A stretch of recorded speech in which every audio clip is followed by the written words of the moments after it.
That is M. Satish Kumar of Tamil Nadu still maintaining the lead and being in front. And of course, an athlete from and behind is moving in front. That is Bugatu Srinu of Andhra Pradesh with bib number 119.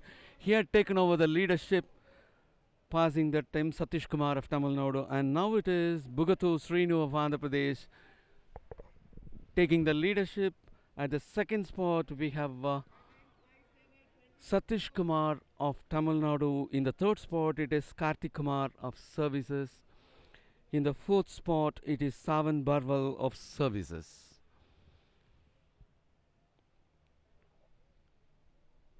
Well, as far as this event is concerned, the national game record stands in the name of G. Lakshmanan at 29 minutes 13.50 seconds, which had been created 7 years back, that is in 2015. And the national record is much more older in the name of Surendra Singh at 28 minutes 02.89 seconds, which had been created almost 14 years back, that is in 2008. And now it is 570 Karthik Kumar of Services to take the leadership. At the second spot, it is Satish Kumar of Tamil Nadu. In the third spot, it is 6119. 119 Bugatu Srinu of Andhra Pradesh, who had taken the lead in the last lap, is now in the fourth spot. He is just behind. And the present leader of the race is Karthik Kumar of Services, pushing Satish Kumar of Tamil Nadu to the second spot. And the last lap leader, Bugatu Srinu of Andhra Pradesh, is moved to the fourth spot.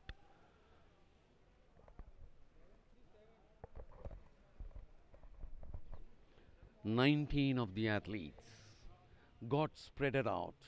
Of course, the top bunch we could see 7 to 8 athletes are moving just one after the other, and there is a brief gap of 3 meters after that, having 2 of the athletes.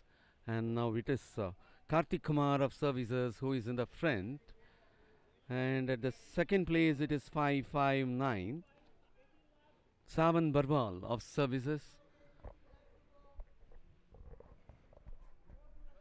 They will have to go for 18 more laps. The leaders are moving together. One of the athletes got dropped, and that is Raj Shekhar Pathak of Uttar Pradesh. Dropped out. So 18 athletes remain in the competition.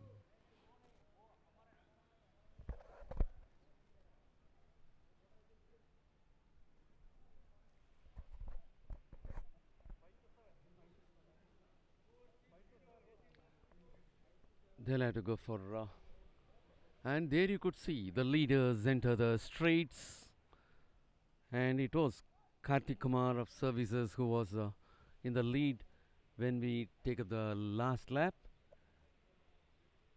and now it got changed, and the present leader is Savan Barwal.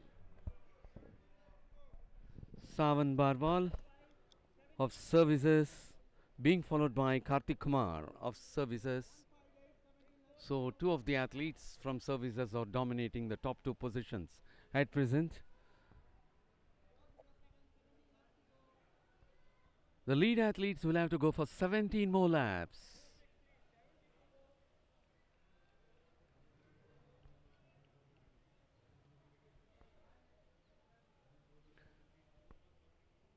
So the present leader is Savan Barwal of Services, and at the second spot it is Karthik Kumar of Services.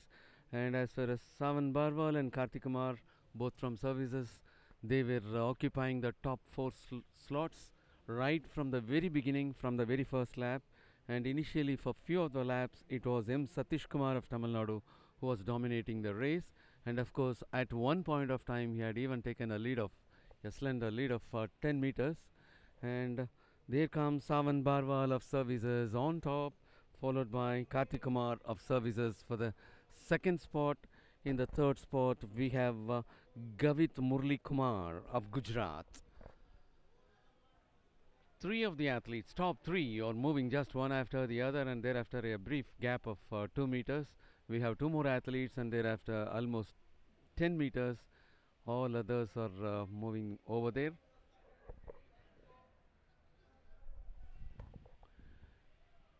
And the top three athletes, without leaving any space, they are very confidently moving as far as the rhythm of their run. It is so nice, and it says that they can move with the same energy and improve. They can improve the speed even for the further laps. Yes, that is Savan Barwal of services who is in front. And the next set of athletes are entering the straights. Savan Barwal still maintaining the lead, having Kartik Kumar of services in the second spot, Gavit Murli Kumar of Gujarat in the third spot.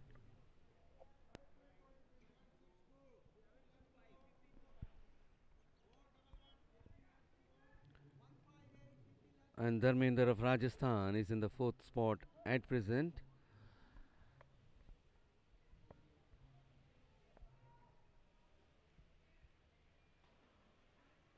And now the top slot remains with four athletes so close.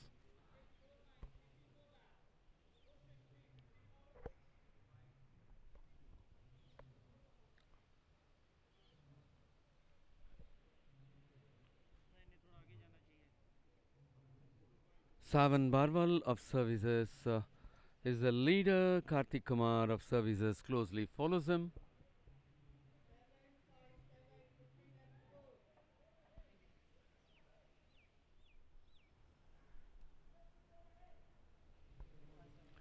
And that is 570. Kartik Kumar of services had taken over the lead, leaving Savan Barwal for the second spot.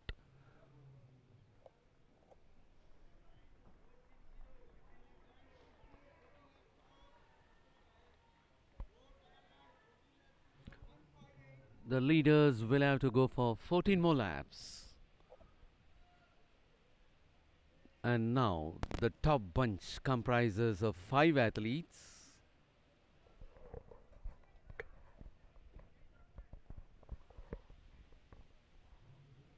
And there is a sort of overtake at that bend.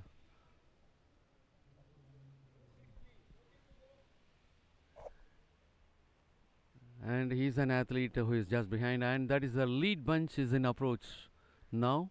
They're taking up the straights, and that is the lead bunch of athletes.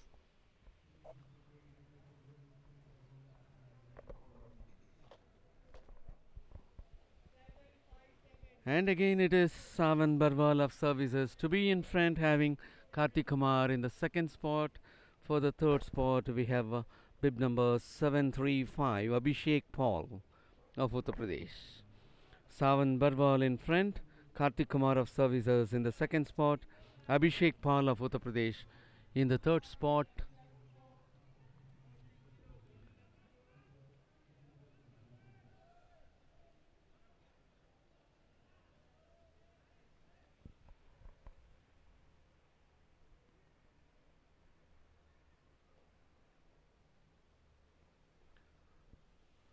Well, the top 5 athletes are moving together one after the other, and they are the tailenders, and that is the straights. Yes, we could see 5 of the athletes moving together. Good morning, everybody. Welcome to the IIT Track and Field Arena here in Gandhinagar. The 10,000 meters run for men in progress over here, with 19 of them in the fray. Satish Kumar of Tamil Nadu, Ajay Kumar of Uttar Pradesh, Ankit Deshwal of Haryana, Dharmendra of Rajasthan, Gulveer Singh of Meghalaya, Kartik Kumar of Services, Abhishek Pal of Uttar Pradesh, Rajesh Kumar also of Uttarakhand, I beg your pardon, Raj Shekhar Pathak of Uttarakhand, Man Singh, Saman Barwal of Services, Mohan Saidi of Uttarakhand, Harmanjot Singh of Madhya Pradesh, Uttam Chand of Madhya Pradesh, Rohit Kumar of Delhi, Kisan Tadvi of Maharashtra, Bhagata Sridu of Andhra Pradesh, and the local contender Gavit Murali Kumar of Gujarat. So these 19 there on your screen, racing away to emerge as the strongest or the best 10,000 meter runner over here of the national games. There you see them on your screen going past the line over there. 5:59 over is in the lead shortly, but this lead is going to be very, very short-lived. There's a very, very long way to go in this race over here, and it's certainly going to be a very, very strong contest as the race boils down to the finish. Saman Barwal there of services up ahead there. Most of the services runners are very, very strong in the long distance races, and certainly they could be one of them could do well over here. The national record in the name of Surinder Singh Vigo, uh, done in 2008, clocking 28:02:89. The national games record in the name of G. Lakshmanan, 29:13:50 in 2015 in Trivandrum. That's Kerala when the national games were last held. So certainly a very, very exciting race in prospect over here. And for his impressions of what this run could turn out to be, I welcome Sanjeev Mukherjee. Yes, Sanjeev. Good morning, Shri, and good morning to all our viewers. We are gliding into a start on day four of the athletics events being held at the track and field arena here at IIT Gandhinagar of the 36th National Games. Yesterday, been an eventful day like many, and of course, a host of records and some path-breaking performances have happened, of course, and that's what basically is the most important thing about the National Games in any sport, actually. Of course, people will compete to win, and the athletes are competing to win. But more importantly, it's the spirit which they bring along, and that's what is inculcated by people who are watching. Host of big ticket events lined up for today. Of course, we started the proceedings with the 10,000 meter run for men final. This will be followed by the 10,000 meter run final for women. That's coming up at 7:30. And around 9 o'clock, we'll have the long jump for the women in the heptathlon competition. Then a small recess, and 2:30 we come back with the javelin for the women's heptathlon. That's the sixth event in the heptathlon. Penultimate. 2:45 is the pole vault final for men. 3:30 we have the 400 meter hurdles for men heats, followed by the 400 meter hurdles heats for women at 4 o'clock. 4:30 the discus throw final for men. 5:05 we'll have the long jump final for women. And of course, we have a host of ceremonies after that, and the 800 meters for women out there. So, a pretty long day. We've got a bunch of finals, 5 finals to look forward to, and more importantly, a host of very good competition. And as we can see, Kartik Kumar from Services, 570, BIP 570, Ankit Deshwal, 263 from Haryana, and his purple tee. Kartik and Ankit fighting it out. But of course, a bunch coming up in front. It'll be interesting to see who sets the pace and how they take this forward. The national record in this event is held by Surendra Singh, 28.02. National Games record by Lakshmanan. The previous National Games at Thiruvananthapuram, 29.13. And suddenly they are increasing the pace, of course, as they're well past the halfway mark, and there quite a few are, you can see, struggling. Daniel from Meghalaya, 460, seems to be struggling a bit. But it's good to be up and early yet again in Gandhinagar. And of course, the long drive down here with Shri over a cup of tea. And Shri, this is about everything, but more than everything else, this is also about endurance. Certainly, stamina, and in the end, the speed, how they finish. And there, the front bunch over there. Saman Barwal with a personal best of 29:21:29, and the season's best of the same timing, 29:21:29. silver medalist in the 2022 Federation Cup over there, leading the way. A pack of 4, breaking away from the rest of the runners over there. A couple of them dropping out of the 19, but this pack of 4, Kartik Kumar of services, Saman Barwal of also of services. Then you have Abhishek Pal of Uttar Pradesh tracking them very, very closely. There you see it. Still a long way to go in this 10,000 meters event over here. Abhishek Pal, 29, 22, 37. The Asian Games, Asian Junior Silver Medalist, I beg your pardon. The Interstate Champion in 2022 as well. So a host of good performers in this distance in the fray over here for the 10,000 meters crown. The gold medal in the National Games event on the IIT track in Gandhinagar. There you see on your screen over there the front runners coming up to take the right-handed turn over there. Mohan Saini of Uttarakhand, 762. Of course, the leads keep changing in this event, with the runners at the back trying to pass them as much or as smoothly as possible.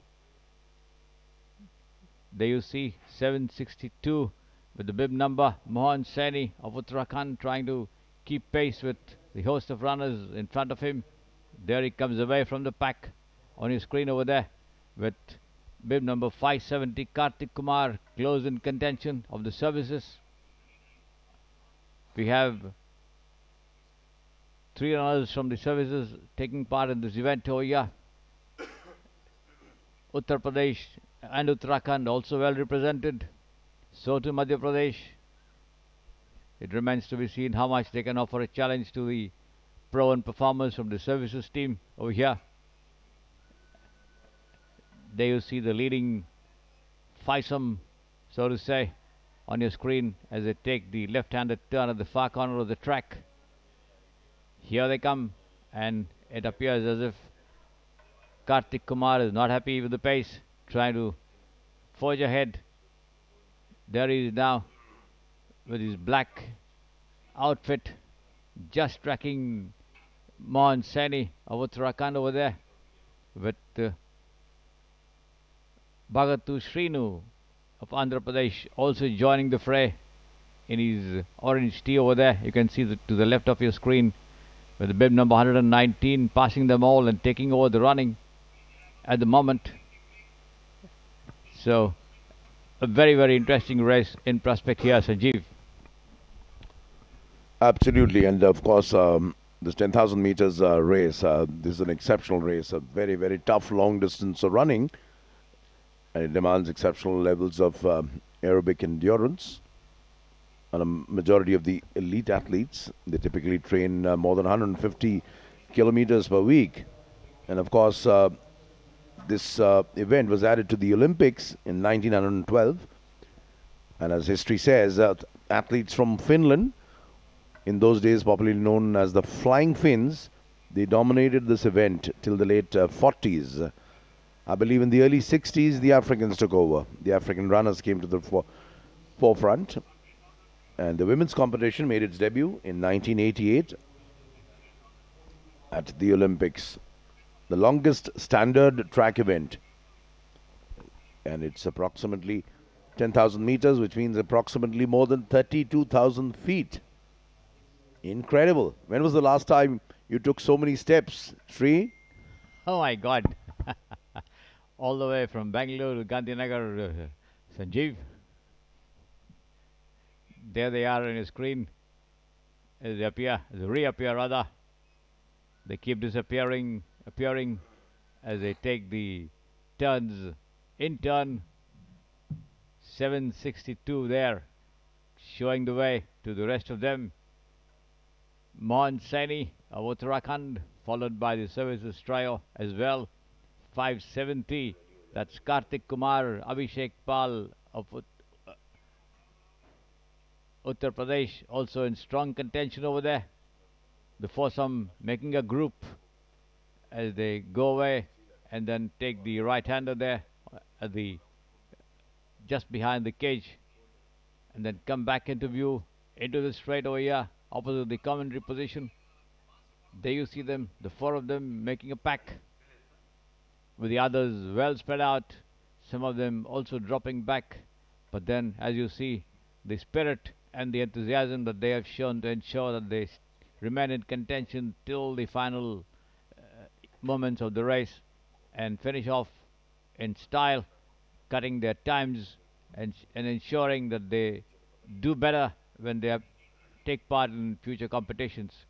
So, very important for the runners to finish the race and know exactly where they stand and how much they need to do to improve on the timings to catch up with those doing better. So there it is, the lead once again changing over there with Kartik Kumar taking over the running, the foursome over there, as you see on your screen as they go away from us to take the left-handed turn at the far corner. There they are once again appearing on the screen for you as they go behind the cage on the far side of the track. 460 Daniel there of Meghalaya, as you saw him just race past. The field, as I said, well spread out as the momentum picks up over there. Kartik Kumar showing the way to the three of them just behind him and keeping close track. There they are, not allowing Kartik Kumar to break away into a big lead. Abhishek Pal, Savan Barwal, Ankit Deshwal, all of them keeping close watch on the leader Kartik Kumar. There it is. Abhishek Pal tracking him very, very closely in his fluorescent green t-shirts. Just behind him there, Savan Barwal. It's going to be a cracker of a race when it comes to the final 50 or 100 meters. It remains to be seen how much reserve they have to outsprint the others and eventually triumph. So there you see him on your screen, Kartik Kumar, all running well within himself as they take the bell over there.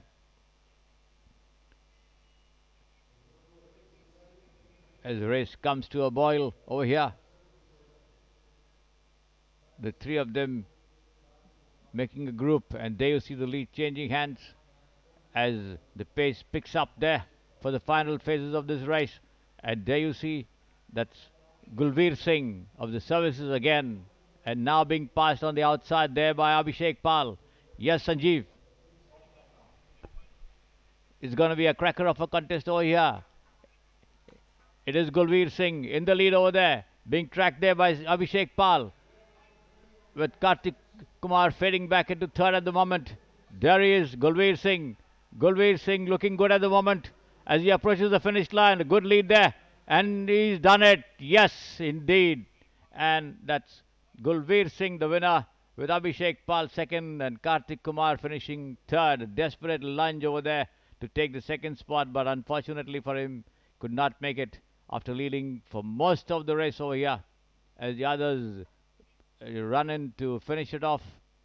There you see the contestants after the race. Abhishek Pal 7:35, the winner over there in bib number 594. Gulveer Singh of the services kept the runners in front of him in close attention and then came up with a blistering run in the final 70 meters or so to go past all of them and win the gold. There he is, Gulveer Singh, winner of the 10,000 meters race for men over here in the 36th National Games Athletics competitions in Gujarat. A lovely morning out here for an event of this nature as the others come up to congratulate Gulveer for a splendid performance. There he is on your screen, raising his hands in celebration. Superb effort. A grueling race, no doubt, but Gulveer kept the best for the last and finally outsprinted the other two of them to go past and eventually land the spoils rather comfortably because he almost built up a good lead of at least about 5 meters in the end when he crossed the finish line. So there it is, the winner of the men's 10,000 meters run in the 36th National Games here at the IIT Track and Field Arena. There you see him taking off his spikes, his shoes, as he prepares to warm down. Gulveer Singh of the services certainly deserves a round of applause from the sparse crowd here. Early morning, of course, there you see the replay of the start of this event. Over there, 19 of them were in the fray. As you see it, all of them in close attendance as the race starts. But then once the race gets down to a boil, the men are separated from the boys, as they say, forming up in groups, and then of course the eventual winners, the strong contenders for this prize, forming a bunch of 4, and eventually it went down to just 3 of them at the finish, and it was Gulveer Singh who eventually managed to pip all of them to win this race rather comfortably, with the early leaders fading away. There you see Gulveer at the back of the pack of 5 over there, 594, the track number, with the others really not a match to him at the finish. He kept himself well behind the leaders over there.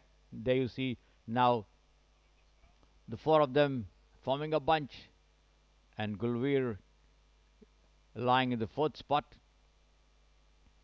And now there he starts his run on the outside of the 2 of them, Kartik Kumar and Abhishek Pal. Abhishek Pal did come up with a good run there on the outside, but Gulveer proved to be far too strong as they came into the straight. There you see him striding along majestically, and it was Kartik Kumar trying desperately for the silver, but could not possibly make it. Or did he make it? We'll wait for the result officially. But Gulveer, a clear winner of this race, putting up a distance at least about 5 to 10 meters between him and the second place runner over there, with Abhishek Pal and Kartik Kumar fighting for the second slot. We'll wait for the official confirmation as to who took the silver and the bronze in this event.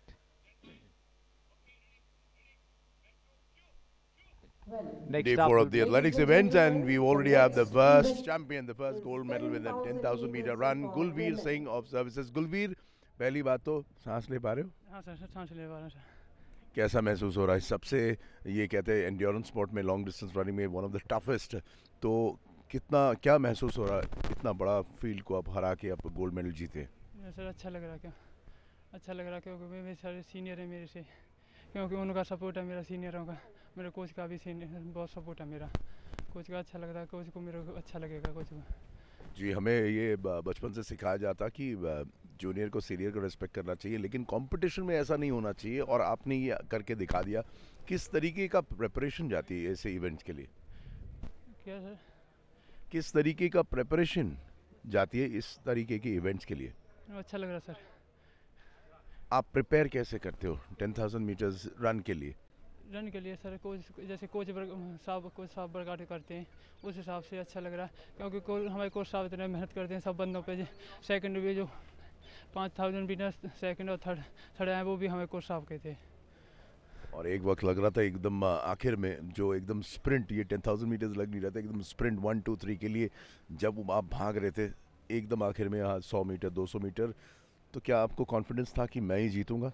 नहीं confidence, क्योंकि वो मेरे से senior है, उनको confidence ज़्यादा था, क्योंकि मेरे को इतना, मेरे तो ये सोच रहा था थर्ड आ जाऊँ वो भी बहुत है मेरे लिए, क्योंकि वो मेरे से सीनियर है वो सारा. बट थर्ड तो आप आए नहीं, आप तो अब गोल्ड मेडलिस्ट हो. आप गोल्ड मेडलिस्ट हो, इसके आगे कैसे करोगे आप? इतना सांसें ले लीजिए. बहुत बहुत मुबारक और enjoy your day. Thank you for speaking to us Gulveer. Thank you very much. Thank you sir.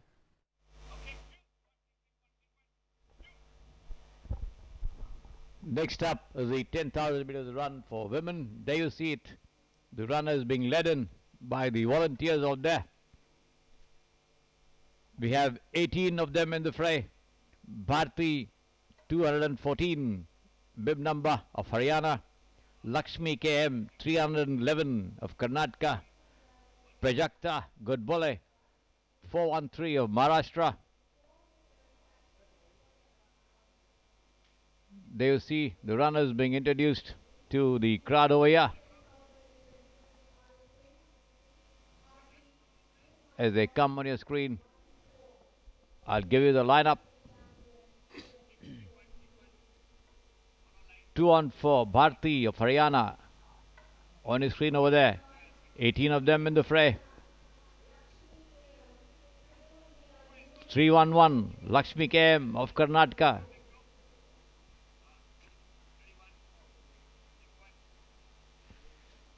413, Prajakta Godbole of Maharashtra. There they are as they make their way to the starting point after being introduced. 747 on your screen over there. Sonia of Uttarakhand.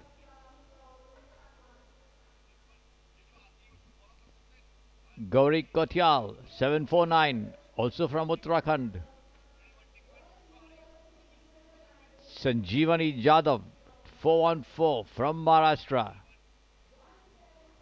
On your screen over there, 177 Reena Patel from Gujarat, the local challenger. And the crowd will be rooting for us certainly. 229 Swanika of Haryana. 177 was Bado, Haryana. Kavita Yadav 717 of Uttar Pradesh.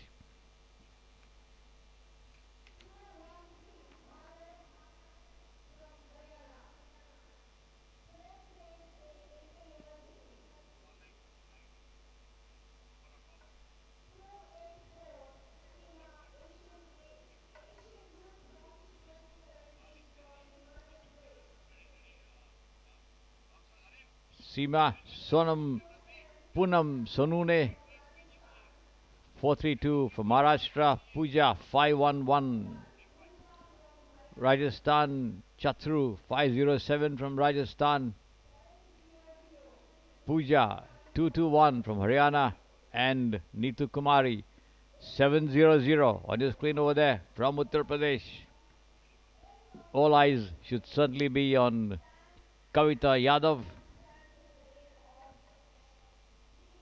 a proven long distance customer over here.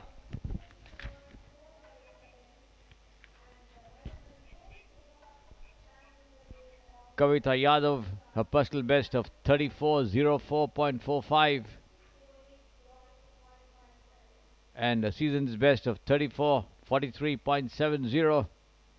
The silver medal winner in the 2019 South Asian Games, the 2020 National Cross Country Champion, and the 2022 Federation Cup bronze medalist in the fray. All eyes should be on Kavita Yadav from Uttar Pradesh. You also have Sanjeevani Jadhav of Maharashtra, the World University Games silver medalist in 2017, the Asian Championship bronze winner in the 5,000 meters in 2017, the Asian Cross Country bronze winner as well in the same distance in 2018, and the 2022 Federation Cup champion.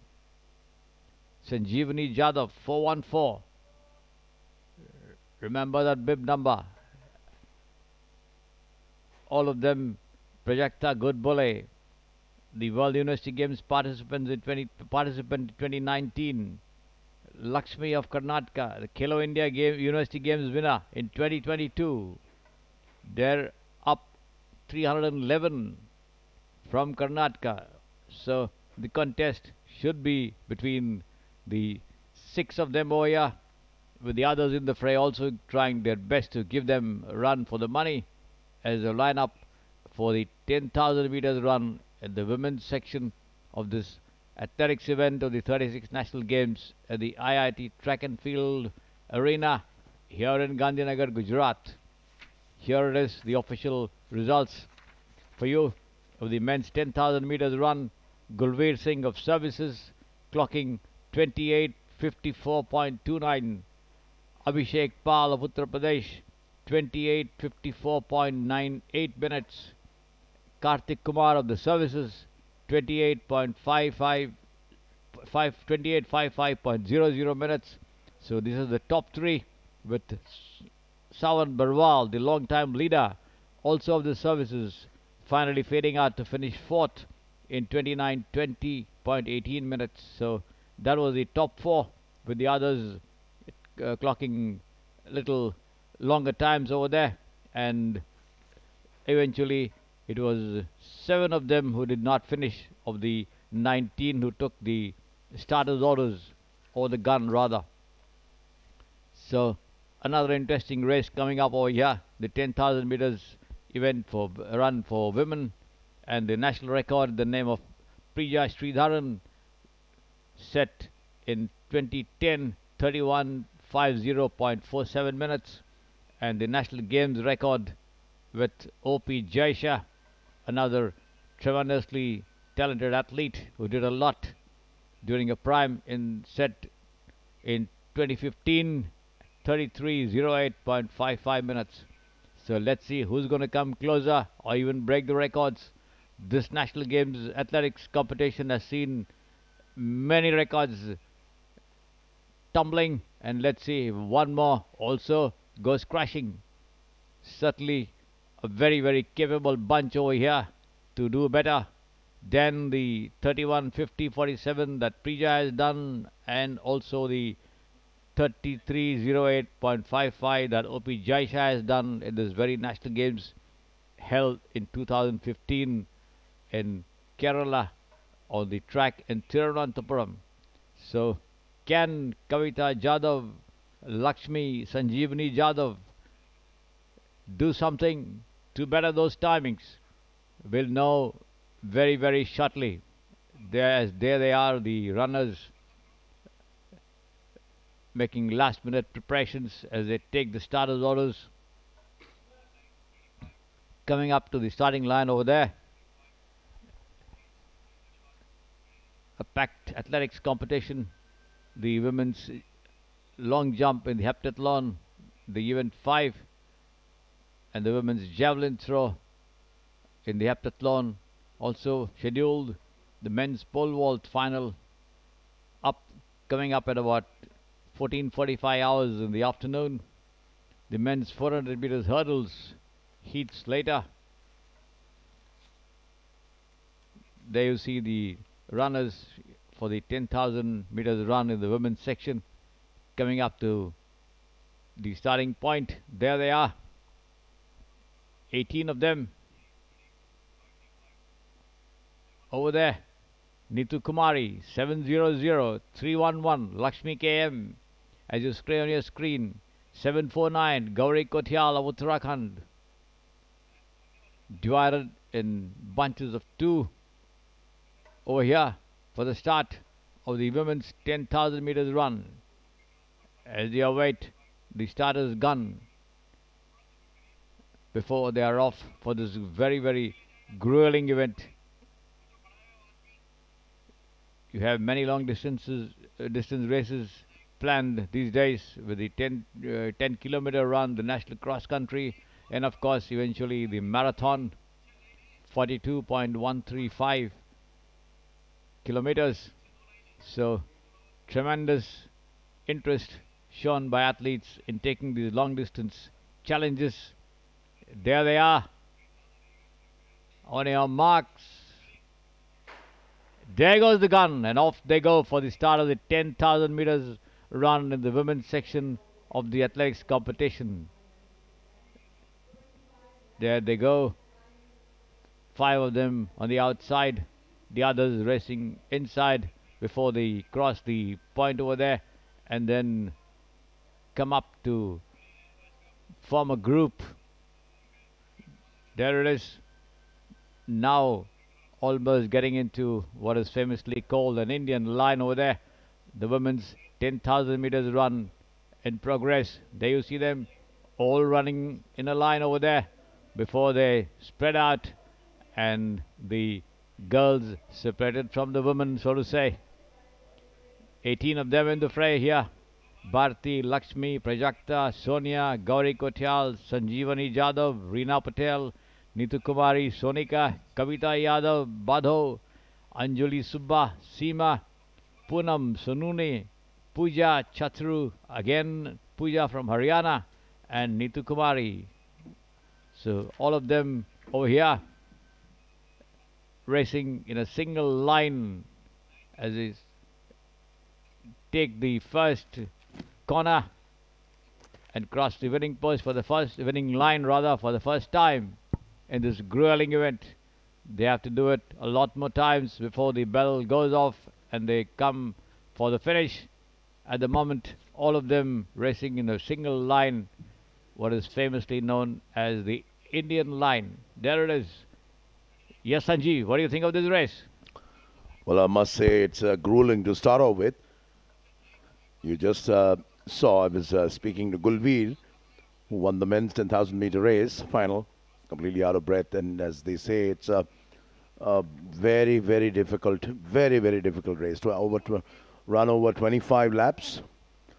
And the primary requirement or prerequisite, something which you must have, is aerobic endurance. And that's what separates the winners from the rest. Prajakta Godbole, 413. They're right at the front. And this one certainly is expected to be a tough one, because as we saw in the men's competition, even the last 150 meters, they went all out. But sometimes it's simply not just enough. It's how you pace yourself over 25 laps, possibly trying to conserve as much as you can. It depends on how much gas you have left in your tank. So, of course, it's a very, very difficult race. Shri. Yes, Sanjeev. There they are on your screen. Now, almost getting separated over here. It looks as if it is Sanjeevani Jadhav, 414. Yes, on your screen over there, in the lead, showing the way to the other contestants over there. Prajakta Godbole, 413, just behind her. At the moment, of course, it remains to be seen how they end up eventually. There you see on your screen Sanjeevani Jadhav with a personal best of 33:13.07 minutes and the same season's best as well.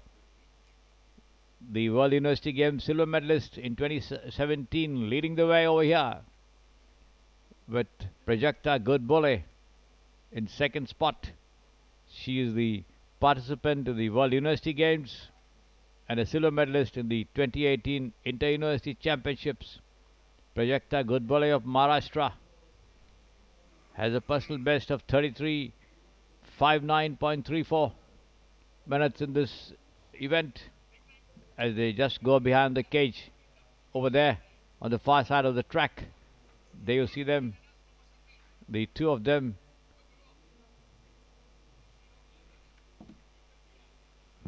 With the others trying to keep pace over there with the two front runners. And it looks as though it is Seema of Himachal Pradesh, 284 in the third spot at the moment.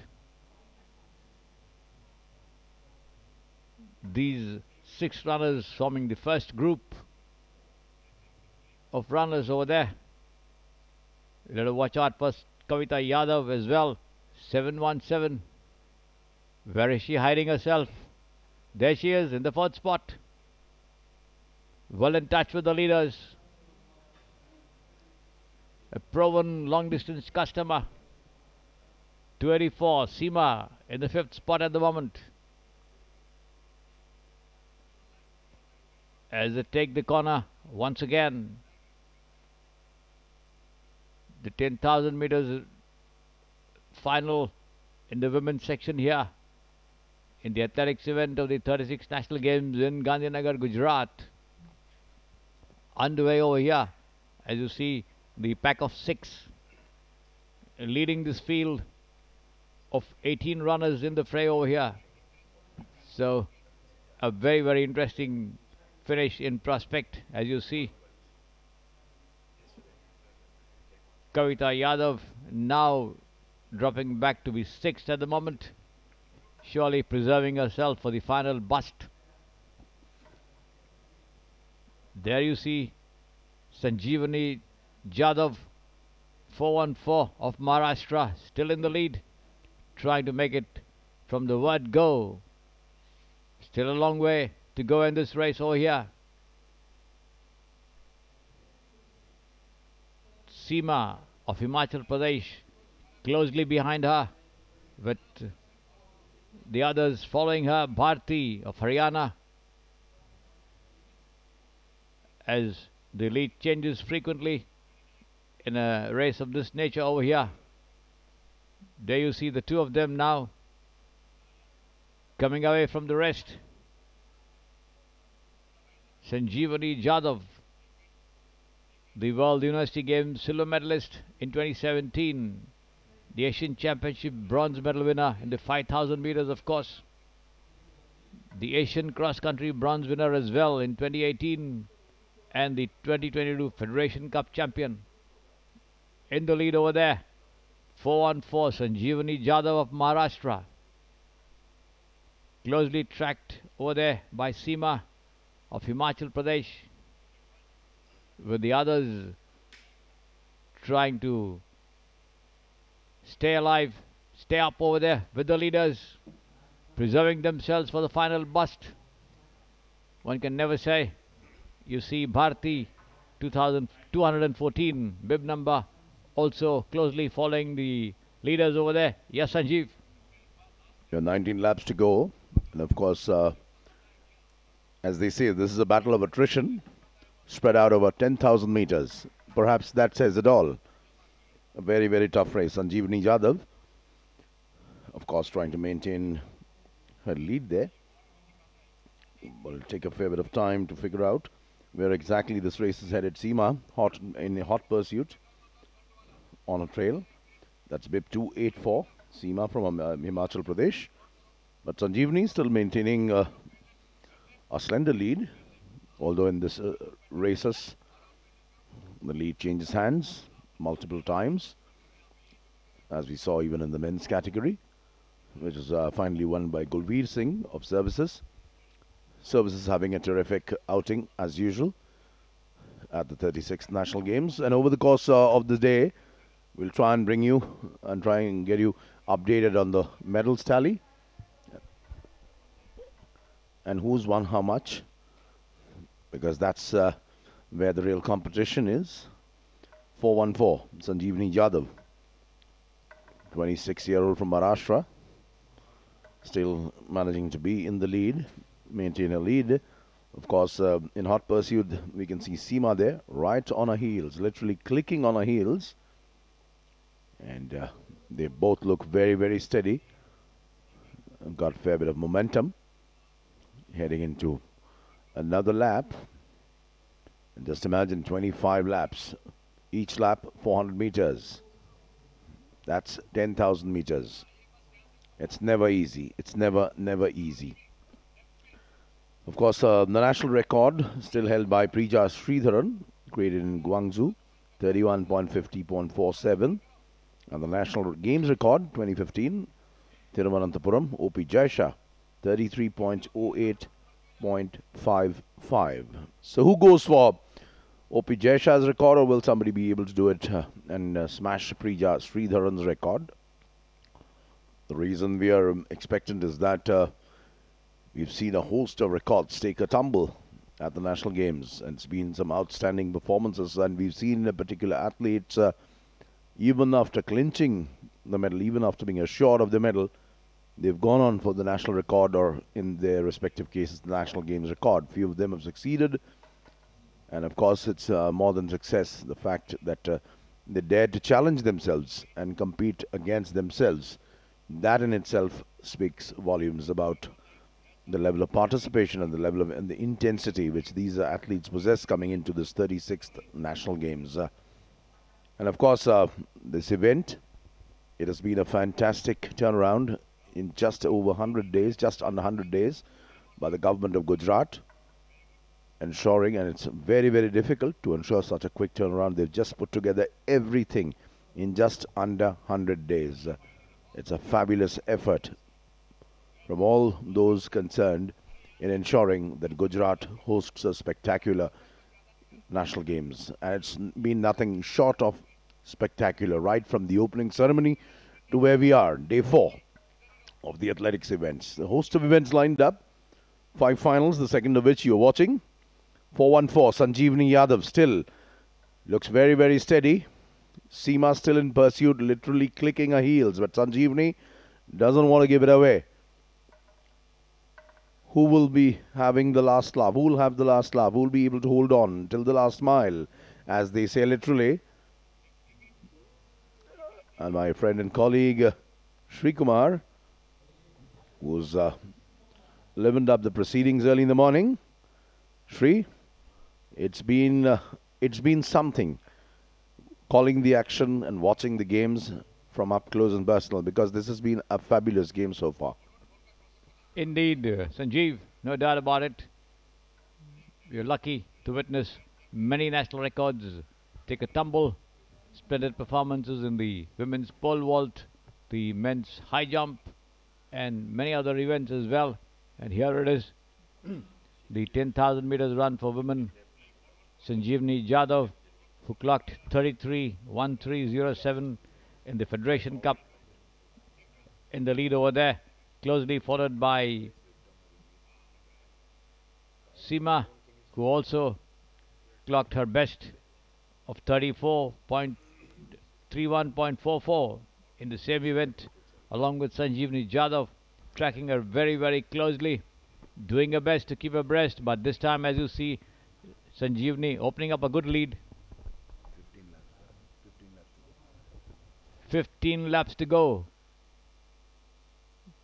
There it is, Sanjeevani Jadhav pressing the accelerator a little over there, opening up a good lead. There you see her striding along majestically over there, all alone in front, in the lead, cutting a solid pace, trying to make it from the word go. This should be a tremendous performance if she is able to do it and stay there. The others doing their best to play catch up, but here it is, Sanjeevani Jadhav, the best performer this year in this event, up there in front, taking the left-handed turn at the far end of the track over there in the straight, with the others trying desperately to be in contention, but Sanjeevani Jadhav cutting her own pace, making her own running, in trying to run away with this race, and it'll be a tremendous effort if she's able to do so eventually. There she is, in fact, increasing the lead over there, increasing the pace of the race, and Seema now really struggling to stay behind her as she goes over the finish line for this lap. 14 to go. Yes, Sanjeev. That's right, and Sanjeevani Jadhav, a very accomplished long-distance athlete who's done both the 5,000 and 10,000 meters races. In fact, she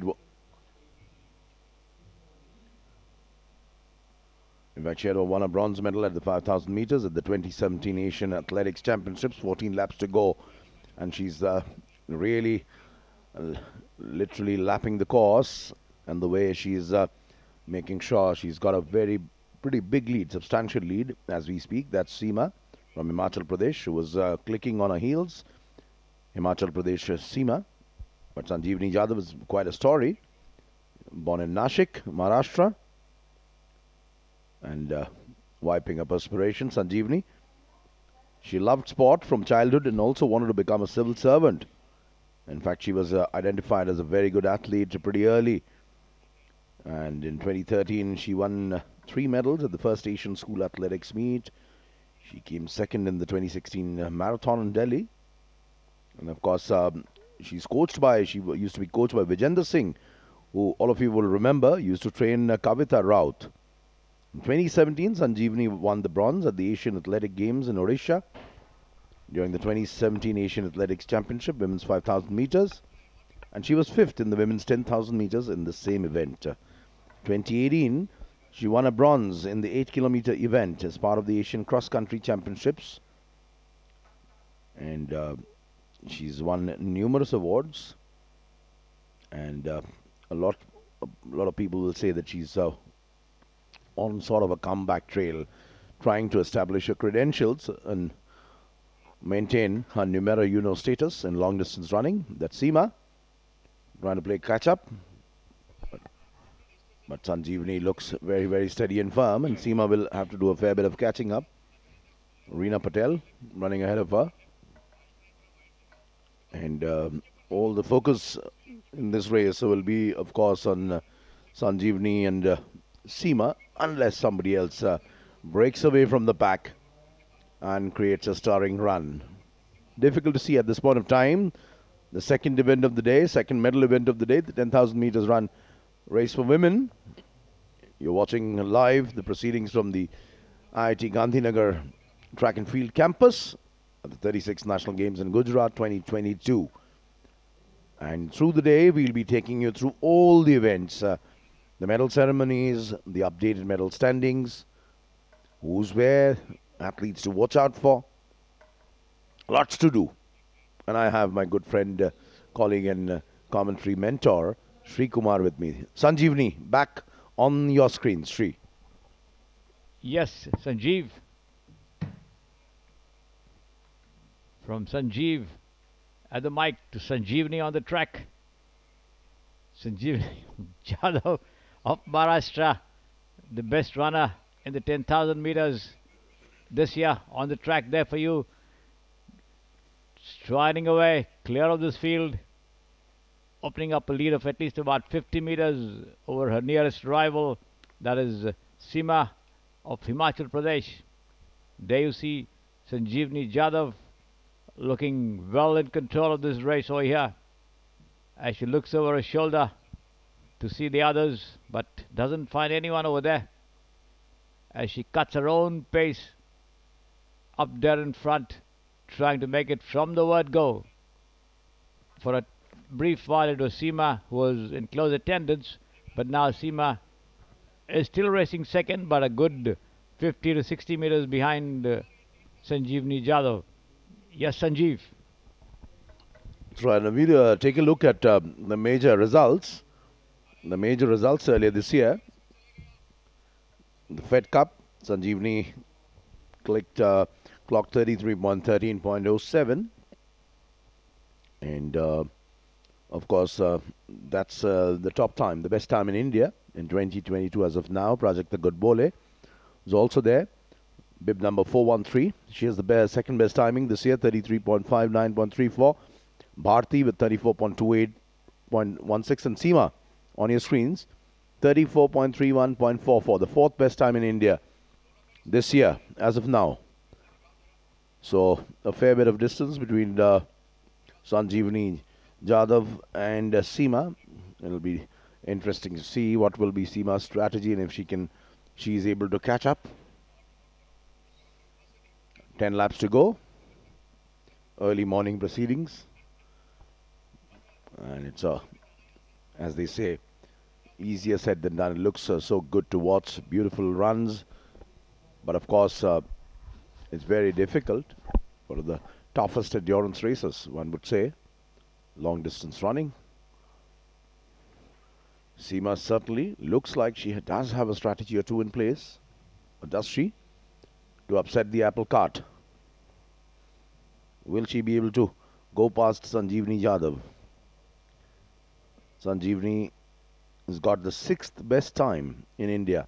If you look at the all-time top lists for India, still it's Prija Sridharan right there on top, 31.50.47.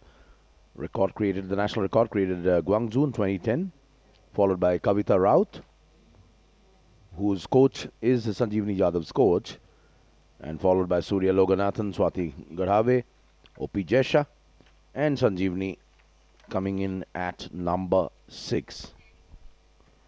Kavita Yadav running with bib number 717 is also Was also supposed to be a strong contender for this race. One doesn't know. We are heading into a place where we'll have just about 9 laps to go.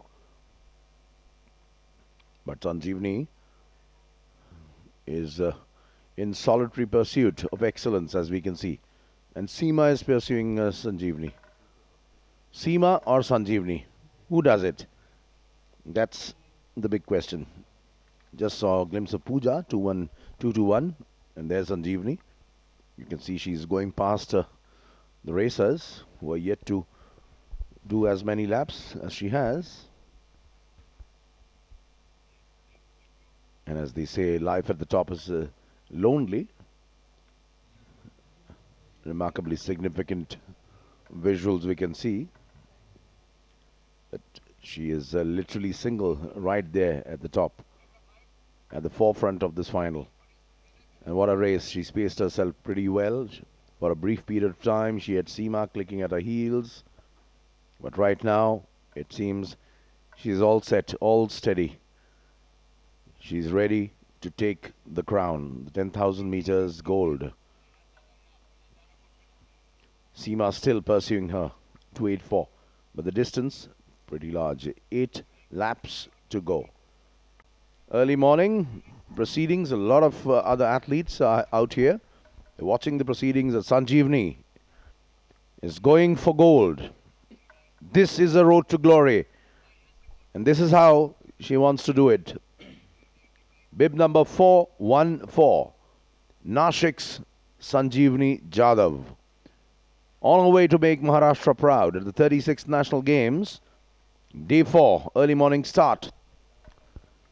Even before the clock strikes 8, possibly we will have the new champion of the 10,000 meters race. What do you say, Shri? Should be Sanjeev, no doubt about it. She's been running tremendously well over here, pacing the race all alone in front over there, opening up a good lead over the nearest rival. That's Seema of Haryana.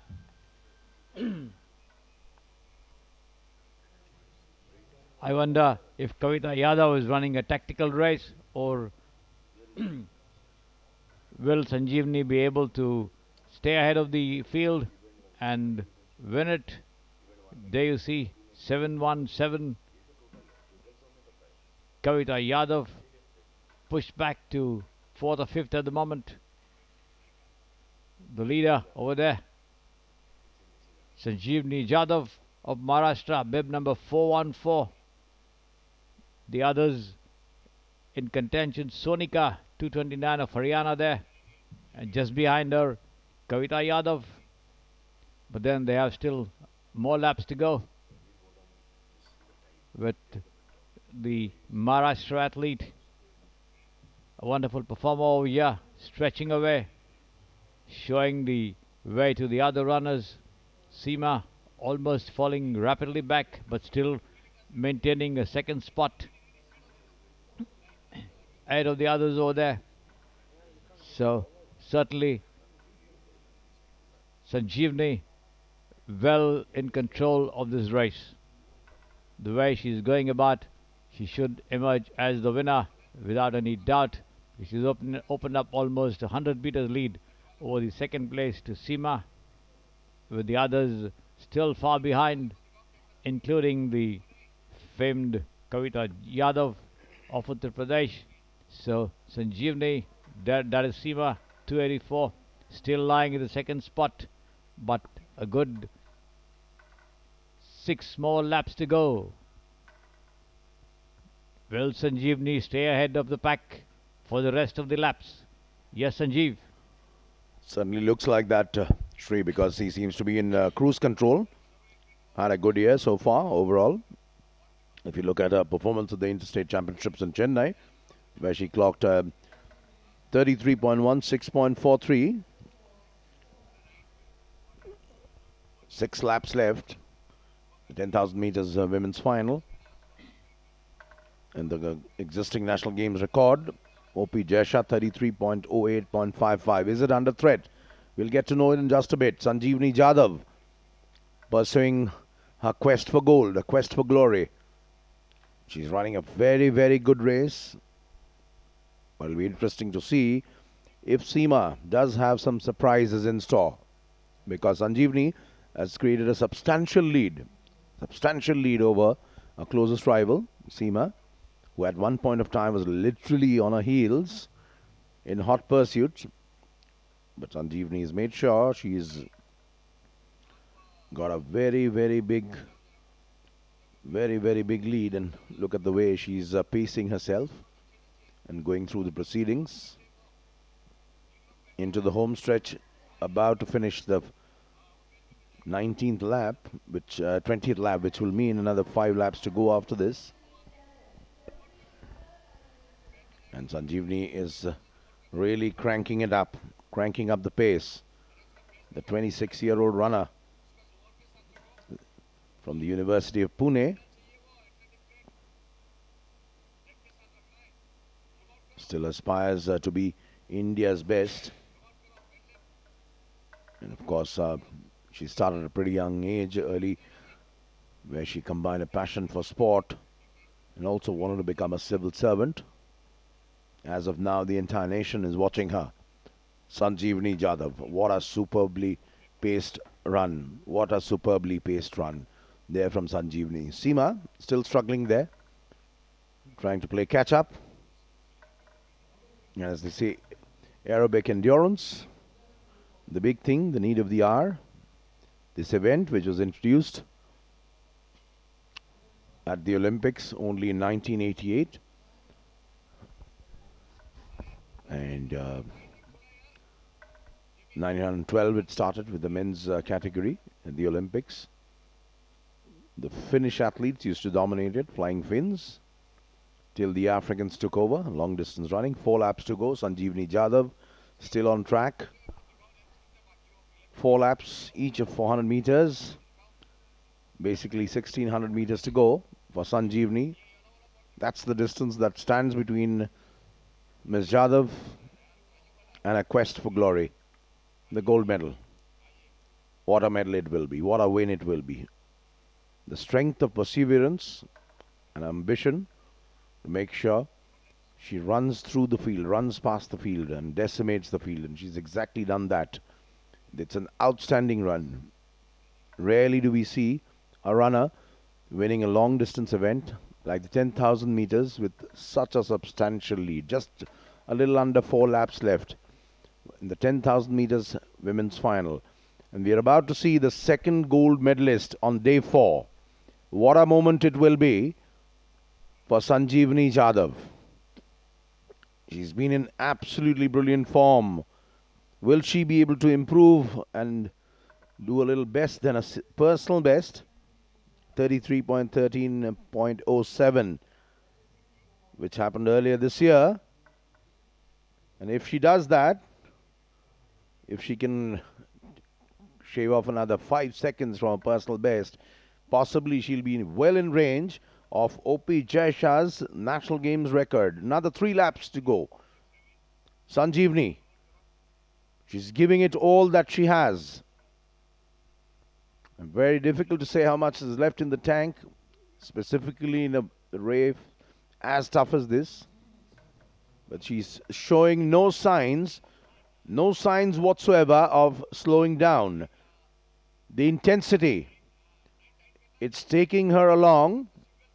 She's pacing herself well. And I would say she's running in isolation. The reason being, she's created a very big lead between her and her nearest rival till about 5-6 laps ago, Seema of Himachal Pradesh. Sanjeevani Jadhav, even the crowd is now trying to get behind her. We can hear shouts from the crowd, from the athletes who are watching, and everybody who's present here at the IIT Gandhinagar track and field campus. All eyes, the nation watches with bated breath as a 26-year-old from Nashik, Maharashtra, Sanjeevani Jadhav, is on her quest for glory. Around the bend, here she comes. What a race this will be. And if she can get another 5-6 seconds off her personal best. She will be able to smash OP Jaisha's existing national games record. We are into the final 2 laps, Sri. Yes, Sanjeev. She had a quick look at her watch with 4 laps to go, possibly to know how much more she has to run and try and set a new record. Then she stepped up the pace, increased her pace, and then strode away. Certainly, she's looking for a record. That's what I think. And let's see how much she can do eventually. There she is, all alone in front over there. No rival anywhere near her. Sanjeevni Jadhav striding away to glory in this 10,000 meters run for women over here, with Seema of Himachal Pradesh, bib number 284, still racing second. But certainly a good distance between the two of them, almost more than half a lap, I would say. There she is, Sanjeevni Jadhav, bib number 414 of Maharashtra, on your screen over there. There she is, still a lot left in her. And there she takes the bell for the last lap. There she is. That's the bell for you. And Seema nowhere near Sanjeevni Jadhav at this point of time. Sanjeevni Jadhav 414, all alone in front over there, striding away to what should be a certain gold in the 10,000 meters. But will it come with a record? That's the point. Oh, she tends to lose her balance a little over there, but she regains her composure. There she is, striding up over there.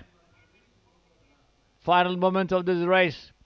Tense moments for her as well, and that is bib number 284, Seema of Himachal Pradesh, who was in close contention, but then Sanjeevni just sprinted away, leaving Seema behind. And that's how they stand as Sanjeevni Jadhav comes to take the final bend on the far corner of the track over there and enter the home straight. There she is on your screen, Sanjeevni Jadhav of Maharashtra, bib number 414, all alone in front over there as she comes to take and cross the finish line. There she is, somehow tiring away, and certainly putting up a grueling effort over there, putting everything into it, and there she is, crossing the finish line over there, Sanjeevni Jadhav, as she just drops down, almost tired over there, but she manages to cross the finish line. And yes, we have seen the winner, the attendants attending to her. She stumbled a bit with about 300 meters still to go, but then she finally regained her composure, eventually to finish the race. In fact, she even moved a little to her right, tiring, but then she had all the final reserves to complete the race and just dropped over the finish line. What a stupendous performance from this runner over here.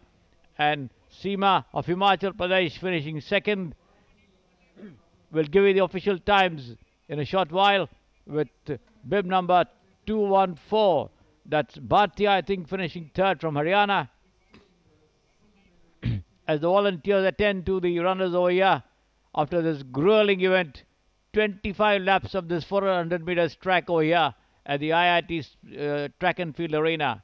So, a tremendous performance put here by this athlete from Maharashtra, Sanjeevni Jadhav, and of course Seema of Himachal Pradesh finishing second. So, we'll give you the times as Sanjeevni put in a tremendous effort over there.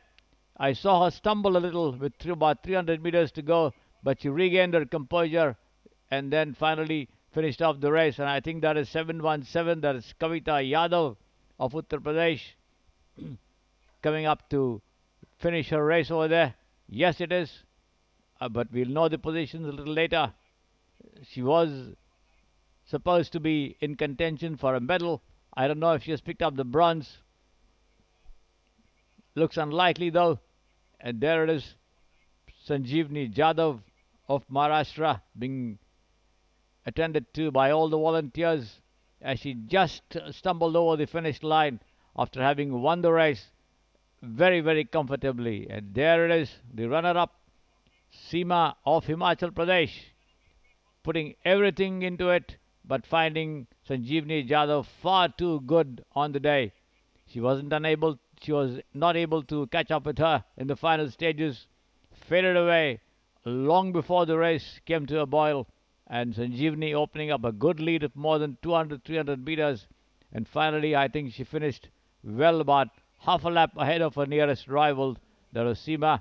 The only two of them were there in the fray for the first two spots all along over there, with the others fading away far too early in the race. But nevertheless, the competitors doing their best to finish off the race and know where they actually stand in terms of the timings that they have clocked today and how much they should do to improve in these events when they take part in future. So all of them certainly trying to finish off the race. As you see, one of the runners troop over the line one by one over here. But Sanjeevani Jadhav putting up a tremendous effort over here. She took the lead at the start and then kept there all along this 10,000 meters race over the 25 laps that they have to go through. And then she just stumbled over the finish line after crossing it, winning the race very, very comfortably, with Seema of Himachal Pradesh trooping in second to win the silver. We'll give you the official timings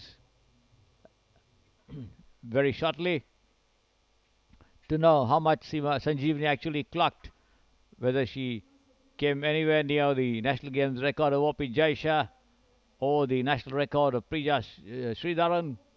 We'll know in a moment. The race still in progress as the officials wait for the last runner to complete the last lap, the grueling 25 lapper, the women's 10,000 meters run in this National Games athletics competitions at the IIT Track and Field Arena here in Gandhinagar, Gujarat. So Sanjeevani topping the lists of performers in 2022, now winning the gold medal in the National Games this year itself. She clocked 33:13:07 on 2nd April 2022, and in the Federation Cup. And then Seema also in the same race had clocked 34:31:44 minutes, and again the two of them finishing first and second, winning the gold and silver in the National Games also. So it remains to be seen the times that separated the two of them. Was a little over 1 minute on that occasion, but I think this was certainly a better time clocked there by Sanjeevani. Seema not able to do much over there. There you see Neetu Kumari finishing her last lap over there on the far side of the track as she picks up a glass of water to refresh herself and ensures that she does complete the 25 laps of this race. A very keen participant, no doubt about it. Notwithstanding the results of the performance, the experience will stand her in good stead in her career in future. There she is on your screen, coming up to the final left-handed turn in the straight just before the commentary position over here to the finish. Neetu Kumari of Uttar Pradesh on your screen over there, completing her race, the women's 10,000 meters run of the National Games athletics competition. Prajakta Godbole, who did 33:59:34, was also in contention over here, but she faded out very much before the race came to a serious boil. Bharti 34, 28, 16 was also in the fray over here. I think finished third. Seema, of course, then Ankita, Dhyani, Lakshmi, Kavita Yadav, 34, 43, 70. Did so well in long distance races. Sonika, Badho of Haryana, Supriti Kachap. These are the top performers in the year 2022. And now comes another scintillating show put up here by Sanjeevani Jadhav of Maharashtra.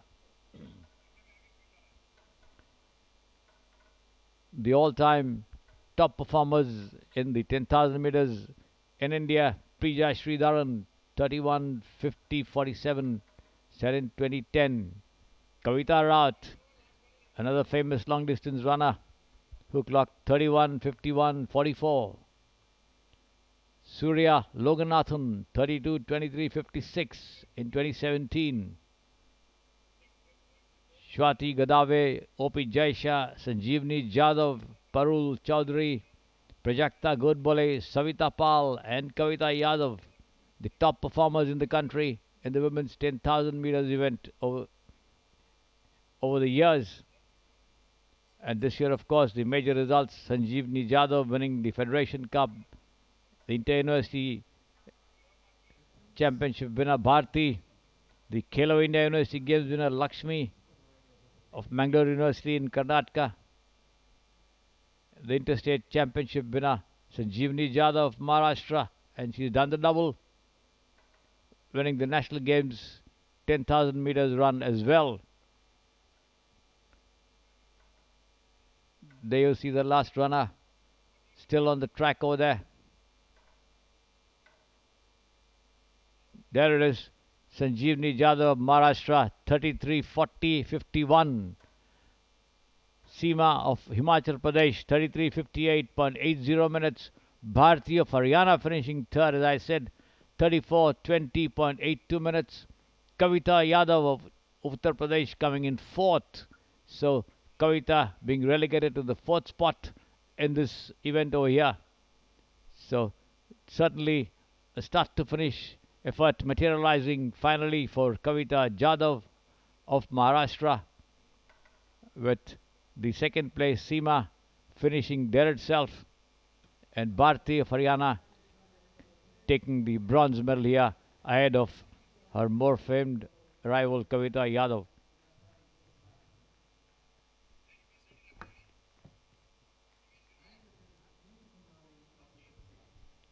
That's the end of the race over here. Neetu Kumari of Uttar Pradesh finishing her lap finally. The replay of the start of the women's 10,000 meters run over there. As you see on your screen, initially all of them bunched up together. There you see the leader, Kavita Jadhav, bib number 414. She took over the running from the start and stayed right there till the very end, opening up a huge lead over her nearest rival, Seema of Himachal Pradesh, to eventually land the gold medal. There you see the two of them closely together. But then Kavita Sanjeevani, I beg your pardon, stepped up the pace and broke away from Seema, relegating her to the second spot, a long way from home, as they say. There you see Sanjeevani striding majestically over there. That is Seema on the screen for you, who eventually took the silver medal. There it is, Sanjeevani Jadhav, Seema on your screen over there. This is the final stages of the race. Sanjeevani Jadhav putting everything into it and just tumbling over the line to eventually land the gold. There she is, being helped by the officials over there. That's Bharti, bib number 214 of Haryana, finishing third. And there is the winner, Sanjeevani Jadhav, showing the victory sign after having won the race. That's Seema of Himachal Pradesh, who took the silver medal. So there it is. The placings officially for you. Sanjeevani Jadhav of Maharashtra, winner of the gold medal. Seema of Himachal Pradesh, the silver. Bharti of Haryana, the bronze medal. And Kavita Yadav of UP finishing fourth. Sonika of Haryana fifth. Reena Patel of Gujarat in the sixth spot. Sonia of Uttarakhand in the seventh spot. And Pooja also of Haryana taking the eighth spot. The top 8 runners of the women's 10,000 meters run over here at the IIT Athletic Arena. Once again, the replay of the start of the women's 10,000 meters run for you on your screen over there. The leader and the eventual winner on your screen, bib number 414, Sanjeevani Jadhav of Maharashtra. As it often happens in long distance races, the runners are bunched up initially, but then the leader or the front runner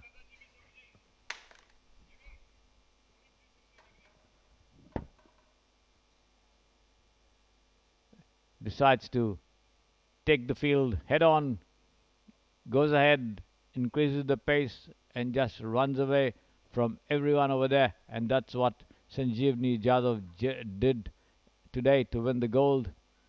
There you see Seema tracking her closely till almost the halfway mark of the race. That is the first 12 to 13 laps.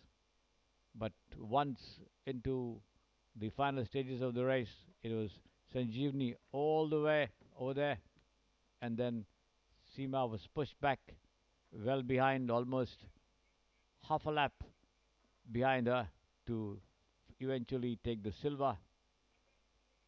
There it is, the runner-up of this event, Seema of Himachal Pradesh, bib number 284 for you on your screen at the moment.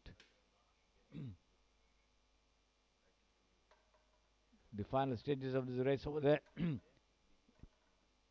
Sanjeevani Jadhav on the far side. There she is. You can see her stumbling a little on the far side, just behind the cage over there. But then she regained her composure, managed to stay on her feet, desperately wanting to win the race. Yes, Sanjeev. What an absolutely stunning race it was. Of course, the timing, she would have wanted more, much more. Nowhere close to the National Games record of O.P. Jaisha, the defending champion here, 33.08.55, 2015 Thiruvananthapuram. In the end, of course, the conditions taking a little bit of toll, and it's never too easy, literally stumbling across the line. And what a race, what an absolute brilliant race. And immediately we had the medical personnel rush in and take her away from the track, Sanjeevani Jadhav. And of course, Seema, she was also down. Hello and a very warm good morning to all the viewers of Doordarshan Sports. दोस्तों मैं हूं साक्षी मांडवाल and a very warm welcome to day 4 of the ongoing National Games 2022 from Gujarat that we are bringing to you live via DD Sports and Prasar Bharati. आप हमारे इस पूरी live feed को YouTube के माध्यम से भी प्रसार भारती के चैनल्स पर और दूरदर्शन स्पोर्ट्स के चैनल पर भी देख सकते हैं. दोस्तों इससे पहले कि आज के पूरे इवेंट फ्लो के डिस्कशन की शुरुआत करें, मैं यहाँ स्टूडियो में वेलकम करना चाहूँगी sports expert and commentator and an analyst. We have with us Hemant Rastogi. नमस्कार हेमंत जी, गुड मॉर्निंग. नमस्कार साक्षी, कैसे हैं आप? मैं बहुत अच्छी हूँ, आप बताएं आप कैसे हैं? बहुत बढ़िया. Well it looks like to be a good start to the day because अपने दर्शकों को हम बता दें कि अभी तक अगर बात करें तो एथलेटिक्स में हम देख रहे थे 10,000 मीटर रन जिसके अंदर संजीवनी जाधव ने गोल्ड मेडल प्राप्त कर लिया है. And that's the first good news of the day that we get to hear coming from the world of athletics. I come to you quickly Hemant ji. हम उस रेस को देख रहे थे, उस 10,000 मीटर रन को, और हमने देखा किस तरह से संजीवनी यादव ने जब उस रेस को फिनिश भी किया तो अंत में आकर लाइन पार करने के बाद she dropped on the racetrack itself exhausted, but a good win for Sanjeevani coming in her pocket. बिल्कुल बहुत अच्छी रेस लगाई उन्होंने संजीवनी जाधव. और 10,000 मीटर की रेस है, देखिए 10,000 मीटर की रेस में बहुत एफर्ट लगता है. लंबा काफ़ी आपको एंड्योरेंस चाहिए होता है। आपके पास जब तक उतनी क्षमता नहीं है तो आप 10,000 मीटर में उस तरीके से compete नहीं कर सकते। और अच्छी बात यह थी कि सुबह का समय में रेस थी और उन्होंने, संजीवनी ने, वो अनुभवी एथलीट हैं, वर्ल्ड यूनिवर्सियाड में वो 10,000 मीटर में सिल्वर मेडल जीत चुकी हैं और 5,000 और 10,000 मीटर की एक्सपर्ट हैं संजीवनी यादव। तो मुझे जिस तरीके से लगा कि वो जिस तरीके से लड़खड़ाई और अंत में फिनिश लाइन पर वो गिर पड़ी, तो उससे लगा काफ़ी एफर्ट लगा। मुझे लगता है कि नेशनल गेम्स जो ये हो रहे हैं बहुत कम समय के अंतराल पर हुए हैं और ये एथलीट यूज टू नहीं थे, मतलब इस इवेंट के लिए, क्योंकि 2 से 3 महीने के अंतराल में गुजरात सरकार ने एकदम से इतने बढ़िया तरीके से इन गेम्स का आयोजन किया है। तो एथलीट्स अपने पीक पर नहीं आ पाए थे। मुझे लग रहा है कि जितने भी एथलीट्स यहाँ पर भाग ले रहे हैं तो ये उसी का नतीजा देखने को मिल रहा है कि आप मतलब विशेषज्ञ हो 10,000 मीटर दौड़ के, और उसके बाद संजीवनी यादव को भी एफर्ट लगाना पड़ा। मेरे ख्याल से टाइम भी उतना अच्छा उनका नहीं गया है जितना अच्छा जाना चाहिए था, क्योंकि वो एशियन जूनियर चैम्पियनशिप की भी मेडलिस्ट हैं। सीनियर एशियन चैम्पियनशिप में भी भुवनेश्वर में हुई थी 2017 में, वहाँ 5,000 मीटर में उन्होंने ब्रॉन्ज मेडल जीता था और लगातार इंडियन टीम में बनी रहती हैं। और नासिक की एथलीट हैं और नासिक से बड़े बड़े एथलीट्स आए हैं लॉन्ग डिस्टेंस में। कविता राउत उनकी सीनियर रही हैं और कविता राउत के कोच हैं विजेंदर सिंह ही उनको कोचिंग देते हैं संजीवनी यादव को। लेकिन अच्छा है, उन्होंने कम से कम रेस पूरी की। आपने देखा होगा कि जब वो लास्ट लैप ले रही थी तो उनका पैर भी लड़खड़ाया था और वो गिरते गिरते बची थी। अगर वहां पर वो गिर जाती तो मुझे लगता है कि वो रेस शायद पूरी नहीं कर पाती। लेकिन उनकी दाद देनी पड़ेगी, उनकी क्षमताओं की दाद देनी पड़ेगी।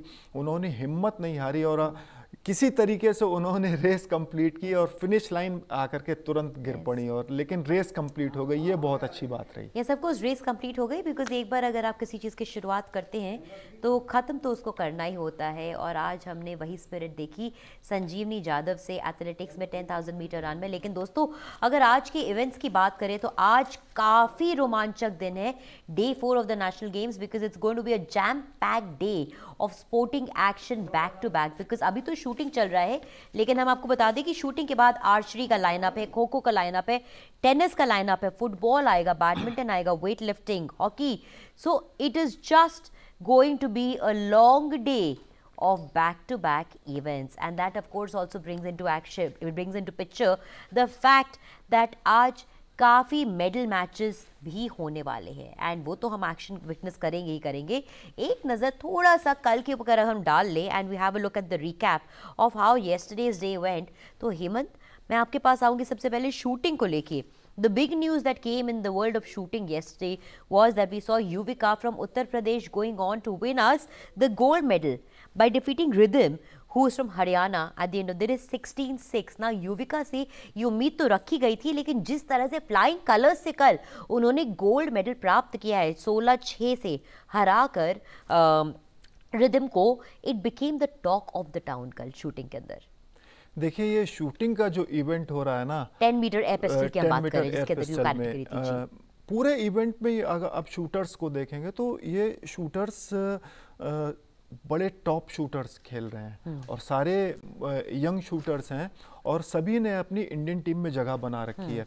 अब युविका को ही ले लीजिए आप, बहुत छोटी सी जगह से आई हैं वो, अलीपुर खेड़ी गांव है बागपत में, वहाँ की वो रहने वाली हैं और 2017 में उन्होंने शूटिंग शुरू की थी युविका ने, और बहुत ही गरीब परिवार से थी। उनके पिताजी बीमार हो गए थे, पैरालाइज्ड हो गए थे, तो उनके मैं युविका से मिला हूँ तो वो 2 दिन पहले जब वो जा रही थी तो एक यहीं दिल्ली में एक छोटी सी रेंज है लक्ष्मी नगर में, वहाँ पंकज शर्मा की रेंज पर वो प्रैक्टिस कर रही थी। तो वहाँ पर उन्होंने बताया कि वो किस तरीके से उन्होंने अपनी शूटिंग की शुरुआत की और पिताजी उनके बीमार हो गए थे, तो दादाजी उनके चाहते थे कि बेटी की नौकरी लग जाएगी, तो वो उस वजह से उन्होंने शूटिंग शुरू की। और धीरे धीरे देखिए उन्होंने किस तरीके से अपना शूटिंग में अच्छा सा कमाल करना शुरू किया। और नेशनल गेम्स में गोल्ड मेडल ये बताता है कि वो बहुत प्रतिभाशाली हैं। और आपको एक बात बताऊं साक्षी कि वो उसी एकेडमी की प्रोडक्ट हैं जो जिस एकेडमी से सौरभ चौधरी निकले थे। सौरभ चौधरी ने ओलंपिक तक का सफ़र तय किया और सौरभ चौधरी के बाद वो अमित शौरान उनके कोच हैं युविका के। अमित शौरान ने ही सौरभ को प्रोड्यूस किया था और अमित शौरान ने युविका को भी प्रोड्यूस किया है। तो कल 578 का स्कोर लगाया, बहुत अच्छा स्कोर है। रिदम ने उनसे भी अच्छा क्वालिफाइंग में स्कोर लगाया था 582 का। तो दोनों ही बहुत प्रतिभाशाली शूटर्स हैं और दोनों फाइनल्स में पहुंचे। और दोनों के बीच स्वर्ण और रजत पदक के लिए मुकाबला भी था, जहां पर युविका ने जो अपने क्वालिफाइंग में उनसे पीछे थी और फाइनल में उनको शिकस्त दी। जब हम यहाँ बात करें शूटिंग की दोस्तों, तो एक नज़र अब डालेंगे कि इस समय प्रेजेंटली मेडल टैली की क्या स्थिति है जब हम अलग अलग स्टेट्स की बात करते हैं। Let's have a look at the medal tally and how it stands coming up. Of course we see that SSCB के पास इस समय कुल मिलाकर सबसे ज़्यादा मेडल्स हैं, बिकॉज इनके पास 23 गोल्ड हैं, 14 सिल्वर, 14 ब्रॉन्ज। हरियाणा की अगर बात करें तो 22 gold, 16 silver, 11 bronze. Uttar Pradesh है तीसरे स्थान पर 13 गोल्ड के साथ 9 सिल्वर और 8 ब्रॉन्ज लेकर। तमिलनाडु 12 गोल्ड के साथ चौथे स्थान पर है, 9 सिल्वर और 12 ब्रॉन्ज मेडल है। और वेस्ट बंगाल इस समय है 5वें स्थान पर, 10 गोल्ड, 8 सिल्वर, 9 ब्रॉन्ज के साथ। आगे बढ़ेंगे, छठे स्थान पर है महाराष्ट्र 9 गोल्ड लेकर, वहीं मणिपुर है 7वें स्थान पर 9 गोल्ड लेकर। पंजाब है 8वें स्थान पर 7 गोल्ड के साथ। केरल और गुजरात अभी है 9वें और 10वें स्थान पर 7 और 5 गोल्ड लेकर। हेमंत, अभी ये सिर्फ चौथा दिन है, लेकिन जिस तरह से हम देख रहे हैं कि केरला के पास अभी 7 गोल्ड है सिर्फ, ये अंक तालिका में इस समय नीचे से दूसरे स्थान पर है। लेकिन ये एक ऐसा राज्य है जिसने पिछली बार यानी 2015 में काफ़ी अच्छी फिनिश ली थी नेशनल गेम्स के अंदर overall, but now presently we are seeing कि ये सेकेंड लास्ट स्पॉट पर है। काफ़ी आपको लगता है उलटफेर इस मेडल तालिका में होने वाला है जैसे जैसे दिन बीतेंगे? अभी देखिए, जहाँ तक आपने केरल की बात की, तो केरल ने 2015 में होस्ट किया था नेशनल गेम्स को। और जो होस्ट होता है उसको थोड़ा सा एडवांटेज होता है, क्योंकि उनका मोराल भी हाई होता है और उनको कंडीशन से यूज टू होते हैं और अपनी जो फैसिलिटीज़ वगैरह हैं उसको काफ़ी मतलब नज़दीकी से जानते हैं, तो उसका काफ़ी हद तक फ़ायदा मिलता है जो होस्ट होता है, तो उसका उन्हें फ़ायदा मिला होगा। लेकिन हम केरल के बारे में सिर्फ यही नहीं कह सकते कि वो होस्ट की वजह से टॉप पर रहे थे या उन्होंने बहुत अच्छा प्रदर्शन किया था।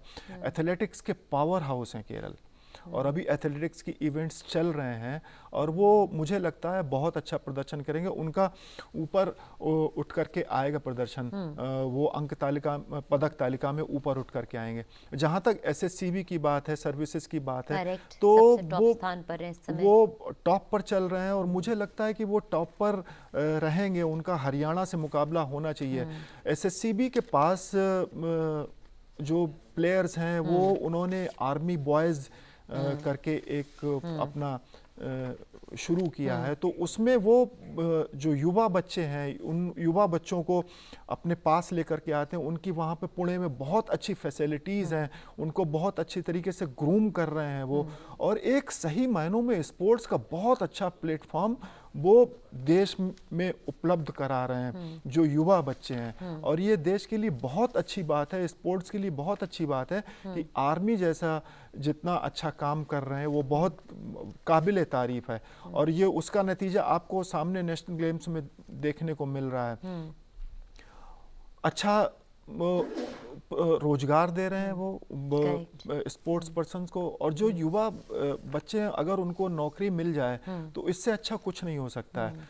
तो सर्विसेज वो काम कर रहा है, स्पोर्ट्स की फैसिलिटी भी दे रहा है और नौकरियां भी प्रोवाइड कर रहा है स्पोर्ट्स पर्सन्स को, तो उसका नतीजा सामने देखने को मिल रहा है। वो मेडल टैली में आगे भी है। और हरियाणा की जहां तक बात है, हरियाणा भी आपने देखा होगा कि किस तरीके से वहां पर बूम आया है जी, स्पोर्ट्स का। correct. 2008 में जब Yes. विजेंदर सिंह का बीजिंग ओलंपिक में ब्रॉन्ज मेडल आया था और अखिल कुमार ने जो शानदार प्रदर्शन किया था, उसके बाद वहाँ पर जो जिस तरीके से उन्होंने डीएसपीज बनाया अपने प्लेयर्स को और कैश अवार्ड्स देना शुरू किया, वो बहुत बड़ी बात थी। उसकी वजह से हरियाणा में एक कल्चर आया और उस कल्चर की वजह से स्पोर्ट्स आज उनके पूरे घर घर में रच बस सा गया है। बिल्कुल।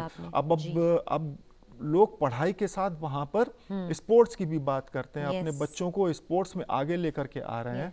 तो इस वजह से भी हरियाणा में काफ़ी खिलाड़ी निकल कर के सामने आए। इसी वजह से सर्विसेज और हरियाणा का मेडल टैली में दबदबा है ऑफ कोर्स। और अगर हम और भी बाकी इवेंट्स की भी बात करें जो कल हुआ, तो उसके अंदर एक मेजर इवेंट हाईलाइट जो रहा वो हमने देखा कल कि डिकैथलॉन और ट्रिपल जंप के अंदर और मेंस हाई जंप में जो कल मेडल्स गए हैं वो काफ़ी कल बातचीत का मुद्दा बने, यानी चर्चा का मुद्दा बने।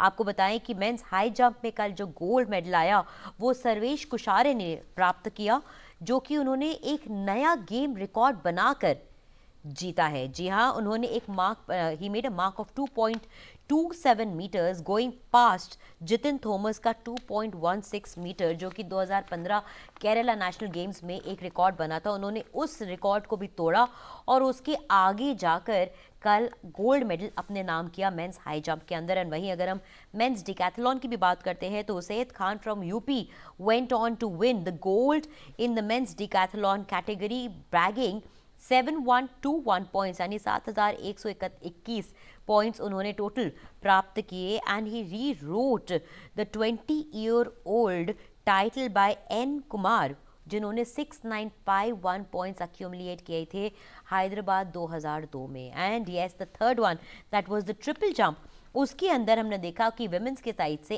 एन.वी. शीना ने 13.37 मीटर्स प्राप्त करके, यानी 13.37 मीटर्स का उन्होंने जब रिकॉर्ड बनाया, वो आती है केरला से। उसके साथ ही उन्होंने गोल्ड मेडल अपने नाम किया। So I come over here to you Hemant, ये तीन लोग सर्वेश कुशारे, उसके साथ साथ Usaid Khan and then N V. Sheena, obviously अलग अलग क्षेत्रों से, अलग अलग राज्यों से आते हैं। पर one of the things that we see now in the national games, especially this year का, is कि जो भी खिलाड़ी आगे जाकर गोल्ड मेडल प्राप्त कर रहा है वो अपने आप में कोई ना कोई नया रिकॉर्ड या तो बना रहा है या पुराना बना हुआ रिकॉर्ड तोड़ रहा है। Do you think this is somewhere a norm that you'll get to see always in national games, that records will carry on being broken? Because obviously these are youngsters coming out to play, a lot of them making their debuts also. नहीं, देखिए, record बन रहा है ये तो बहुत अच्छी बात है। और पहले दिन आपने देखा होगा एथलेटिक्स में 9 गेम्स रिकॉर्ड बने थे। तो ये बड़ी बात है और ये अच्छी बात है कि जब रिकॉर्ड टूटते हैं, नए रिकॉर्ड बनते हैं, तो इसका मतलब कहीं ना कहीं आपके स्पोर्ट्स में मतलब वृद्धि हो रही है और स्पोर्ट्स बढ़ रहा है, ये इस दिशा की ओर बताता है। तो अच्छी बात है। उसैद खान का परफॉर्मेंस मुझे बहुत इम्प्रेस किया। 7100 से ऊपर पॉइंट उन्होंने 10 इवेंट डेकाथलन में किया, बहुत अच्छी बात है। और उनकी ज़्यादा उम्र भी नहीं है और बहुत अभी छोटे ही हैं, और इस उम्र में उन्होंने इतना अच्छा करके दिखाया। बहुत क्योंकि डेकाथलन एक बहुत टफ इवेंट है, आपको 10 इवेंट्स में लगातार अच्छा प्रदर्शन करना पड़ता है, आपको स्प्रिंट भी लगानी पड़ती है, आपको थ्रो भी करना पड़ता है, आपको जंप भी लगानी पड़ती है। तो आपके अंदर जब तक आप पूरे संपूर्ण एथलीट नहीं है, डेकाथलन को इसीलिए संपूर्ण इवेंट बोला जाता है। तो बहुत अच्छा प्रदर्शन रहा और यूपी ने खास तौर पर बहुत इम्प्रेस किया एथलेटिक्स में इस बार। मुझे मतलब बहुत अच्छा सुखद आश्चर्य जिसे बोलेंगे, अच्छा सा, तो यूपी का प्रदर्शन देख करके मुझे काफ़ी अच्छा लग रहा है कि उन्होंने एथलेटिक्स में काफ़ी अच्छा किया। केरल और यूपी दोनों बहुत अच्छा कर रहे हैं। राइट, केरल और यूपी दोनों ही बहुत अच्छा कर रहे हैं और वक्त के साथ पता चलेगा कि क्या ये अपने इस गुड फॉर्म को कंसिस्टेंटली बरकरार रख सकते हैं till the end of the tournament. Of course we still have a lot of days remaining in the national games, because the national games, the 36 national games officially will come to a close on the 12th of October, पर उसमें अभी काफ़ी दिन है, इसलिए सफ़र अभी बहुत लंबा है और ये वक्त ही बताएगा कि केरल और यूपी अपने पोजिशंस को किस हद तक ऊपर ले जा पाते हैं in terms of performance, especially also Haryana included. And since we're talking about these states, how can we now miss out on one of the most important sporting events that comes from the world of Haryana? हम बात कर रहे हैं wrestling की, और wrestling की अगर बात करें तो कल हमने देखा कि किस प्रकार से अंतिम पंगाल ने डेब्यू में, कल 18 साल के हैं, उन्होंने गोल्ड अपने नाम करा। कल ही डिफीटेड मध्य प्रदेश के प्रियांशी प्रजापति को by fall in the women's 53 kilogram category. Now two things over here, you have a big smile on your face Hemant, आपके चेहरे पे बहुत बड़ी मुस्कुराहट है, अच्छा लगा ये देख के। लेकिन दो चीज़ें इसमें से हाईलाइट होती है, एक तो कि महिला या महिलाएं रेसलिंग के अंदर किस तरह से अपना नाम बना रही हैं। काफ़ी समय से हम देख ही रहे हैं कि वो अपनी एक छाप छोड़ रही हैं, but it just makes you feel even more happy that today women are also being able to come to that place in wrestling. And second of course Antim Panghal 18 साल की हैं, एंड जो आप कह रहे थे कि डेब्यू बहुत सारे खिलाड़ी इस बार नेशनल गेम्स में करने वाले, और ये काफ़ी नौजवान खिलाड़ी हैं जो अपनी छाप छोड़ रहे हैं नेशनल गेम्स के अंदर। बहुत शानदार प्रदर्शन है, बहुत उभरती पहलवान है ये अंतिम पंघाल। जिस तरीके से उन्होंने नेशनल गेम्स में 53 केजी में प्रदर्शन किया, गोल्ड मेडल जीता, और वो भारतीय टीम के लिए भी अच्छा करती आई हैं। अभी जूनियर में, वर्ल्ड जूनियर में उन्होंने मेडल जीता, बहुत अच्छा प्रदर्शन किया। और देखिए हरियाणा तो रेसलिंग में कमाल कर रहा है, उनकी बेटियां जो हैं बहुत अच्छा प्रदर्शन कर रही हैं, एक के बाद एक लगातार अच्छे पहलवान आ रहे हैं। जो गीता फोगाट ने, बबीता फोगाट ने और साक्षी मलिक ने एक लैंडमार्क रखा, एक उदाहरण बनी वो वहाँ पर। उसके बाद छोटे छोटे घरों में लोग अपने बच्चों को रेसलिंग करा रहे हैं। एक समय ऐसा था कि जब बेटियों को वहाँ पे रेसलिंग कराई जाती थी तो लोग ताने मारते थे, लोग कहते थे कि तुम, जो पिता अपने बच्चों को रेसलिंग कराते थे तो वो उनको बोलते थे कि आप ये क्या कर रहे हो। उसको मेरे सामने कई ऐसे उदाहरण हैं, जैसे नीतू का बॉक्सिंग में है, उनको उनके पिता ने जब उनको बॉक्सिंग शुरू कराई थी तब भी उनको काफ़ी ताने सुनने को मिले थे। ऐसे ही साक्षी के फादर को भी काफ़ी ताने सुनने को मिले थे। लेकिन अब स्थिति बदल रही है, अब लगातार एक के बाद एक घरों में रेसलिंग करा रहे हैं, बच्चों को बॉक्सिंग करा रहे हैं। तो बहुत अच्छी स्थितियां हैं हरियाणा में। और देखिए आपने देखा होगा कि हरियाणा लगातार क्लीन स्वीप कर रहा है रेसलिंग में, लगातार बहुत अच्छा प्रदर्शन कर रहा है। आप कोई भी वेट कैटेगरी देखिए, सारी वेट कैटेगरियों में सिर्फ दिव्या काकरान ने 76 में गोल्ड मेडल जीता था। तो वो एक मतलब एक्सेप्शन है, बट हरियाणा तो कमाल कर रहा है रेसलिंग में। ऑफ कोर्स हरियाणा कमाल कर रहा है, और रेसलिंग हमेशा से ही हरियाणा पहचाना गया है रेसलिंग की वजह से ही। लेकिन एक चीज़ जो काफ़ी खुशी देती है देखने में और जानकर भी, वो ये है कि किस प्रकार से महिलाएं in the world of wrestling आज खास तौर से उभर कर आ रही है। And as Hemant just now pointed out that Sakshi Malik almost created a revolution that got its start after she went on to win the medal for us in from representing India, and उसके बाद से there has been no stopping women when it comes to the world of wrestling. हमारे पास बहुत सारी बातचीत आज भी sports के ऊपर बाकी है, यानी आज के इवेंट्स को लेकर, और इसके साथ ही साथ इवेंट्स का लाइनअप भी आपके लिए आज पूरा तैयार है। लेकिन अभी वक्त हो गया है एक छोटे से ब्रेक का, क्योंकि हम आपके लिए लेकर आ रहे हैं एक झलक एथलेटिक्स की ओर, और उसके बाद आप हमसे वापस मिलेंगे इसी स्टूडियो में on the discussion for the 4th day of the ongoing 36th national games 2022।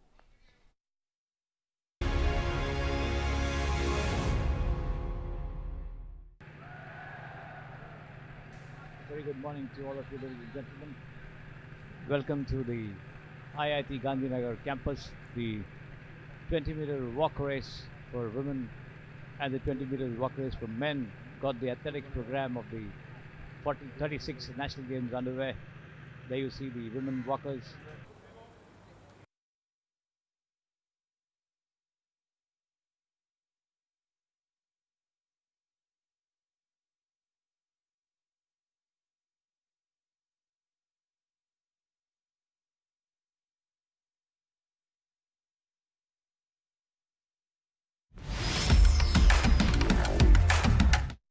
Action from the world of athletics. लेकिन थोड़ी ही देर में ब्रेक पर जाने से पहले हम बातचीत कर रहे थे कि किस प्रकार से महिलाएं अपनी छाप छोड़ने लगी हैं इन the world of wrestling. And Haryana से उम्मीद रखी जाएगी कि इस बार नेशनल गेम्स में धीमे धीमे कर वो अपनी एक बहुत अच्छी फिनिश लाइन, या कह लीजिए कि अपनी एक बहुत अच्छी छाप छोड़े as a state when it comes in the medal tally towards the end of the ongoing 36 national games. But we'll have to wait and watch as to how Haryana plays out on that. For now, it's time to take the discussion forward, and from wrestling we would now like to move on forward towards another sport which is badminton, also called as baddy. हमने देखा कि badminton के अंदर जो हमारे पास latest update है after yesterday's event is that Kerala will be up against Telangana in the badminton mixed team finals. And क्योंकि तेलंगाना ने of course हराया, Telangana went on to win with the help of Sikki Reddy and Sai Praneeth, defeating Maharashtra 3-2, and as a result they are now up to face Kerala. अब यहाँ पर एक बात मैं आपसे करूँगी, कुछ ऐसे नाम मुझे याद है हेमंत जी, आप अभी शुरुआत में कह रहे थे कि अब की बार नेशनल गेम्स में काफ़ी सारे ऐसे जाने माने नाम हैं जो पार्ट नहीं ले रहे, यानी भाग नहीं ले रहे, बट बहुत सारे ऐसे नाम हैं जिनको अब मौका मिलेगा कि वो अपनी प्रेजेंस नेशनल गेम्स में कहते हैं ना कि फील करवा सके। दो ऐसे नाम जो अभी उठते बैडमिंटन के क्षेत्र से वो है साई प्रणीत और सिक्की रेड्डी। तो इन दोनों नामों की वजह से Telangana has been up or is set up against now Kerala. The contribution of these two shuttlers, how important do you see for the state of Telangana, which is Sikki Reddy and Sai Praneeth? नहीं, देखिए, जब बड़े खिलाड़ी किसी भी state से खेलें या किसी भी देश से खेलें तो उसका तो फ़र्क पड़ता ही है। वो दूसरे अपने टीम साथियों के लिए एक प्रेरणा होते हैं और उनसे प्रेरणा मिलती तो वो अच्छा प्रदर्शन करते हैं। तो अच्छी बात है कि सिक्की रेड्डी और साई प्रणीत तेलंगाना के लिए खेल रहे हैं। और सिक्की रेड्डी तो अभी वियतनाम ओपन खेल करके आई, रोहन कपूर के साथ जोड़ी बना करके खेल रही थी, वहाँ पर वो सेमीफाइनल में पहुँची। मुझे बड़ी हैरानी हुई कि वो परसों ही शायद उनका वियतनाम ओपन में खेल सेमीफाइनल में आ रही थी और वो तुरंत यहाँ खेलने आ गई। बहुत बड़ी बात है, बहुत अच्छी प्लेयर रही हैं। उनको 2008 यूथ कॉमनवेल्थ गेम्स में मैंने पहली बार देखा था, जब साइना नेहवाल के साथ उनका फाइनल हुआ था, यूथ पुणे में हुआ था। तो उस वक्त लगा था कि एक अच्छी शटलर मिल रही है, लेकिन बाद में वो अडॉप्ट कर गई डबल्स में, और डबल्स में उन्होंने बहुत अच्छा नाम कमाया। अच्छी बात है। और एच.एस. प्रणय भी खेल रहे हैं, वो भी नेशनल गेम्स में खेलने, वो भी वियतनाम ओपन में खेलने गए थे और वियतनाम ओपन से यहाँ पर आकर के खेलने आए। तो ये अच्छी बात है कि गुजरात में एक तो बहुत शॉर्ट नोटिस पे ये नेशनल गेम्स हुए। करेक्ट। और इंडियन ओलंपिक एसोसिएशन ने मतलब इन गेम्स को सफल बनाने के लिए, एक तो 7 साल बाद, बहुत बड़े अंतराल बाद ये गेम होने जा रहे थे, और इसमें खेल मंत्रालय भी इन्वॉल्व था। वो भी तीनों मिलकर के काम कर रहे थे, इंडियन ओलंपिक एसोसिएशन, खेल मंत्रालय और गुजरात सरकार, तीनों का मिलकर के जब ज्वाइंट एफर्ट हुआ है तब इतने कम समय में ये नेशनल गेम्स हो पाया। वरना इतने कम समय के अंदर गेम्स होना मतलब संभव नहीं होता है। लेकिन अच्छा है कि ये गेम्स इन्होंने कराए, और इसकी वजह से भारतीय ओलंपिक संघ ने, इंडियन ओलंपिक एसोसिएशन ने एक मतलब सभी स्पोर्ट्स फेडरेशंस को बोला था कि भाई हम इतने साल बाद नेशनल गेम्स कराने जा रहे हैं, तो इसमें आप जो भी अपने कॉमनवेल्थ गेम्स के मेडलिस्ट हैं इनको जरूर हर हालत में पार्टिसिपेट कराइए। उनका एक तरीके से मैंडेटरी किया गया था इन गेम्स में पार्टिसिपेट करना। लेकिन ज़्यादातर बड़े खिलाड़ी थे, वो उनका इंटरनेशनल इंगेजमेंट्स होते हैं और लगातार खेलते रहना, क्योंकि उनको भी आराम चाहिए। इसलिए नीरज चोपड़ा हो, बजरंग हो, रवि कुमार हो, या पीवी सिंधु हो, या लक्ष्य सेन हो, या साक्षी मलिक हो, तो इन लोगों ने अपना चोट का हवाला दे करके या आराम का हवाला दे करके खेलों से नाम वापस ले। लेकिन सैल्यूट करना होगा एच.एस. प्रणय जैसे लोगों को, सिक्की रेड्डी जैसे लोगों को, साई परनीत जैसे लोगों को, या मोहित हो गए या नवीन हो गए, ये कॉमनवेल्थ गेम्स में रेसलिंग में मेडल जीत करके आए थे, इन लोगों ने यहाँ पे पार्टिसिपेट किया। बहुत अच्छी बात है। और जब बड़े खिलाड़ी किसी भी गेम्स में खेलते हैं तो, और बड़े खिलाड़ी नाम वापस लेते हैं, तो दूसरों को मौका मिलता है, तो दूसरों को अपनी प्रतिभा दिखाने का। तो मैं तो ये कहूँगा, अगर कुछ बड़े खिलाड़ियों ने नाम वापस लिया है तो दूसरों को यहाँ पर अपनी प्रतिभा दिखाने का मौका मिला। हो सकता है बड़े खिलाड़ी ना खेलें, तो जो दूसरे नए खिलाड़ी आए हैं वो अब अपना यहाँ पे मेडल जीतेंगे तो वो बड़ा नाम बनेंगे, वो अपना अच्छा और आगे प्रदर्शन कर That's a सकते very हैं। beautiful way to in fact look at how things have played out so far, क्योंकि जब बहुत सारे जाने माने नाम नहीं पार्ट लेते हैं तो ऑब्वियसली जैसे हिम्मत ने कहा भी कि दूसरे खिलाड़ियों को मौका मिलता है कि वो अपनी छाप छोड़ सके और अपने नाम को दर्शकों के दिलों में उतार सकें, because then obviously they get a chance to stand out and shine. और उसी बात पर अब वक्त हो गया है दोस्तों कि एक नज़र डालें कि आज यानी डे 4 ऑफ नेशनल गेम्स 2022 के इवेंट्स का क्या लाइनअप है। एथलेटिक्स सुबह 7 बजे से आप देख ही रहे हैं, IIT गांधीनगर से शुरू हो चुका है। आर्चरी आप देख पाएंगे आज सुबह 9:15 से। अहमदाबाद से जो हम देखेंगे खो खो आएगा उसके बाद 9:30 बजे, जो आप देखेंगे अहमदाबाद संस्कृत धाम ग्राउंड V2 से। एंड देन टेनिस भी लाइव आएगा सुबह 9:30 बजे। फुटबॉल मेंस के भी आज गेम होने वाला है सुबह 9:30 बजे, यानी ठीक 9:30 बजे। There are a lot of events which includes kho kho, tennis and football at the same time happening at different venues, जिसको आप देख सकेंगे। उसके बाद हम देखेंगे 10 बजे से आज बैडमिंटन आने वाला है, जो होगा सूरत से दीन दयाल उपाध्याय इंडोर स्टेडियम में। एंड 11 बजे आप देखेंगे वेट लिफ्टिंग का इवेंट गांधीनगर महात्मा मंदिर से। उसके बाद आएगा 2:15 बजे दोपहर में यानी 2:15 PM IST पे होगा हॉकी का event Dhyanchand hockey ground RMC Rajkot से। और शाम को 6:30 बजे आप देख सकेंगे फुटबॉल मेन, जो कि होगा अहमदाबाद ट्रांस स्टेडिया से। ये रहेंगे आज के सारे इवेंट्स का लाइनअप, आज का दिन भर का schedule. And of course this is the whole day schedule, but a lot of action getting lined up, जिसमें हम देख रहे हैं archery, kho kho, tennis, football, baddy, weightlifting, hockey और फुटबॉल, ये सारे ही नाम सामने आते हैं। जब हम दोस्तों वेट लिफ्टिंग की बात करते हैं तो वेट लिफ्टिंग में एक नाम मेरे जहन में जो आता है हेमंत जी, वो है जसवीर कौर का, जो कि पंजाब से हैं, जिन्होंने कल गोल्ड प्राप्त किया है। What was more amazing to watch was that she was able to lift weight of 200 kilograms in the 64 kg category. Now 200 kilogram का वेट उठा लेना और उसमें गोल्ड प्राप्त करना अपने आप में बहुत बड़ी बात बोलता है for a weightlifter. Jasveer Kaur ने बहुत अच्छा प्रदर्शन किया। 64 kg में उन्होंने 200 किलो वेट उठाया। अगर आप देखेंगे कल 3 मुकाबले हुए हैं वेट लिफ्टिंग में, तो तीनों ही कैटेगरी में 76 kg विमेन, 64 kg विमेन और 81 kg मेन। अगर आप तीनों मुकाबले देखेंगे तो तीनों ही मुकाबलों में गोल्ड मेडल के लिए ज़बरदस्त फाइट हुई है। मतलब गोल्ड मेडल 1 किलो के अंतर से जीता है। जसवीर कौर ने 200 किलो उठाया तो सिल्वर मेडल 199 पे गया। इसी तरीके से 81 में दीपक लाठेर हरियाणा और जो कॉमनवेल्थ गेम्स के मेडलिस्ट हैं, 2018 में गोल्ड कोस्ट में उन्होंने मेडल जीता था, दीपक लाठेर ने ब्रॉन्ज मेडल। और अजय सिंह के बीच जो अभी इस कॉमनवेल्थ गेम्स में खेलने गए थे बर्मिंघम में, वहाँ पे चौथे स्थान पर रहे थे, दोनों के बीच जबरदस्त फाइट हुई थी। तो 1 किलो के अंतर से दीपक लाठेर ने अजय सिंह को हराया। इसी तरीके से 76 kg में पूनम यादव जो बर्मिंघम कॉमनवेल्थ गेम्स में खेलने गई थी, वो हार गई और 1 किलो के अंतर से वो तमिलनाडु की अलीश से पिछड़ गई। तो अच्छी बात है, कंपटीशन बहुत टफ देखने को मिल रहा है, लेकिन थोड़ा सा स्तर और ऊंचा होता तो अच्छा रहता, क्योंकि इन सब कैटेगरीज में जो एशियन कंट्रीज हैं बहुत ज़्यादा अच्छा प्रदर्शन करते हैं। हेमंत जी, हम इस बातचीत को जारी रखेंगे। I know you have a lot to share with us, but right now it's time for us to go ahead and make you watch some action from the world of Kho-Kho that's coming up for all of you.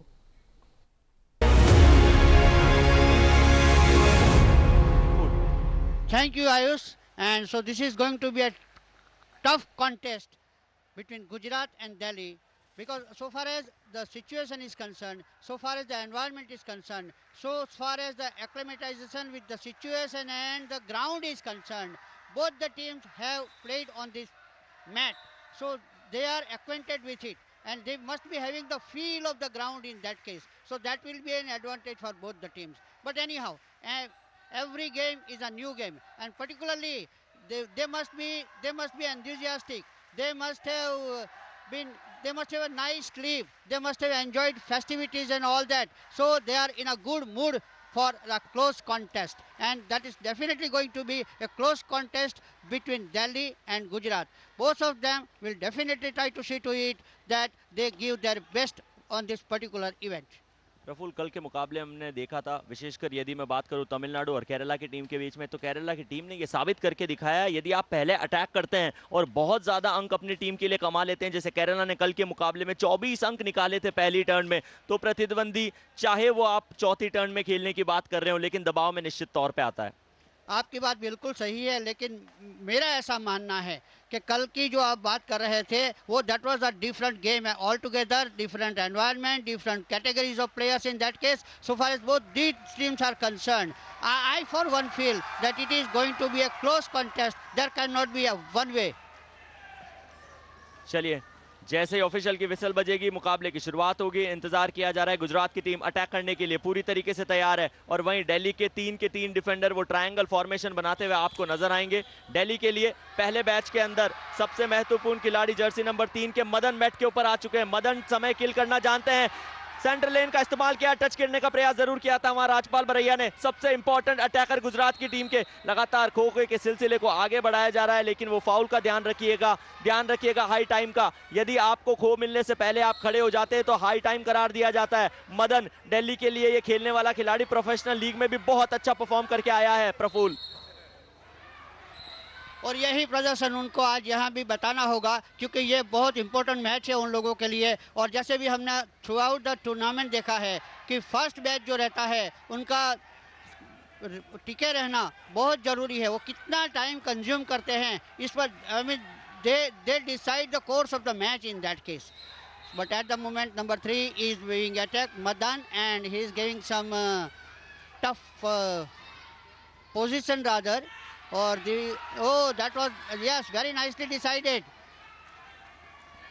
Sudden खो दिया गया था, राजपाल को खो दिया गया था। उसका कारण यह है कि राजपाल कभी भी खेल की दशा बदलने की क्षमता रखते हैं। सबसे ज्यादा पॉइंट कल के इस मुकाबले में गुजरात की टीम में यदि अटैक करते हुए कोई खिलाड़ी लेके आया है तो वो राजपाल है। स्काई डाई लगाई है मदन के सामने, अभी तक टच क्लेम दिया नहीं गया। 1 मिनट से ऊपर का समय यहाँ खेला जा चुका है और मदन अकेले टीज करते हुए, डॉजेस देते हुए नजर आ रहे हैं गुजरात की टीम को।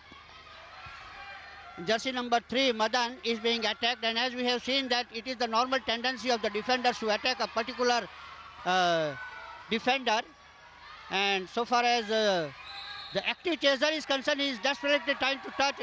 Has he succeeded? No, Madan has succeeded in evading. Once again there was an opportunity but missed it, and at the pole that was a pole dive, and the chaser is claiming, the chaser is vehemently claiming but refused by the pole umpire. And so as you know that according to the innovations, 2 pole umpires also employed particularly in this event. Ayush.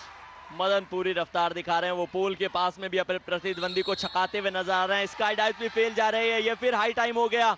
खो मिलने से पहले मत उठिएगा जनाब, वरना मुश्किलात का सबब आपके लिए बनता जाएगा। और दिल्ली के लिए मदन, ये तो वैसे ही आपको एक कड़ी टक्कर देने के लिए जाने जाते हैं। कल जो शुरुआत हुई थी, केरला की टीम ने वो शुरुआत की थी, 24 अंक निकाले थे। आज यहाँ गुजरात की टीम अटैक करती हुई आपको नजर आ रही है, दिल्ली की टीम डिफेंड करती हुई। मदन का शिकार बना लिया गया है, मदन को नयन ने मैच से बाहर किया है, रनिंग टच करके उनको मैच से बाहर जाने की राह दिखाई। तो अब 2 डिफेंडर आपको नजर आएंगे जो डिफेंड करेंगे दिल्ली की टीम के लिए। मदन एक बहुत बड़ी मछली को फांसा है, नयन सेरदिया ने ये शिकार किया था। But Madan has done a good job for his team because he was there at the field for more than 2 minutes, rather 2.5. And Gujarat is desperately trying to get off this first batch. And as we have been telling you, now number 8 is being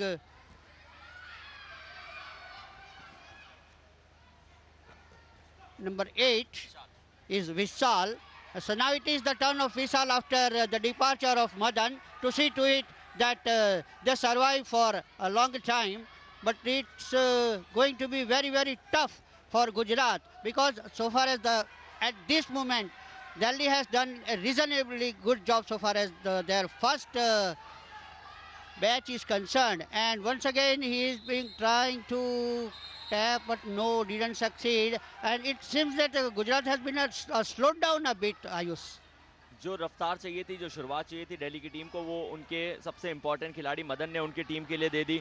अपनी वो अहम भूमिका अपनी team के लिए निभाई और बताया कि क्यों वो सबसे सर्वश्रेष्ठ डिफेंडर्स में से एक है। अभी पीछा किया जा रहा है विशाल का, लेकिन विशाल के अंदर एनर्जी थोड़ी सी कम होती हुई नजर आई, इसलिए बीच में टीजर दिखाते हुए आपको अभी ऋतिक भी नजर आए थे। बट अभी भी सेंटर लेन के आसपास वो क्रॉस चेन की फॉर्मेशन में विशाल ही दौड़ लगाते हुए नजर आएंगे। रनिंग टच से बचे हैं, क्या बचे हैं, ये आउट करार दिया गया है, आउट करार दिया गया है। शिकार बना लिया, और शिकार किसने बनाया है? गोविंद भाट ने, जर्सी नंबर 12 के गोविंद ने। क्या उनका पांव जो है वो सेंट्रल लेन के ऊपर था? यदि सेंट्रल लेन के ऊपर पांव होता है तो का मतलब यह है कि आउट करार नहीं दिया जा सकता। ऑफिशियल्स वो लाइव विजुअल्स देख के अपने निर्णय बता रहे हैं, और लाइव जब आप मुकाबले को देखते हैं आपको हाथों हाथ वो निर्णय लेना होता है, तो इतना आसान रहता नहीं है।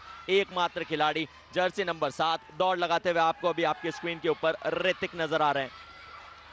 और यह इन पर ही निर्भर करता है कि वो कितना टफ फाइट दे सकता है, क्योंकि जहां तक गुजरात की बात करें तो ये फर्स्ट उनका जो बैच है उनको डिसमिस करने के बाद डेफिनेटली उनका मोरल बढ़ जाएगा। और इतना ही नहीं, जब सेकंड एंड थर्ड बैच आएंगे तब वो मोमेंटम पिकअप भी कर सकते हैं। But at the moment number 7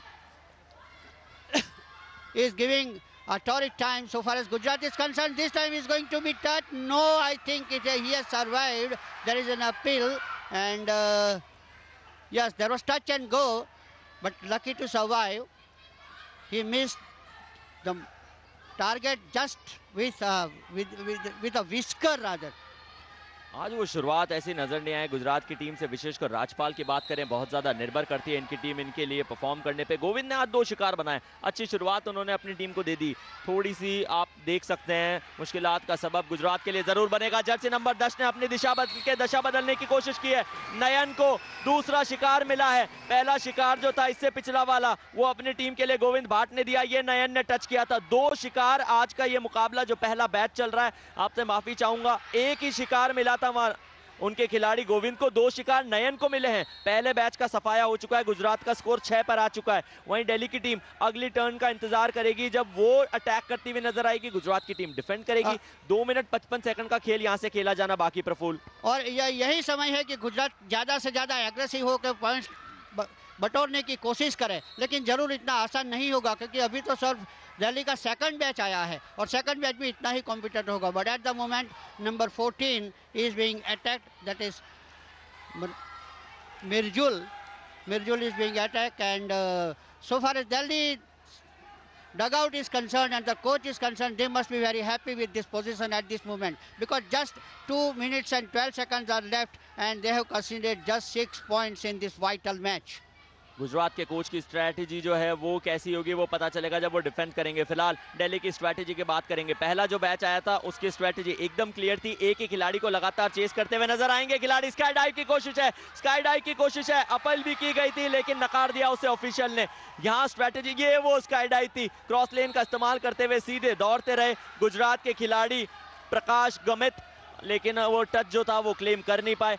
परिवर्तन किया गया, पहला जो बैच आया था वहां मदन अकेले दौड़ लगा रहे थे, लेकिन यहाँ तीनों के तीनों खिलाड़ी आपस में रोटेट होते हुए नजर आ रहे हैं Praful. And that is a strategy, because if they do like this and the others defenders get an opportunity to have a breathing time, and particularly in the game of Kho-Kho, 3 seconds breathing time means a lot, because this game runs into seconds, and all the teams are adopting all the tricks of the trade, and see what 2 more points are there and the score moves to 8. So Gujarat has picked up some momentum, and if they keep up this momentum, it will be very interesting to see. That was almost an easy prey so far as Gujarat is concerned. At the moment, the score is 8. सत्यम का शिकार बना लिया गया है, सत्यम match से बाहर हो चुके हैं, स्कोर 8 पहुंच चुका है गुजरात का। वहीं डिफेंडर्स दारोमदार रहेगा, ये बचा हुआ 1 मिनट मैच के ऊपर बिता लीजिए। जर्सी नंबर 14 के रूप में इस समय मिराजुल का पीछा किया जा रहा है, खो दिया है राजपाल ने। दौड़ लगाते हुए आपको कप्तान हार्दिक कहर नजर आ रहे हैं। हार्दिक कहर ने आगे जाके वो खो का सिलसिला आगे बढ़ाया, वापस राजपाल के पास बारी है, लेकिन वो अपने साथी खिलाड़ी को खो पास कर देंगे। जर्सी नंबर 14 लगातार मिराजुल दौड़ लगाते हुए नजर आ रहे हैं, क्या स्काई डाइव पे बदल पाएंगे? नहीं, स्काई डाइव से बचना इतना आसान रहेगा नहीं। ये वो स्काई डाइव थी जिसमें गोविंद भाट ने इस मुकाबले का दूसरा शिकार बना लिया। और इस हिसाब से गुजरात ने 10 पॉइंट स्कोर कर दिए हैं। अभी देखना है, सिर्फ 15 सेकंड बाकी है। 15 सेकंड में ये एक विक्ट्री वो ले सकते हैं कि नहीं। And this is going to be crucial moment so far as both the teams are concerned. Delhi will definitely try to defend for those 5-6 seconds, and Gujarat will definitely try to garner some 1 point at least. Oh, that was just a miss so far as Gujarat is concerned, and so Gujarat has managed to score 10 points while chasing first.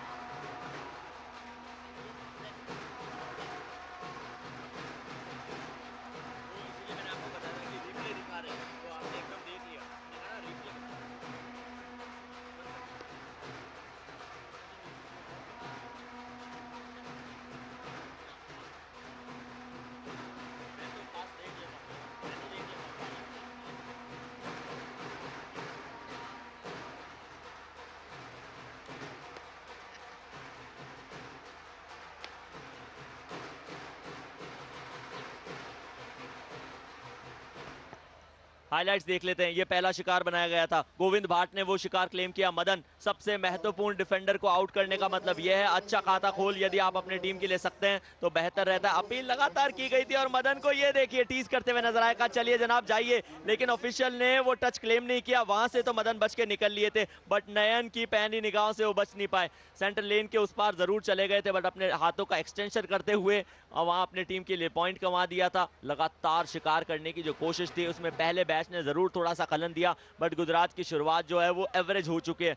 10 point बहुत ज्यादा अच्छी शुरुआत आप attack करते हुए इस team की मानेंगे नहीं, लेकिन दाद देनी पड़ेगी जिस तरह का खेल आज नयन ने दिखाया। लगातार अपनी टीम के लिए शिकार बनाते हुए नजर आए। ये खूबसूरत सी स्काई डाइव थी जो प्रकाश गमित ने अपनी टीम के लिए लगाई थी। पोल डाइव करते हुए पोल डाइव स्पेशलिस्ट राजपाल ने शिकार बनाने की कोशिश की। जब पोल से शिकार नहीं बना तो रनिंग टच करके अपना शिकार बना लिया, और फिर गोविंद भाट को आज के मुकाबले का अपना दूसरा शिकार भी अपने नाम मिला था।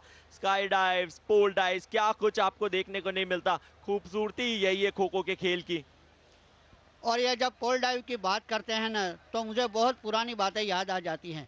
एक ज़माना ऐसा था कि वह जिस टाइम पर पोल की जगह 2 प्लेयर्स को खड़े किए जाते थे, और वहाँ से जो चेजर है वो उनको राउंड लगा के अपने काम करते रहते थे, और इसके बाद ये सब इनोवेशंस होते रहे। और अब तो सब टेक्नोलॉजी की बात है, तो हमें सरप्राइज नहीं होगा यदि आगे आने वाले समय में हमें चेजर्स में बैठे हुए 2 अलग कलर के जर्सी भी देखने को मिले।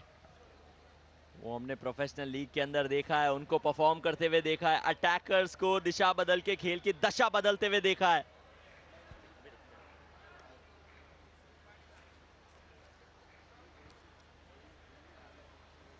स्टार्ट करना हो तो बता देना, स्टार्ट करना हो तो बता देना, स्टार्ट करना हो तो बता देना।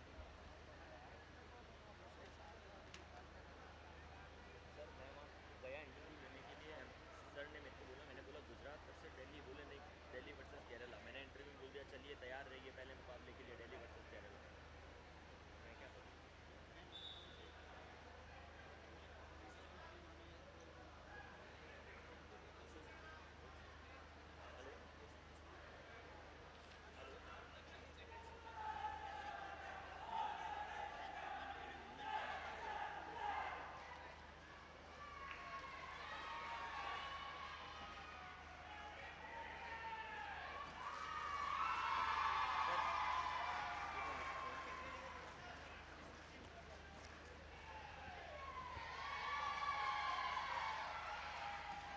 So everything is well set, and now it will be the turn of Gujarat to defend themselves.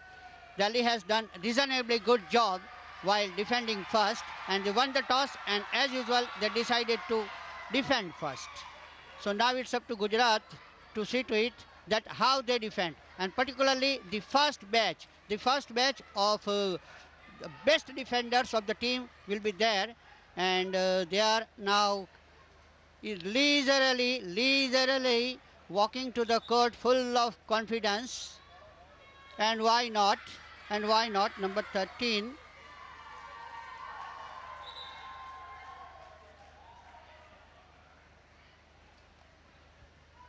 Number 13, Ketak,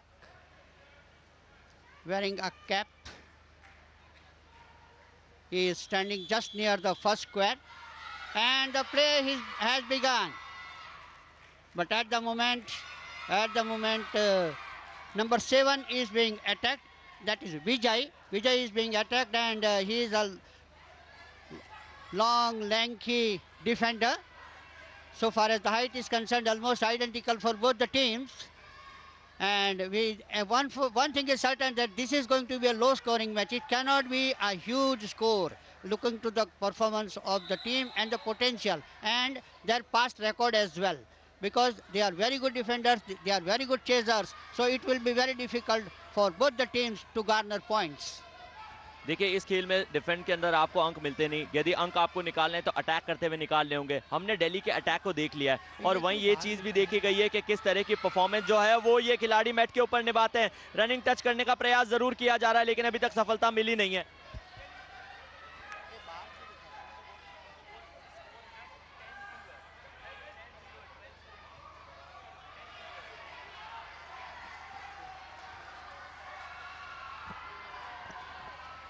रफ्तार का ये खेल है, रफ्तार पकड़ने की कोशिश की जा रही है। गुजरात की टीम जिन्होंने पहले राउंड के अंदर, पहली टर्न के अंदर आपको नजर आए थे कि वो अपने परफॉर्मेंस दिखा रहे थे अटैक में, यहाँ वो डिफेंड करने के लिए आई है। पहला शिकार बन चुका है गुजरात के लिए। विजय वेगार्ड को बाहर की रास्ता दिखा दिया गया है। मदन पोल डाई लगाते हुए नजर आए, क्या ये शिकार दिया जाएगा? क्या मदन अपना शिकार बनाएंगे? बिल्कुल बना लिया, 2 फटाफट से शिकार बना लिए गए। 4 हो चुका है अब दिल्ली का स्कोर। रफ्तार पकड़ लिए प्रफुल्ल अब दिल्ली की इस गाड़ी ने। और ये सही बात देखी जाए तो ये बड़ा क्रूशियल डिसीजन था और defender was absolutely unhappy, but it is but natural. It is but natural that in cricket batsman won't be happy, and in this case defender won't be happy. Chaser will be claiming the point, but these are all part and parcel of the game. It is the verdict of the jury that is final. और आप वो replay जब enjoy कर रहे थे तभी एक और शिकार बना लिया गया, तो तीनों के तीनों जो खिलाड़ी है पहले बैच के उनको बाहर कर दिया। अब दिल्ली की टीम जो पेस दिखा सकती है, हो सकता है प्रफुल्ल के वो लीड कर जाए गुजरात की टीम से। Yes, you are absolutely right, and so far as the timing is concerned, Delhi has managed to garner 6 points, and still 6 minutes and 34 seconds are left. So far as the first batch of Gujarat defenders is concerned, has not done up to their potential, it seems, at this stage. Delhi की team attack कर रही है, शुरुआत अच्छी मिल गई। पहले लगभग 2 minute के खेल के अंदर 3 खिलाड़ियों को बाहर भेज दिया गया था। पहला जो बैच है गुजरात का उसको साफ कर दिया गया था। इस समय दिल्ली की टीम जो है वो चेस करती हुई नजर आ रही है रुतेश को। रुतेश एक अच्छे खिलाड़ी है, डिफेंसिव स्किल्स इनकी भी अच्छी, लेकिन पहला जो बैच होता है वो सबसे स्ट्रांग माना जाता है। परिवर्तन जरूर किए जा रहे हैं खेलों के अंदर। रफ्तार पकड़ने की कोशिश तो गौरव भी कर रहे हैं, रुतेश का पीछा करते हुए उन्होंने अपने साथी खिलाड़ी को खो दे दिया है। मिराजुल जिन्होंने डिफेंस में ज्यादा समय मैट के ऊपर बिताया था, लेकिन अब वो खो का सिलसिला आगे पास कर देंगे प्रिंस की ओर। प्रिंस दौड़ लगा रहे हैं, दौड़ लगाते लगाते उन्होंने सनी को खो दिया है। सनी ने वापस अपने साथी खिलाड़ी मतलुम को खो दिया है। मतलुम ने आगे जाके वापस गौरव को, और खो खो की जो रफ्तार है वो देखते ही बन रही है प्रफुल्ल। ऐसा लगता है कि हॉकी की कमेंट्री सुन रहे हैं। Anyhow, that has to be there because the game is so fast that whenever you start talking about something, the entire complexion can be changed in that case. And there was an opportunity.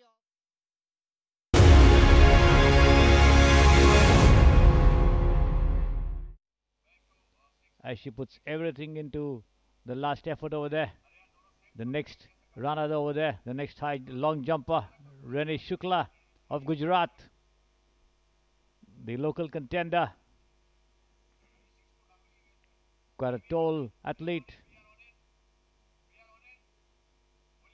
Long jump event in the women's heptathlon underway over here at the IIT Athletic Arena in Gandhinagar, Gujarat. There she is, Renee Shukla. Was it fair? Yes, it is. But perhaps she wouldn't be satisfied with the distance that she's got.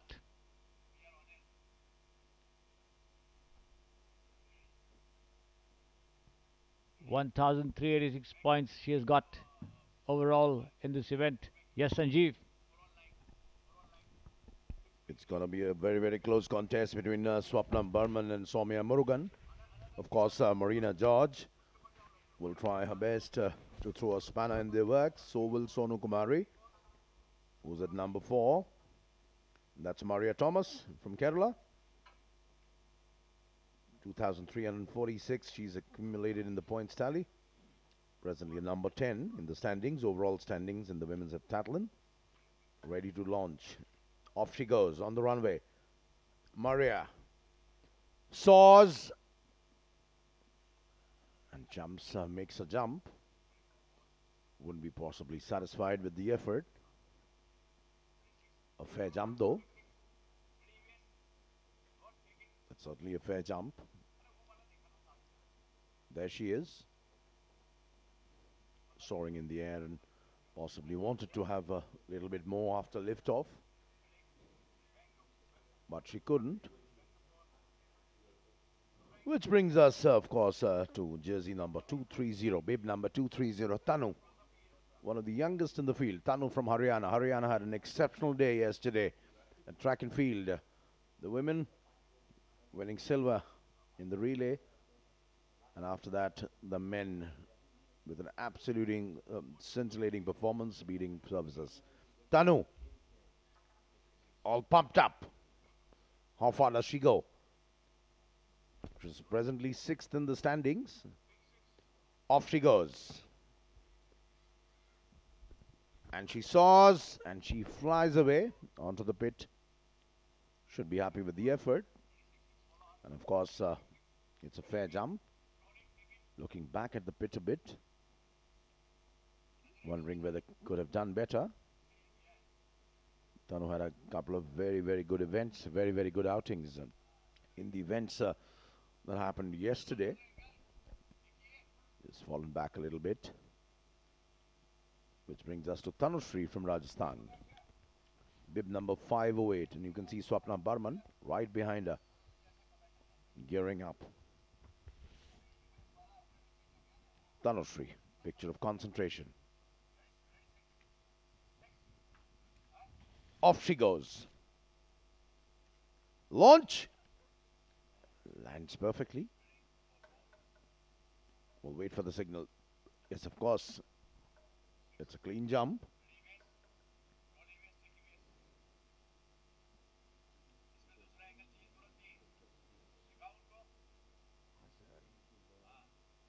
That's Tanushree.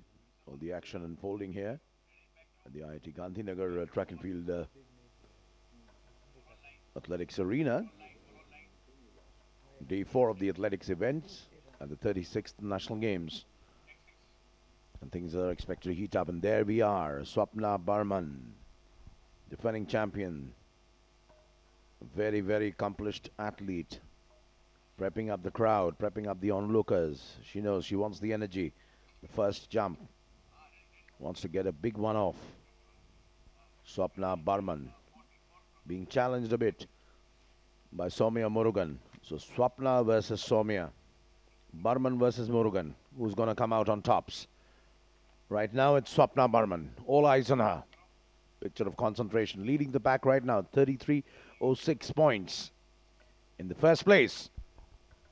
Swapna all geared up. Waiting to take off. Eyeing a big one. Off she goes. Swapna Barman. Flies, and that's a big jump. That is a big jump. Swapna Barman with a perfectly timed, very, very good jump, and that will certainly, as they say, Shri, set the cat among the pigeons. Why not? A very good effort. Leader of the pack, 3,306 points. Swapna Barman, there she is. A very stylish performer. Wonderful athlete. All grace and poise. Lot of strength as well. Leading the heptathlon field with 3,306 points. 347, Marina George of Kerala there on your screen. And let's see how much Marina can do to bridge the gap. She's now placed 3rd with 3,054 points. A good jump will get her a little more to the tally. There she is. A lovely sprint, a takeoff. Good effort. Yes, the white flag is up. There she is. Bib number 347 on your screen over there. Coming up with a good effort over there. Now getting some tips from her coach. After that effort, it remains to be seen how much she'll be able to improve and do better than what she already has done. The next contestant, Sonu Kumari of Haryana, there on your screen, lying in the fourth spot with 2,863 points. Can she do well in the remaining two events to move up in the placings? The long jump and the 800 meters, the two events in the women's heptathlon on day 2. Here she is, Sonu Kumari. Oh yes, but possibly she will not be happy with the distance. It's a fair one. The white flag goes up, all clear, given for that effort there from Sonu Kumari. And this is the previous effort over there from Marina George on your screen. And this is Sonu Kumari having a chat with the coach. Yes, Sanjeev. Yes, and as things stand, Sonu seems pretty happy, possibly, with a jump.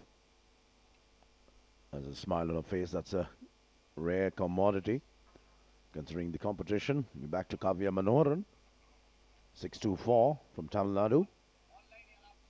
All of 19 years old, Kavya. The youngest in this field, Kavya Manoharan. Come on, Kavya. Off she goes. Leaps! And that is a good jump. That is certainly a good jump. We'll wait for our confirmation. But she seems to have overstepped the line while bounding across. We'll take a quick look. Was that the reason, the red flag? Yes. She's overstepped, and that's the reason the red flag has been shown. Do feel for her, the youngest in the fray. All of just 19 years, Kavya Manoharan.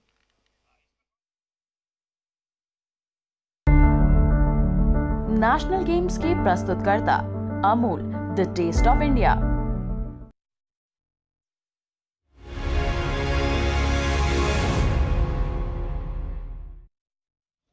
और 18 number में अखिल सुकमणि, 19 number में जगदीश अक्ष, 20 number में गुरचरण और सुबेरा का मुकाबला होगा। 21 number target में विश्वास और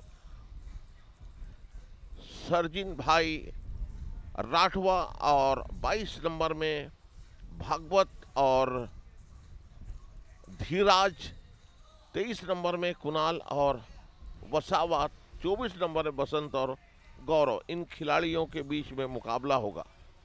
आनंद जी बिल्कुल, और मुकाबला काफ़ी दिलचस्प होने वाला है। महिलाओं की बात करें तो जिन खिलाड़ियों पर नज़र होगी उसमें अंकिता भगत हैं झारखंड की, जिन्होंने कमाल का प्रदर्शन किया है पिछले कुछ समय के लिए भारत से। झारखंड की एक और तीरंदाज कोमालिका बारी पर नज़र रखिएगा, चूँकि वो कैडेट आर्चरी चैंपियन रही हैं और जूनियर वर्ल्ड चैंपियन भी हैं, तो उन पर भी नज़र रखने की ज़रूरत है। जिस ढंग से उनका प्रदर्शन है, दबाव ज़रूर होगा पुरुष वर्ग में अतानु दास पर, क्योंकि बढ़िया ओलंपिक नहीं घटा था उनका, और उसके बाद की प्रतियोगिताओं में भी बहुत प्रभावी प्रदर्शन नहीं किया था, तो नेशनल गेम्स में बहुत अच्छा प्रदर्शन करना चाहेंगे।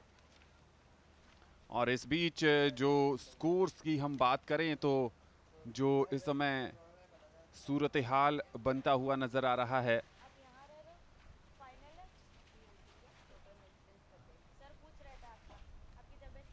वो ये है पुरुष वर्ग में जो जयंत तालुकदार और अंकित रोशन के बीच टारगेट नंबर 9 पर मुकाबला है, वो 1-1 की बराबरी पर है।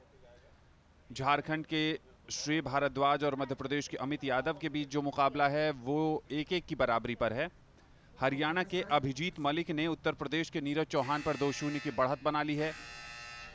तरुणदीप रॉय जो एसएससीबी के हैं, जो अब तक इन 36वें राष्ट्रीय खेलों में एसएससीबी मेडल्स टैली में टॉप पर चल रही है। तरुणदीप ने आशा के अनुरूप प्रदर्शन करते हुए 2-0 की बढ़त बना ली है। सेट नंबर 2 की शुरुआत होती हुई रिकर्व मैन का ये एलिमिनेशन राउंड।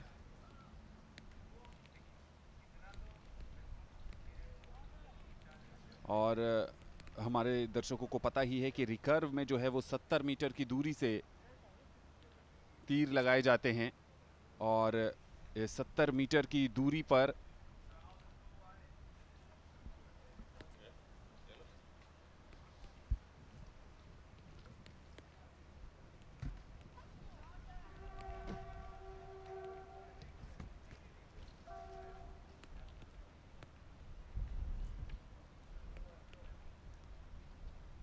मुकाबला काफी रोमांचक होने की उम्मीद है, चूंकि जयंत सबसे सीनियर खिलाड़ियों में से एक हैं। इस समय गौरव त्रांबक लांबे आपकी स्क्रीन पर थे, जो निशाना लगा रहे थे टारगेट नंबर 24 पर। और बहुत सारे तीरंदाज अपने नियत समय से पहले ही पूरा कर लेते हैं। जयंत की बात कर रहे थे तो जो रैंकिंग राउंड हुई थी रिकर्व की, उसमें पहले स्थान पर रहे थे जयंत, 681 अंक उन्होंने हासिल किए थे। गौरव त्रांबक लांबे जिनका जिक्र अभी हम कर रहे थे वो दूसरे स्थान पर रहे थे 677 अंक के साथ। तीसरे स्थान पर रहे थे झारखंड के मृणाल चौहान, 700 अंक का आंकड़ा तो नहीं पार कर पाए, 675 अंक उन्होंने हासिल किए थे। अतानु दास चौथे स्थान पर 670 पॉइंट्स के साथ। इंदिरा चंद राजस्थान के थे 5वें अंक पर 669 अंक के साथ। नजरें बनाए रखिएगा, जो बड़े नाम हैं, लेकिन कल हमने देखा कि जिस ढंग से अभिषेक वर्मा और रजत चौहान को पटखनी दी थी युवा तीरंदाजों ने, और उसके बाद सुरेखा वेनम को भी हराया था प्रणीत कौर ने, जो बाद में भले ही फाइनल में नहीं पहुंच पाई, लेकिन युवाओं ने जिस दिलेरी के साथ यहां प्रदर्शन किया है, जिस जोश और उत्साह के साथ प्रदर्शन किया है, वो बहुत आशा और उम्मीद जगाता है कि आने वाले समय में जरूर यहां पर एक से बढ़कर एक प्रतिभाएं सामने आएंगी, जो भविष्य में भारत का नाम वैश्विक खेल स्पर्धाओं में रोशन करेंगी। यहां पर अभी 1/16 एलिमिनेशन चलता हुआ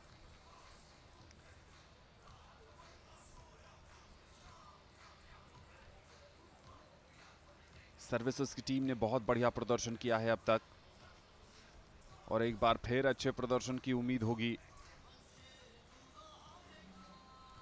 जयंत तालुकदार पिछड़ रहे हैं इस समय। जो 1/16 एलिमिनेशन की बात करें तो 32वें रैंक पर थे अंकित रोशन, जिनसे उनका मुकाबला हो रहा है, और शुरुआती 2 सेट के बाद जो ताज़ा हाल है जयंत तालुकदार का, वो 1-3 से जयंत पिछड़ रहे हैं। कुछ बड़े नाम के स्कोर्स की बात करें, तरुणदीप रॉय की बात करें जो टारगेट नंबर 12 पर खेल रहे हैं। तरुणदीप रॉय ने शानदार प्रदर्शन किया अब तक, और मेजबान गुजरात के भींगा भाई के साथ उन्होंने 4-0 की बढ़त बना ली है। अतानु दास की बात करते हैं जो टारगेट नंबर 16 पर प्रदर्शन कर रहे हैं। अतानु दास और झारखंड के विनोद स्वांसी के बीच मुकाबला 2-2 की बराबरी पर चल रहा है। बोमा देवरा धीरज एक और बड़ा नाम एसएससीबी की टीम से 22 नंबर टारगेट पर वो खेल रहे हैं, और 22 नंबर टारगेट का हाल है कि जो उनके प्रतिद्वंद्वी हैं छत्तीसगढ़ के भागवत सिंह पोरते, उनके साथ भी उनका मुकाबला 2-2 की बराबरी पर चल रहा है। जो बढ़त की बात करें तो टारगेट नंबर 19 पर क्लियर कट बढ़त पर चले गए हैं हरियाणा के आकाश, जिन्होंने राजस्थान के जगदीश पर 4-0 की बढ़त बना ली है। 4-0 की बढ़त हमने आपको जैसा बताया तरुणदीप रॉय ने भी बना ली है। तीसरे सेट की शुरुआत यहां पर होती हुई, अगर इस खेल के तकनीकी पहलू की हम बात करें तो रिकर्व में जो धनुष का इस्तेमाल किया जाता है वो काफ़ी मॉडर्न होता है और उसमें खिलाड़ियों के नज़रिए से देखें तो कई सारे हेल्पिंग हैंड्स भी हैं जो कि उनको सहायता प्रदान करते हैं, चाहे वो तीर को खींचने की बात करें या फिर लाइट वेट की बात करें। और यही एक बड़ा अंतर कंपाउंड और रिकर्व में है। दूरी को अगर छोड़ दे, चूंकि कंपाउंड में 50 मीटर की दूरी से निशाने साधे जाते हैं, रिकर्व में 70 मीटर की दूरी से निशाने साधे जाते हैं, लेकिन जो बनावट है बो की, जो बनावट है जिसमें आधुनिकीकरण का बहुत ज़्यादा प्रयोग किया गया है, खिलाड़ियों की सहायता के नज़रिए से देखें तो ये अलग करता है। और चूंकि रिकर्व और कंपाउंड दोनों ओलंपिक इवेंट्स हैं, इसलिए इसकी महत्ता और ज़्यादा बढ़ जाती है। तीसरा सेट चलता हुआ और तीसरे सेट के बाद बहुत तस्वीर साफ हो जाएगी। जो 4-0 की बढ़त पर खिलाड़ी हैं वो 6-0 से मुकाबले को जीत सकते हैं। आपके सामने हैं गौरव त्रंबक लांबे जो महाराष्ट्र का प्रतिनिधित्व कर रहे हैं और इस समय 2-2 की बराबरी पर उनका मुकाबला चल रहा है हरियाणा के बसंत कुमार से।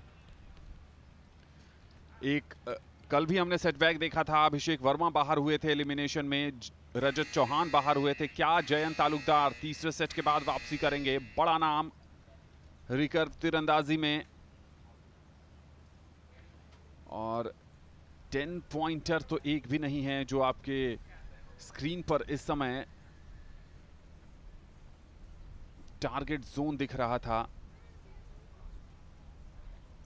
हम अपने दर्शकों को बता दें कि ये जो एलिमिनेशन राउंड है उसमें 3 एरो के 5 सेट होते हैं और हर सेट में 90 सेकंड का समय दिया जाता है। ये तीसरा सेट समाप्त हो गया है।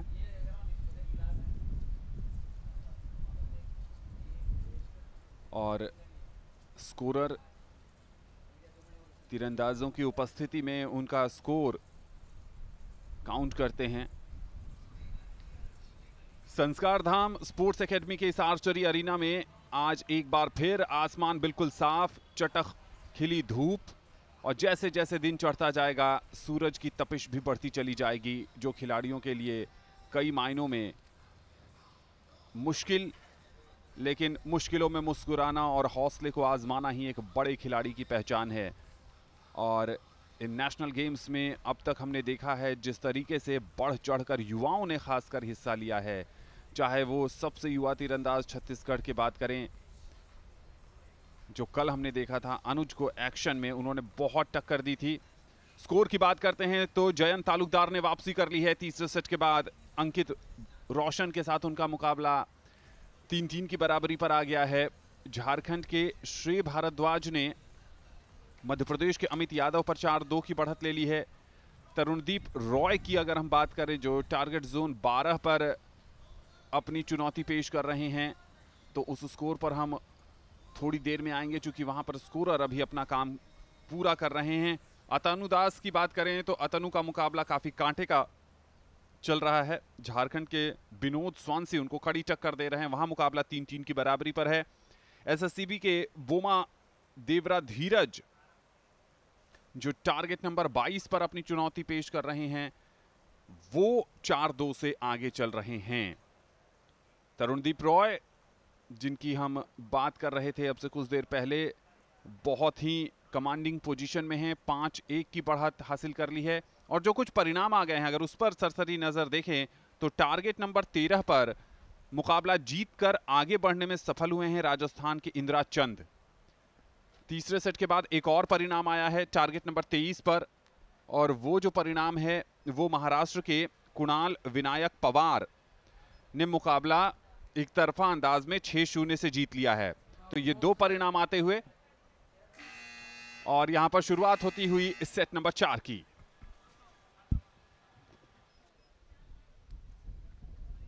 चौथा सेट तीरंदाज तैयार। टारगेट नंबर 9 से लेकर टारगेट नंबर 24 तक खिलाड़ी निशाना साध रहे हैं।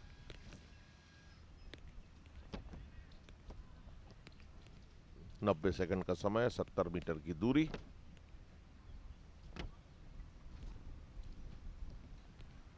राजस्थान के खिलाड़ी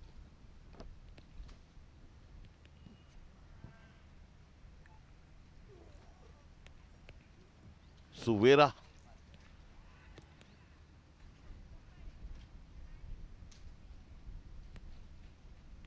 नब्बे सेकंड में 3 तीर छोड़ने होते हैं, पूरा समय लेते हैं। देखिए रिकर्व पुरुष वर्ग का ये एलिमिनेशन राउंड है 1/16 का।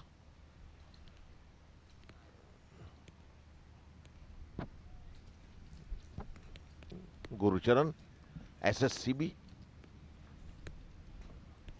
और ये 23 नंबर टारगेट में जैसे कि परिणाम आ चुका है। और भागवत सिंह पोरते, कुणाल विनायक पवार जीतकर आगे बढ़ चुके हैं।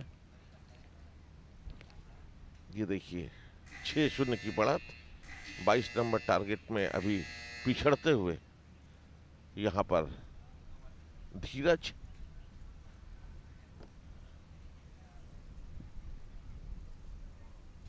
देखिए 9 और 10 अंक पर खिलाड़ियों ने ये शूट किया है, शानदार।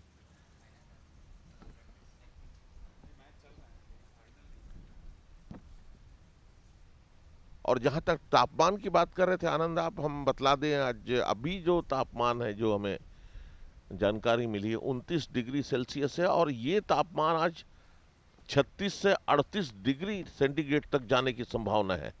तो आज खिलाड़ियों को जूझना पड़ेगा गर्मी से, और अपना प्रदर्शन भी उन्हें दिखलाना है। 100% अपने खेल को बेहतर उन्हें दिखलाना होगा।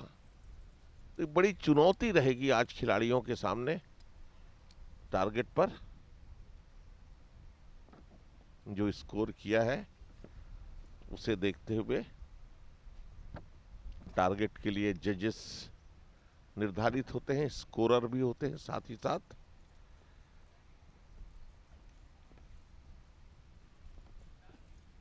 चौथा सेट, 2 परिणाम आ चुके हैं इस समय। इंद्रचंद 13 नंबर टारगेट में राजस्थान के आगे बढ़ चुके हैं, और भागवत सिंह। उसके अलावा महाराष्ट्र के कुणाल विनायक, देखिए यह है आर्चरी रिकर्व में मुकाबला जयंत तालुकदार का अंकित रोशन के साथ, श्रेय भारद्वाज का अमित यादव के साथ, नीरज चौहान का अभिजीत मलिक के साथ, भींग भाई का तरुणदीप राय के साथ, इंद्रचंद का जुएल के साथ, पार्थ का प्रवीण के साथ, रामपाल का करणी के साथ, विनोद का अतानु दास के साथ मुकाबला चल रहा है। और चौथे दौर के बाद जो परिणाम प्राप्त हुए हैं आनंद, जयंत तालुकदार के लिए अच्छी खबर नहीं आ रही है, चूंकि अंकित रोशन ने उन पर 5-3 की बढ़त बना ली है। 1 अंक लेते ही वो जीत जाएंगे। मृणाल चौहान का मुकाबला मोसी सोदी के साथ चल रहा है। तेलंगाना के अखिल खेल रहे हैं महाराष्ट्र के सुखमनी के साथ, राजस्थान के जगदीश और हरियाणा के आकाश एक दूसरे के साथ मुकाबला कर रहे हैं।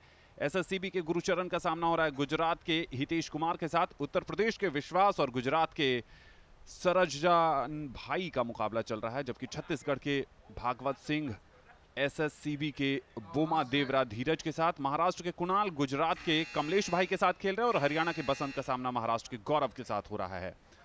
जो कुछ स्कोर्स की बात कर रहे थे, तो जयंत तालुकदार पिछड़ रहे हैं, जबकि अतानु दास की तरफ हम बढ़ते हैं तो 16 नंबर टारगेट पे अतानु दास भी पिछड़ रहे हैं। विनोद स्वांसी ने उन पर 5-3 की बढ़त बना ली है, तो 2 बड़े सेटबैक। और बोमा देवरा धीरज की हम बात कर रहे थे, तो सेट नंबर 22 पर बोमा देवरा धीरज और भगवत सिंह पोर्ते का जो मुकाबला है वो 4-4 की बराबरी पर है।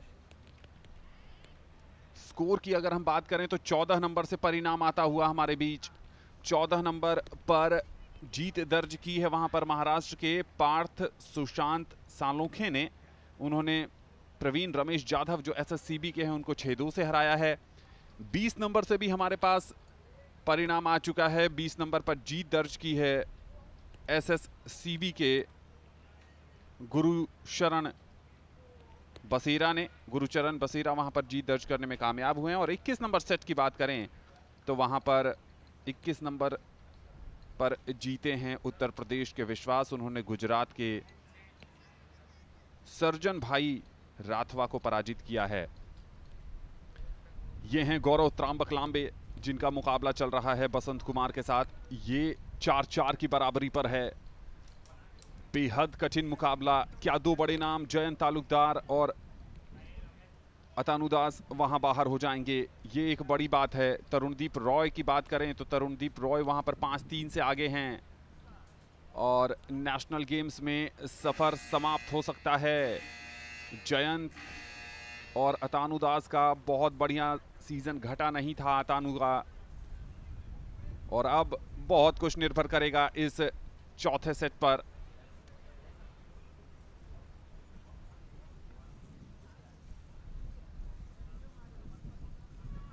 अभी तक जो आनंद शानदार खेल का प्रदर्शन किया है, राजस्थान के इंद्रचंद ने अपने प्रतिद्वंदी ज्वेल सरकार को, जो कि पश्चिम बंगाल के हैं, उन्हें 6-0 से हराया। तो ये पहले खिलाड़ी हैं इस अभी तक के टूर्नामेंट में जिन्होंने आज एक अच्छी जीत हासिल की अपने प्रतिद्वंदी के ऊपर।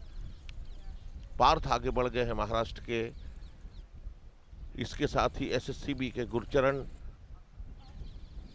उत्तर प्रदेश के विश्वास, महाराष्ट्र के कुणाल विनायक, और अब खिलाड़ी अपना अपना स्कोर देख रहे हैं, गणना चल रही है, लिख रहे हैं,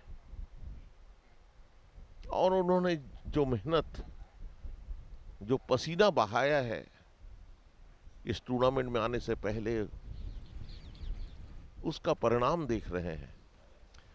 जयंत तालुकदार ने वापसी की है चौथे सेट के बाद, स्कोर 5-5 पर ले गए हैं। तो एक लाइफलाइन मिल गई है वहां पर जयंत को। टारगेट नंबर 16 पर भी वापसी कर ली है अतानुदास ने। 3-5 से पिछड़ रहे थे, 5-5 पर आ गए हैं। तो दो बड़े नाम कम से कम चौथे सेट में अपने नाम के अनुरूप प्रदर्शन करने में कामयाब रहे हैं। तरुणदीप रॉय जो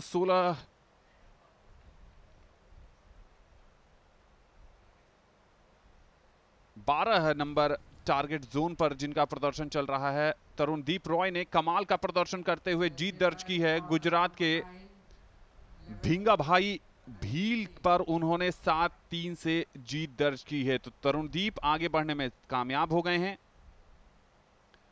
17 नंबर से भी हमारे पास परिणाम आता हुआ। 17 नंबर पर तेलंगाना के मोसेसूदी ने अपना मुकाबला झारखंड के मृणाल चौहान से जीत लिया है, वो आगे बढ़ गए हैं।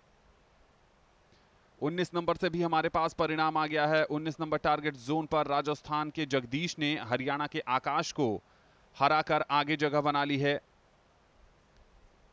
22 नंबर पर अगर हम बात करें, जहां पर बोमा देवरा धीरज एसएससीबी की तरफ से अपनी चुनौती पेश कर रहे हैं, वहां अभी स्कोरिंग जारी है। 23 नंबर से परिणाम हमारे सामने आ चुका है और 24 नंबर पर महाराष्ट्र के गौरव त्रांबक लांबे ने हरियाणा के बसंत कुमार को 6-4 से हरा दिया है। 22 नंबर से भी परिणाम हमारे सामने आ चुका है। आशा के अनुरूप प्रदर्शन करते हुए एसएससीबी के बोमा देवरा धीरज ने छत्तीसगढ़ के भागवत सिंह पूर्ते पर जीत दर्ज की है। 18 नंबर का परिणाम की हम बात करें आपसे, तो 18 नंबर पर तेलंगाना के अखिल ने अपना मुकाबला महाराष्ट्र के सुखमनी के साथ जीत लिया है। यहां पर देखिए जो ऑफिशियल्स हैं वो स्कोरर और तीरंदाज के साथ जो फाइनल स्कोरिंग करने के बाद अपने ओरिजिनल पोजीशन पर वापस लौटते हुए। 15 नंबर का भी परिणाम हमारे सामने आता हुआ। 15 नंबर पर राजस्थान के करनी सिंह ने अपना मुकाबला राजस्थान के ही रामपल के साथ जीत लिया है। और ये 5वां और अंतिम सेट है जहां पर मुकाबले फंसे हुए हैं, वही खेलेंगे। अतानुदास और विनोद स्वांसी का मुकाबला फंसा हुआ है, 5-5 की बराबरी पर है। ये हैं आपके लेफ्ट यानी बाएं टेलीविजन स्क्रीन पर अतानुदास, जिनका सामना हो रहा है झारखंड के विनोद स्वांसी के साथ। एक ही यहां पर शूट आउट मिलता है। जयंत तालुकदार का भी मुकाबला फंसा हुआ है। ये हैं जयंत,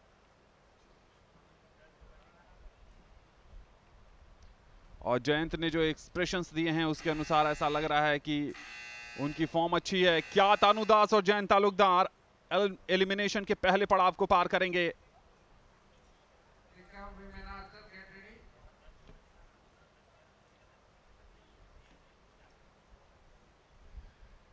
तो कुल मिलाकर टारगेट नंबर 9 जहां पर जयंत का सामना अंकित रोशन से है, 10 नंबर टारगेट की बात करें तो वहां का परिणाम पहले ही आ चुका था। मध्य प्रदेश के अमित यादव ने जीत दर्ज की थी झारखंड के श्रेय भारद्वाज के साथ। 11 नंबर पर भी इस समय मुकाबला चल रहा है। दो बड़े नाम अतनु दास और जयंत तालुकदार, ये है वो अतानु का टारगेट। और यहां से ऐसा लग रहा है कि अतानु ने 10 नंबर टारगेट को हिट किया है।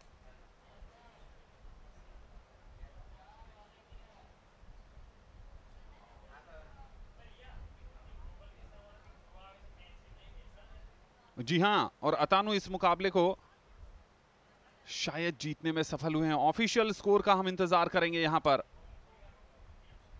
7-5 से अतानु दास ने अपना मुकाबला जीतकर अगले दौर में जगह बना ली है।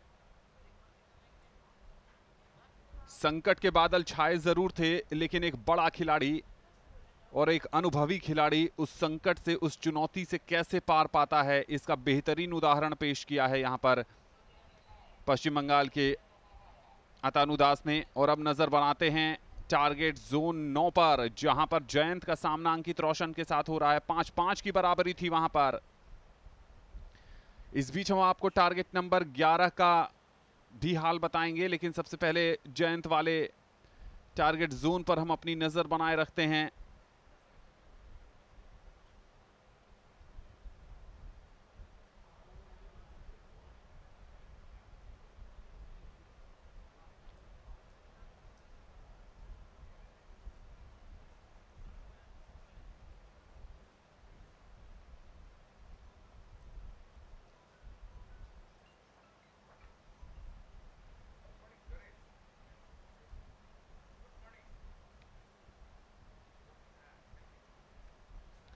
तो 1/8 एलिमिनेशन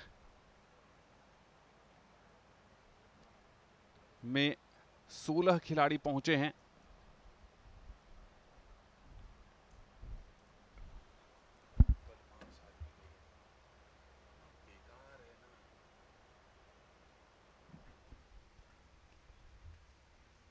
तो इस प्रकार जो 1/16 एलिमिनेशन राउंड है उसमें अमित यादव, तरुणदीप राय, इंद्रचंद, पार्थ, करणी सिंह, अतानु दास, मोसे सोडी, अखिल, जगदीश, गुरचरण विश्वास, बोमा देवरा, कुणाल विनायक और गौरव लांबे अगले दौर में पहुंच चुके हैं।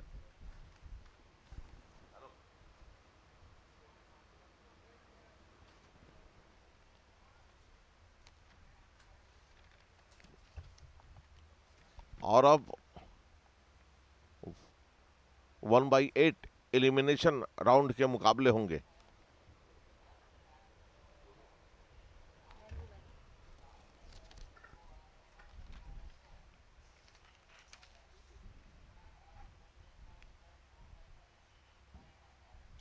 मुकाबला आज काफी संघर्षपूर्ण होगा, रोचक होगा। कल के जो फेर बदल हुए, उलट फेर हुआ, उसमें आज खिलाड़ियों ने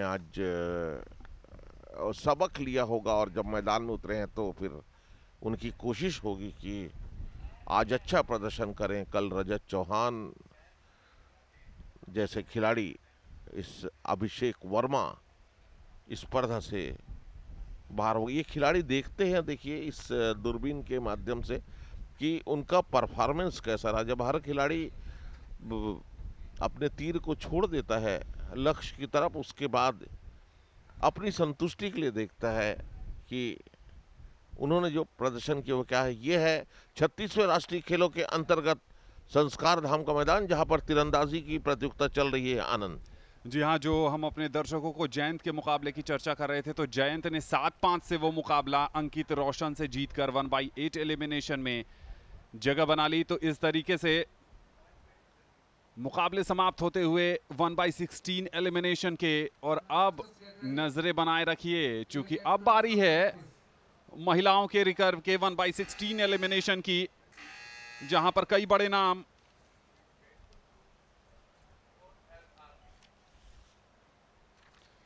और उन बड़े नामों में अंकिता भगत टारगेट नंबर 14 पर नजर रखिएगा। टारगेट नंबर 16 पर कोमालिका बारी हैं, जिन्होंने कैडेट आर्चरी चैंपियनशिप और जूनियर वर्ल्ड चैंपियनशिप में जीत दर्ज की है। मुकाबला यहां पर पहले सेट का शुरू होता हुआ।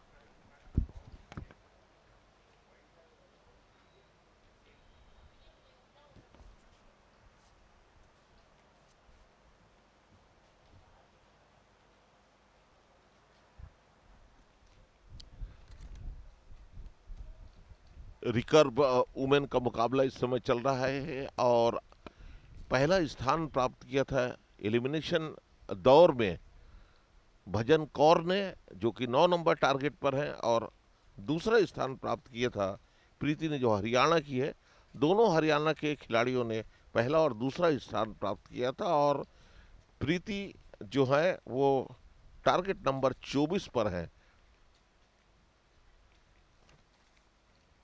इस समय 1/16 एलिमिनेशन राउंड चल रहा है और हर खिलाड़ी को 5 सेट तक जाना पड़ता है। अगर 6 अंक अर्जित कर लिए तो उसके पहले ही विजेता घोषित हो जाते हैं, लेकिन 3-3 तीर हर सेट में उन्हें लक्ष्य की तरफ भेजने के लिए मौका मिलता है। 90 सेकंड का समय होता है, 70 मिनट की दूरी के लिए प्रयास करते हैं और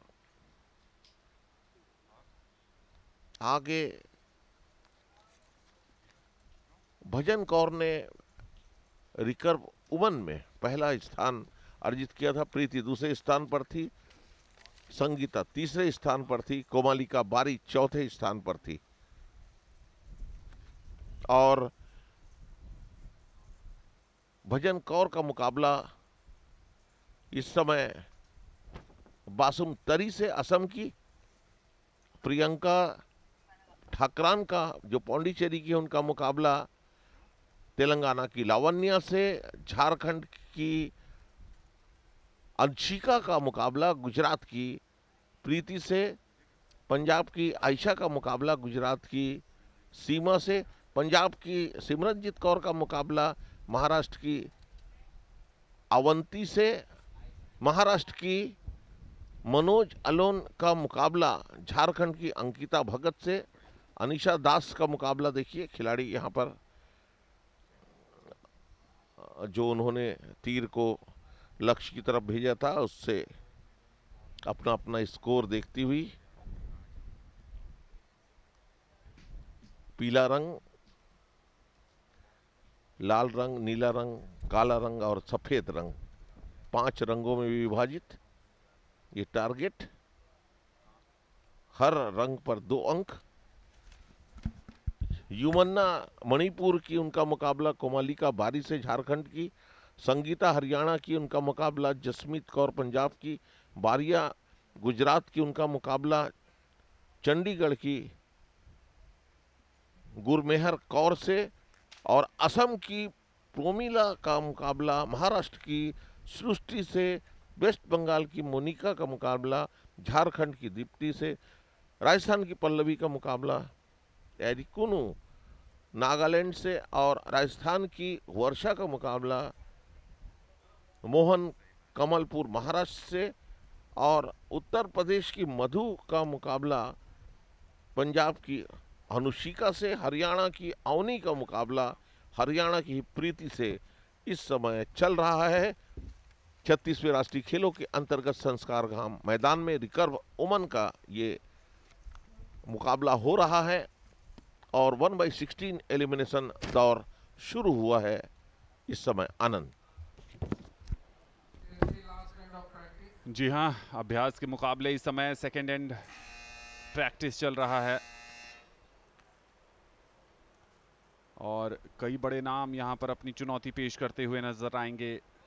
और जैसा कि हमने देखा कि अतानुदास, जयंत तालुकदार, तरुणदीप रॉय, और बी धीरज जैसे तीरंदाज आगे बढ़ने में सफल रहे। 1/8 एलिमिनेशन। और यहाँ पर जो है जैसे जैसे दिन चढ़ रहा है वैसे वैसे तापमान बढ़ता जा रहा है, और इस समय तो हवा का बहुत ज़्यादा प्रभाव पड़ेगा नहीं, क्योंकि हवा बहुत धीमी चल रही है। जो साइड होर्डिंग्स लगी हैं उनको देखकर ज़रूर एहसास हो रहा है कि हवा उस छोर पर चल रही है, लेकिन जो टारगेट जोन के ऊपर जो प्लेयर्स की सहूलियत के लिए जो छोटे पीले झंडे लगाए गए हैं, जिससे उनको पता चले कि हवा का रुख क्या है और हवा की गति किस तरीके की है, वो बहुत ज़्यादा तेज़ी के साथ है, उनमें परिवर्तन नहीं हो रहा है। लहराने लगे हैं अब ये झंडे, जिससे कि जो पोजीशन है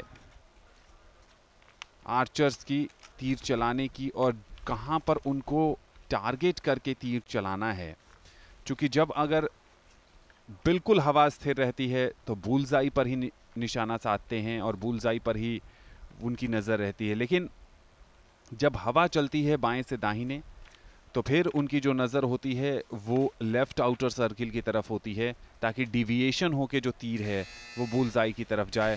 तो प्रैक्टिस सेशन का समय यहाँ पर समाप्त होता हुआ, और अब तीरंदाज अपने अपने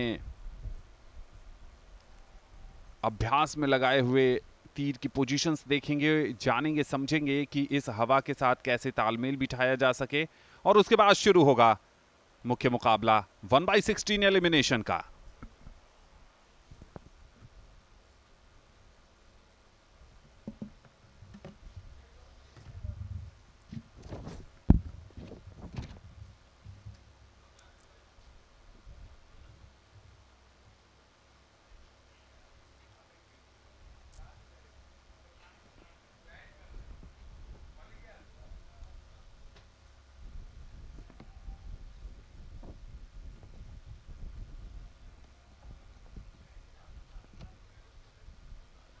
एलिमिनेशन दौर में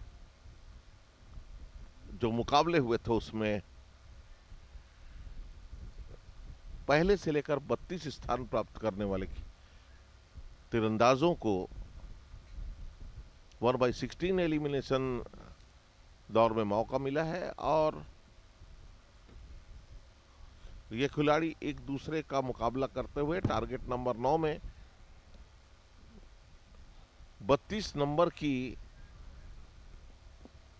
अकबर, उनका मुकाबला भजन कौर से हो रहा है। 17वें नंबर की प्रियंका का मुकाबला लवन्या से हो रहा है 16 नंबर की। 9 नंबर की अंशिका का मुकाबला 24 नंबर की प्रीति से। 25 नंबर की आयशिका का मुकाबला 8 अंक अर्जित करने वाली सीमा से। 5वें क्रम में आने वाली सिमरनजीत कौर का मुकाबला 28 नंबर पर आने वाली रविंद्रा के साथ। मनोज अलोने जो कि 21वें नंबर पर थी, उनका मुकाबला अंकिता भगत से 12वें नंबर की। 13 नंबर की अनिशा दास का मुकाबला 20 नंबर की सोनाली के साथ। युमन्ना का मुकाबला जो 29वें नंबर पर थी 4थे नंबर की कमालिका बारी के साथ। संगीता जो 3रे नंबर पर थी 30वें नंबर की जसमीत कौर के साथ। बारिया जो 19 नंबर पर थी, उनका मुकाबला 14 नंबर की गुलमेहर के साथ। 11वें नंबर की प्रोमिला का मुकाबला 22वें नंबर की सृष्टि के साथ। 27वें नंबर की मोनिका का मुकाबला 6ठे नंबर की दीप्ति के साथ। 7वें नंबर की पल्लवी का मुकाबला 26 नंबर की रेखा के साथ। 23 नंबर की वर्षा का मुकाबला 10। पढ़ता है, खेलता है, झूलता उछलता है, दौड़ता कभी कभी दौड़ कराता है, आगे आगे बढ़ता है इंडिया, अमूल दूध पीता है इंडिया। रिकर्व महिला क्रम में यहाँ मुकाबला हो रहा है 36वें राष्ट्रीय खेलों के अंतर्गत, और अब रिकर्व महिला वर्ग के मुकाबले शुरू हुए।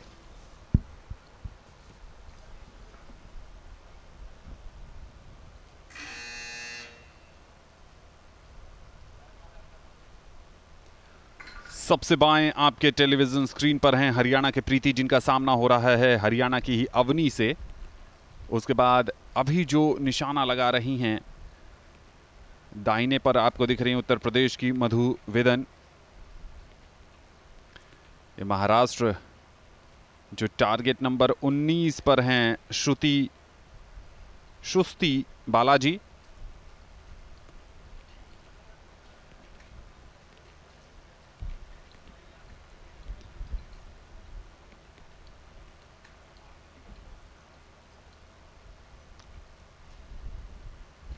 असम की 4 तीरंदाज इन मुकाबलों में अपनी चुनौती पेश करती हुई।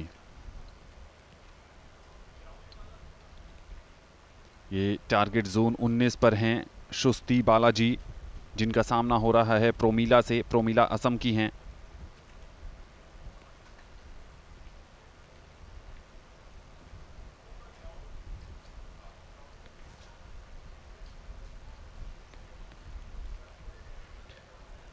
बुलसाई पर निशाना साधा नहीं है, लेकिन साधने के बाद जो कोच हैं जो टेलीस्कोप के सहारे नज़र बनाए हुए हैं कि कहां पर तीर लगा है और कितने पॉइंट पर लगा है। और इसके साथ ही ऑफिशियल समाप्ति की घोषणा, पहले सेट का समापन होता हुआ यहां पर, और पहले सेट के समापन के बाद पता चलेगा कि कौन से तीरंदाज बढ़त पर आए हैं। हमने आपको पहले ही बताया था कि नज़र बनाए रखिएगा झारखंड की अंकिता भगत पर, बेहतरीन तीरंदाज हैं। और ये देखिए ये लाइनअप है। हरियाणा की भजन कौर का सामना हो रहा है असम की अखवापर से, जबकि पौंडीचेरी की प्रियंका का सामना हो रहा है तेलंगाना की लावण्या से। झारखंड की अनुशिका कुमारी सिंह का सामना हो रहा है गुजरात की प्रीति यादव से। पंजाब की ईशा खेल रही हैं गुजरात की सीमा वर्मा से। पंजाब की सिमरनजीत कौर का सामना महाराष्ट्र की अवनति से। महाराष्ट्र की मंजरी का सामना झारखंड की अंकिता भगत से।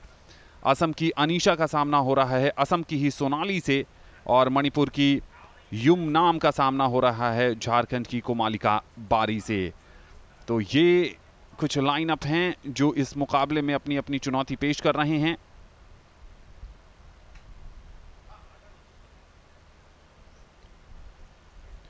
और इस समय स्कोरिंग और ये जो बाकी के लाइनअप हैं, हरियाणा की संगीता खेल रही है पंजाब की जसमीत कौर से। गुजरात की प्रेमिला बेन का सामना हो रहा है छत्तीसगढ़ की गुरमेहर से। असम की प्रोमिला का सामना हो रहा है महाराष्ट्र की श्रुति से। पश्चिम बंगाल की मोनिका खेल रही है झारखंड की दीप्ति से। राजस्थान की पल्लवी का सामना हो रहा है नागालैंड की इड्डी कुनू रीहा से। राजस्थान की वर्षा का सामना महाराष्ट्र की चारुता से। उत्तर प्रदेश की मधु पंजाब की अनुशिका से। और हरियाणा की अवनी का सामना उन्हीं के राज्य की प्रीति के साथ हो रहा है। तो जल्दी से आपको कुछ स्कोर्स के बारे में बता दें। टारगेट नंबर 9 से जो खबर है वो ये है कि हरियाणा की भजन कौर ने असम की अखवापर पर 2-0 की बढ़त बना ली है। टारगेट नंबर 9 पर तेलंगाना की एन लावण्या ने पौंडीचेरी की प्रियंका ठकरान को 2-0 से पीछे छोड़ा है। टारगेट नंबर 11 पर झारखंड की अंशिका कुमारी सिंह गुजरात की प्रीति यादव पर 2-0 से आगे चली गई हैं। टारगेट नंबर 12 पर गुजरात की सीमा वर्मा आगे चल रही हैं। टारगेट नंबर 13 की बात करें तो टारगेट नंबर 13 पर पंजाब की सिमरनजीत कौर आगे हैं। और टारगेट नंबर 14 जहां अंकिता भगत निशाने लगा रही हैं। अंकिता को शुरुआती दौर में पिछड़ना पड़ा है। महाराष्ट्र की मंजरी मनोज अलोन ने उन पर 2-0 की बढ़त बना ली है। टारगेट नंबर 16 पे जहां कोमालिका बारी अपना प्रदर्शन कर रही, कोमालिका को भी पिछड़ना पड़ रहा है। मणिपुर की युमनम अनुपम देवी ने उन पर 2-0 की बढ़त बना ली है। इस बीच दूसरे सेट की शुरुआत होती हुई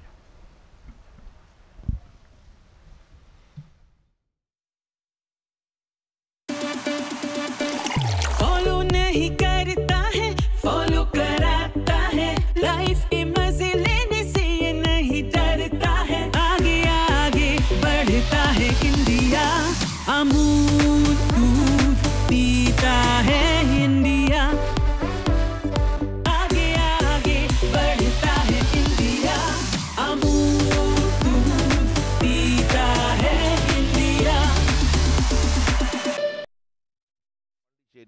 तेलंगाना, झारखंड, गुजरात, पंजाब, महाराष्ट्र, मणिपुर, चंडीगढ़, पश्चिम बंगाल, नागालैंड और उत्तर प्रदेश की महिला खिलाड़ी जो हैं इस समय मुकाबला करती हुई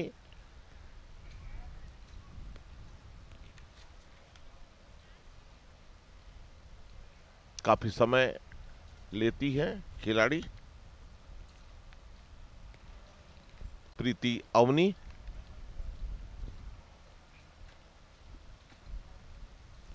प्रोमिला, सृष्टि। 90 सेकंड का समय, 3 तीर चलाना है लक्ष्य की तरफ। समय पूरा। बारिया, प्रोमिला,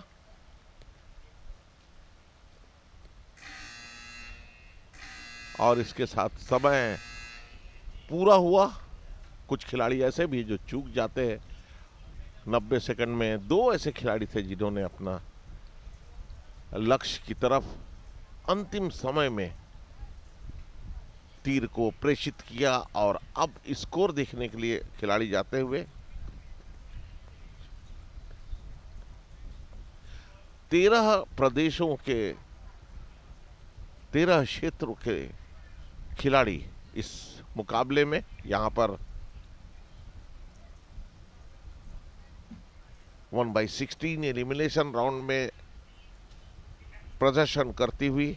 और क्या स्कोर उन्होंने किया देखिए, उसको जानने के लिए इस समय जाते हुए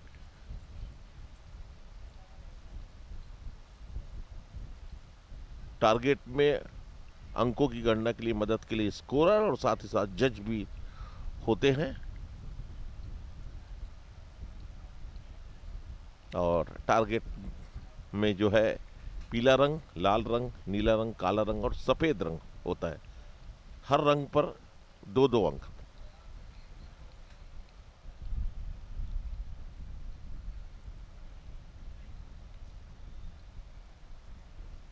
और अगर केंद्र में तीर लग गई तो इसका मतलब यह है जब गणना होती है तो उन्हें एडवांटेज मिलता है। अंक अगर बराबर हो तो यह देखा जाता है कि केंद्र बिंदु पर कितना अधिक तीर चला है। और अब खिलाड़ियों ने अपने अंक देख लिए हैं, वापस आते हुए अपने स्थान पर। हरियाणा की भजन कौर टारगेट नंबर 9 पर 4-0 से आगे चली गई हैं। टारगेट नंबर 11 की बात करें तो झारखंड की अंशिका कुमारी सिंह 4-0 की बढ़त पर हैं। अंकिता भगत का टारगेट नंबर 14 की बात करें तो अंकिता ने वापसी की है, 2-2 की बराबरी कर ली है। टारगेट जोन 16 पे बात करें तो कोमालिका बारी ने भी वापसी की है, वहां 2-2 की बराबरी कर ली है। टारगेट नंबर 18 पर चंडीगढ़ की गुरमेहर कौर ग्रेवाल ने गुजरात की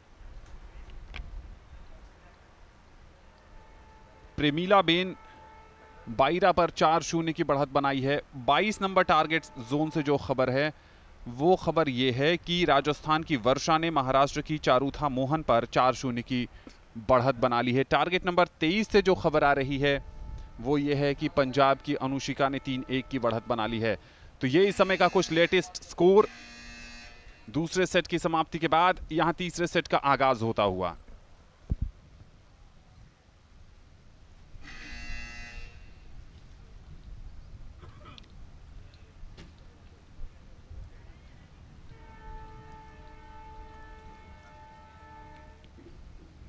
शुरू हुआ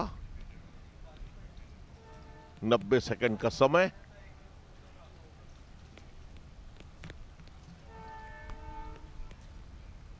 हरियाणा की प्रीति अवनी और 23 नंबर टारगेट में अनुशिका।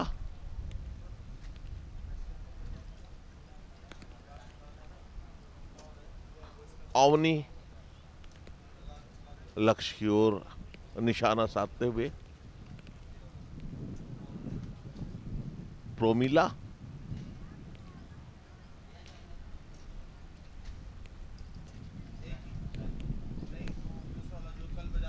बारिया,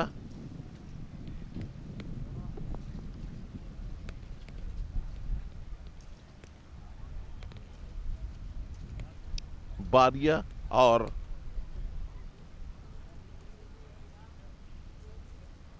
प्रमीला बेन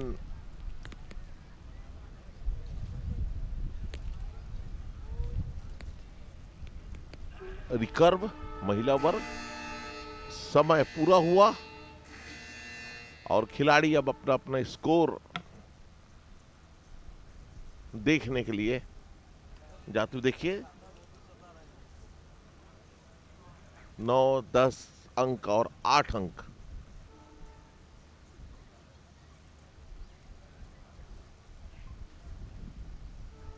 छत्तीसवें राष्ट्रीय खेलों के अंतर्गत अहमदाबाद के संस्कार धाम मैदान पर तीरंदाजी की प्रतियोगिता चल रही है। रिकर्व वुमेन वर्ग में मुकाबला हो रहा है इस समय 1/16 एलिमिनेशन राउंड में, और ये बहुत ही अच्छा प्रयास खिलाड़ी के द्वारा। पौंडीचेरी की भी एक यहाँ पर तीरंदाज आई हुई, उन्हें मौका मिला है और उन्होंने भी एक अच्छा प्रदर्शन किया है।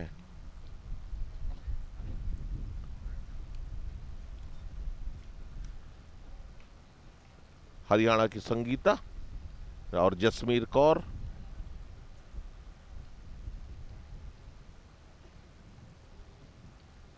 कोमलिका बारी,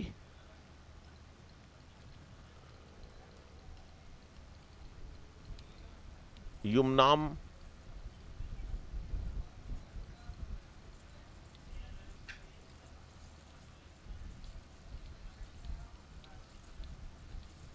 दो खिलाड़ी के लिए एक टारगेट। वापस अपने स्थानों में लौटते हुए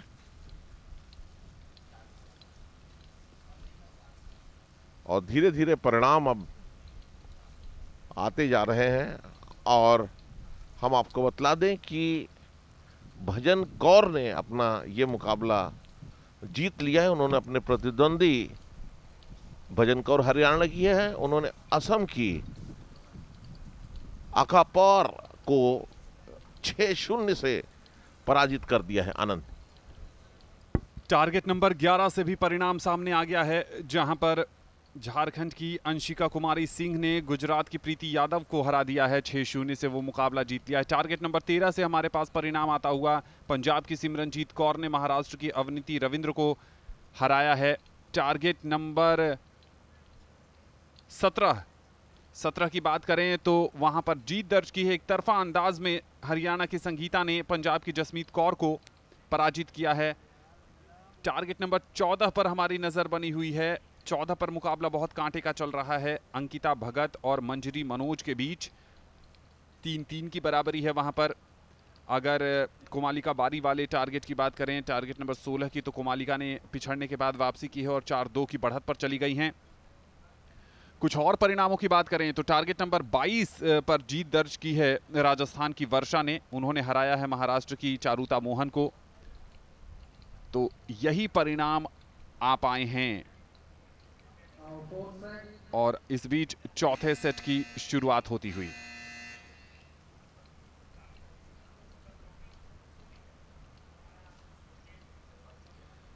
हरियाणा की प्रीति सबसे बाएं और उनके बगल में हैं उनकी प्रतिद्वंद्वी हरियाणा की ही अवनी। यहां पर स्कोर जो है वो 3-3 की बराबरी है प्रीति और अवनी पे।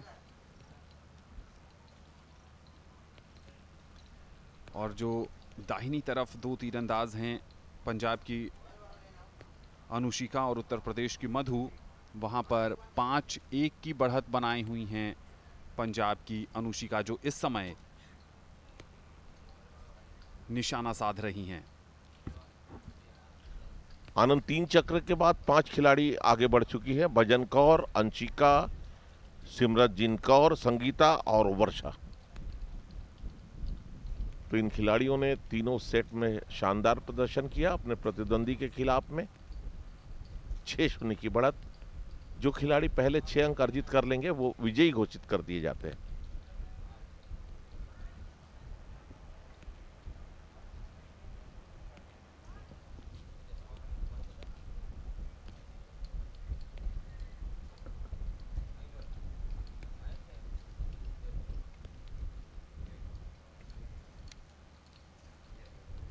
अभी 10 सेकंड का समय बाकी है इस चौथे सेट में।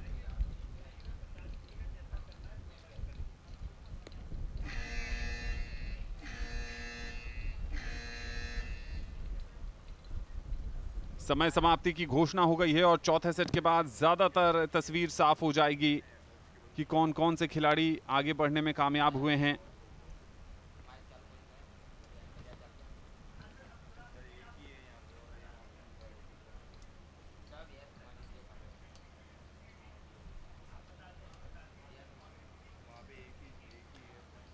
कोमालिका बारी का बहुत कठिन मुकाबला चल रहा है और अंकिता भगत को जोरदार टक्कर दी है वहां पर महाराष्ट्र की मंजरी मनोज अलोन ने।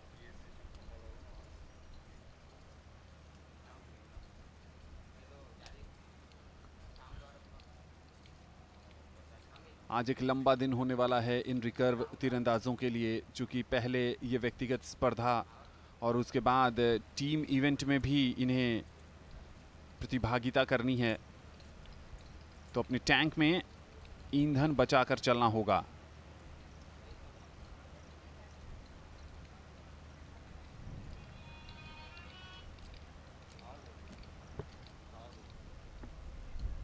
वैसे भी आनंद सब खिलाड़ी पूरी तैयारी से आते होंगे, उनके कोच प्रशिक्षण के दौरान इन सब बातों को बतलाते होंगे और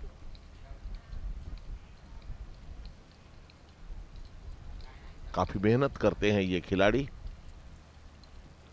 टारगेट नंबर 24 की बात करें तो 5-3 की बढ़त बना ली है हरियाणा की प्रीति ने। कुछ यही हाल टारगेट नंबर 23 का है, जहां पर पंजाब की अनुशिका ने 5-3 की बढ़त बनाई है।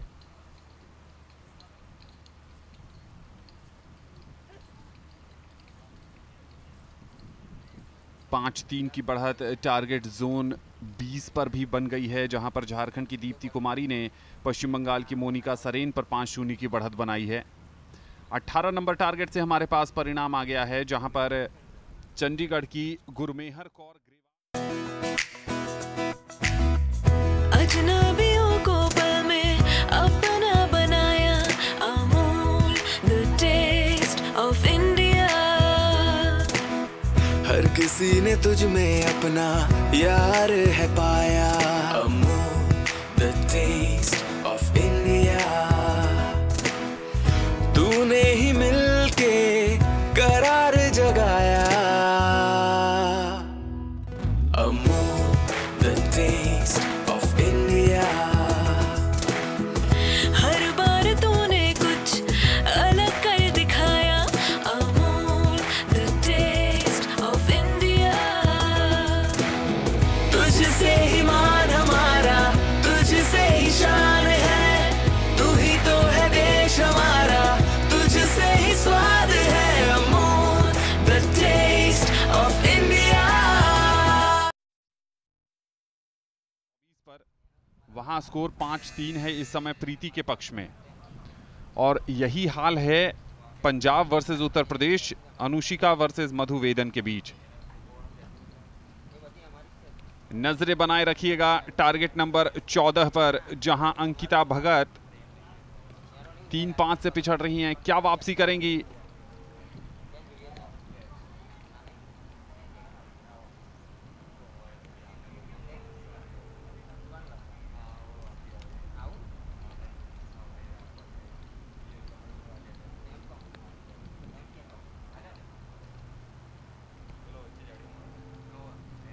जब दबाव बढ़ता है तो आपको अपने प्रदर्शन के स्तर को और ऊपर ले जाने की ज़रूरत होती है। ये हैं हरियाणा की प्रीति, जो इस समय 5-3 से बढ़त पर हैं और उनको टक्कर मिल रही है अपने ही राज्य यानी हरियाणा की अवनी से।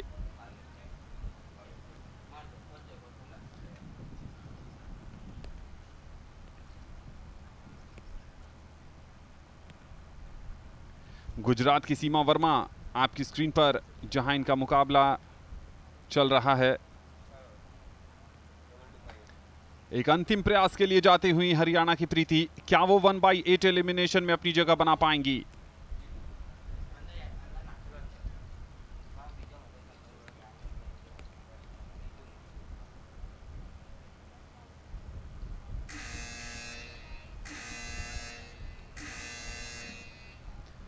पांचवें और अंतिम सेट की समाप्ति का ये हूटर है और इस हूटर के बाद ये तय हो जाएगा कि कौन से 16 खिलाड़ी 1/8 एलिमिनेशन में अपनी जगह बनाने में सफल रहे हैं। कोमालिका बारी पहले ही पहुंच गई हैं, लेकिन अंकिता भगत अब भी ट्रेल कर रही हैं। अगर वो वापसी करती हैं तो मुकाबला 5-5 पर जाएगा और उसके बाद टाई ब्रेकर के जरिए वहां पर फैसला होगा। लेकिन अगर अंकिता की जो प्रतिद्वंद्वी हैं मंजरी मनोज, वो अगर जीत दर्ज करने में कामयाब होती हैं तो अंकिता का सफर समाप्त हो जाएगा। आनंद, यहाँ भी कुछ रोचक परिणाम आते हैं। जैसे रैंकिंग में अगर बात हो, जो पहले दौर का एलिमिनेशन दौर हुआ तो उसमें कुछ खिलाड़ी ऐसे हैं जो जिन्होंने अच्छा प्रदर्शन किया था, लेकिन इस बार वो अच्छा प्रदर्शन नहीं कर सके। और इसकी वजह यह है कि अपने खेल को वो जैसा प्रदर्शन करते हैं वैसा नहीं कर सके, कंसंट्रेशन नहीं कर सके। इसकी वजह से उन्हें प्रतियोगिता से बाहर होना पड़ा। तो यह अवश्य है कि इस खेल में पूरा कंसंट्रेशन होना चाहिए खिलाड़ियों में,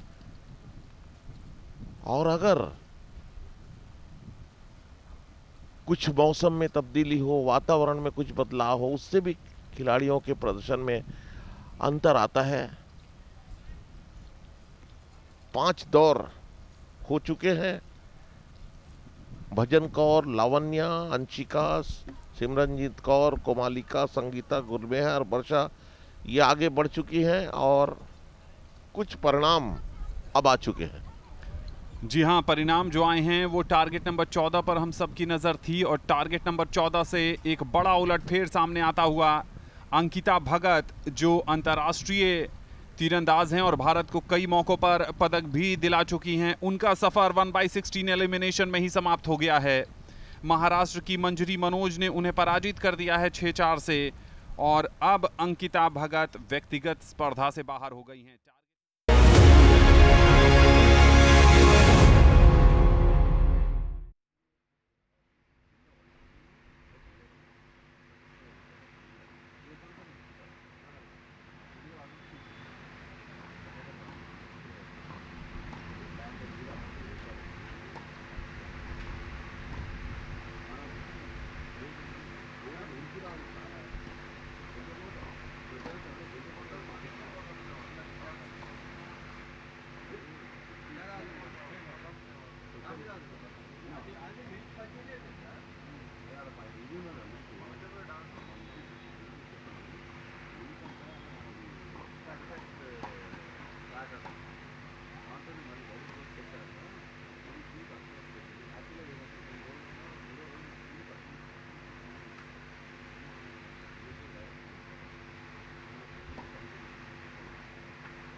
She there, that's it.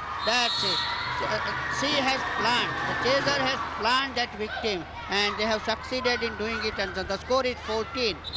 Maharashtra has managed to score 14 points and still 3 minutes and 56 seconds are left, Anil. बिल्कुल, यहाँ जिस तरह का प्रदर्शन दिल्ली की महिलाओं से सेमीफाइनल में, बिल्कुल एक चेंज ऑफ स्ट्रैटेजी की बात हम प्रवीण कर रहे थे, वो चेंज ऑफ स्ट्रैटेजी हमें मैदान में देखने को नहीं मिला। वो चेंज ऑफ स्ट्रैटेजी के बिल्कुल विपरीत खेलते हुए प्रफुल्ल, और यही खामियाजा दिल्ली की टीम को भुगतना पड़ रहा है, क्योंकि अगर अब भी 3 मिनट 40 सेकंड का खेल, लगभग 200 से ज़्यादा सेकंड अब भी मैट पर बिताने हैं, और महाराष्ट्र की टीम कगार पे कि क्लीन स्वीप करने के लिए पूरे 9 खिलाड़ियों को आउट कर एक बड़ी लीड की ओर महाराष्ट्र बढ़ती हुई। दिल्ली की टीम पर दबाव रहेगा, किस तरह का कमाल करेंगे यहाँ से वो, लेकिन महाराष्ट्र के लिए एक अच्छा सिचुएशन, महाराष्ट्र अपने कंफर्ट जोन में इस मुकाबले को खेलते हुए। आपकी बात बिल्कुल सही है, और जब तक महाराष्ट्र के अगेंस्ट में कोई भी टीम खेलती है तो उनको। सुमित रेड्डी सर्विस तेलंगाना के,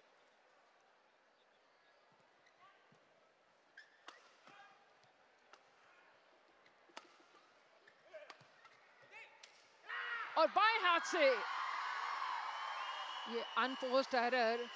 इस तरह की गलतियों से इस स्थिति में बचना जरूरी होगा। फायदा मिला केरल को, केरल के एमआर अर्जुन पुरस्कार विजेता। 13-13 की बराबरी पर ये फाइनल मुकाबला तेलंगाना और केरल के बीच। सर्विस एमआर अर्जुन, और इस बार क्विक रिस्पांस और जल्द ही कन्वर्ट किया इस सर्विस को अंक में, और अपनी टीम को 1 अंक से आगे पहुंचाया। Siki and Sumit doing well here. Oh, this time trying for a variation of serve. Doing very well, placing it superbly. Bringing all her experience into play, Siki Reddy. Telangana up 15-13.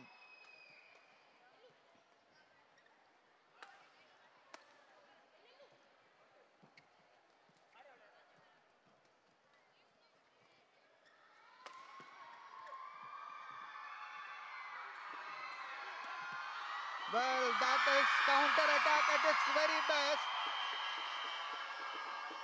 It was Arjun who had an opportunity from the baseline. But Sumit, the moment he got a weak return from Triza, gets a point slowly but surely. Surging ahead at 16-13. They're going neck and neck, both these pairs. All of a sudden, the momentum seems to have shifted the way of Telangana. Sumit and Siki now leading 17-13. Another unforced error from Triza Jolly. But the Kerala pair needs to arrest the slide over here. In the chair is Saili Parab. And the service judge for this. खेल बाकी है और महाराष्ट्र ने 20 point बना लिए हैं। इसका सीधा मतलब ये भी है, और जब मैं 20 बोला तो 2 पॉइंट और बढ़ गए, यानी 22 पॉइंट हुए हैं। तो 22 पॉइंट पाने से महाराष्ट्र की टीम और उनके कोच और उनके जो सपोर्ट स्टाफ है वो बहुत खुश होंगे। And why not, they have proved their potential through their performance in every tournament, and it seems that this is a continuation of that performance. But at the moment the score is 22 and it is going to be the end of the first turn. So Maharashtra has scored 22 points while chasing first, and Delhi team, after winning the toss, preferring to defend first, has not succeeded in the plan, whatever that was. So now the position is 22. Maharashtra has garnered 22 points. 50 सालों से जो बना हर मेज की शान, वो है अमूल चीज। हर दस्तरखान पे बनाया अपना अलग मकाम, वो है अमूल चीज। कहीं लूटी शाही वाहवाई तो कहीं बना दिल की जुबान, वो है अमूल चीज। भारत की लजीज विरासत का एक अजीज नाम, वो है अमूल चीज, जिसे हर किसी ने प्यार से कहा, ये मेरा चीज है।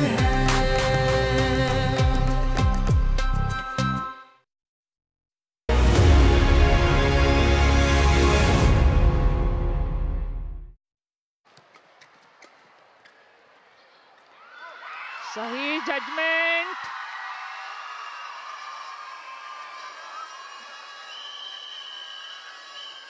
बहुत अच्छी एंटिसिपेशन की जरूरत होती है इस समय। और स्कोर पहुंचा है केरल 15 तेलंगाना 18। हर पॉइंट के बाद परामर्श करते हैं सिक्की रेड्डी और सुमित रेड्डी। सर्विस एमआर अर्जुन, और ये गलत सर्विस दे बैठे। ये होता है दबाव के चलते। शॉर्ट सर्व करना चाहते थे लेकिन गलती हुई। एक आसान अंक मिला यहाँ। एक बार फिर देखिए एमआर अर्जुन। जाहिर है काफी खुश होंगे इस समय तेलंगाना के सुमित रेड्डी और Sikki Reddy.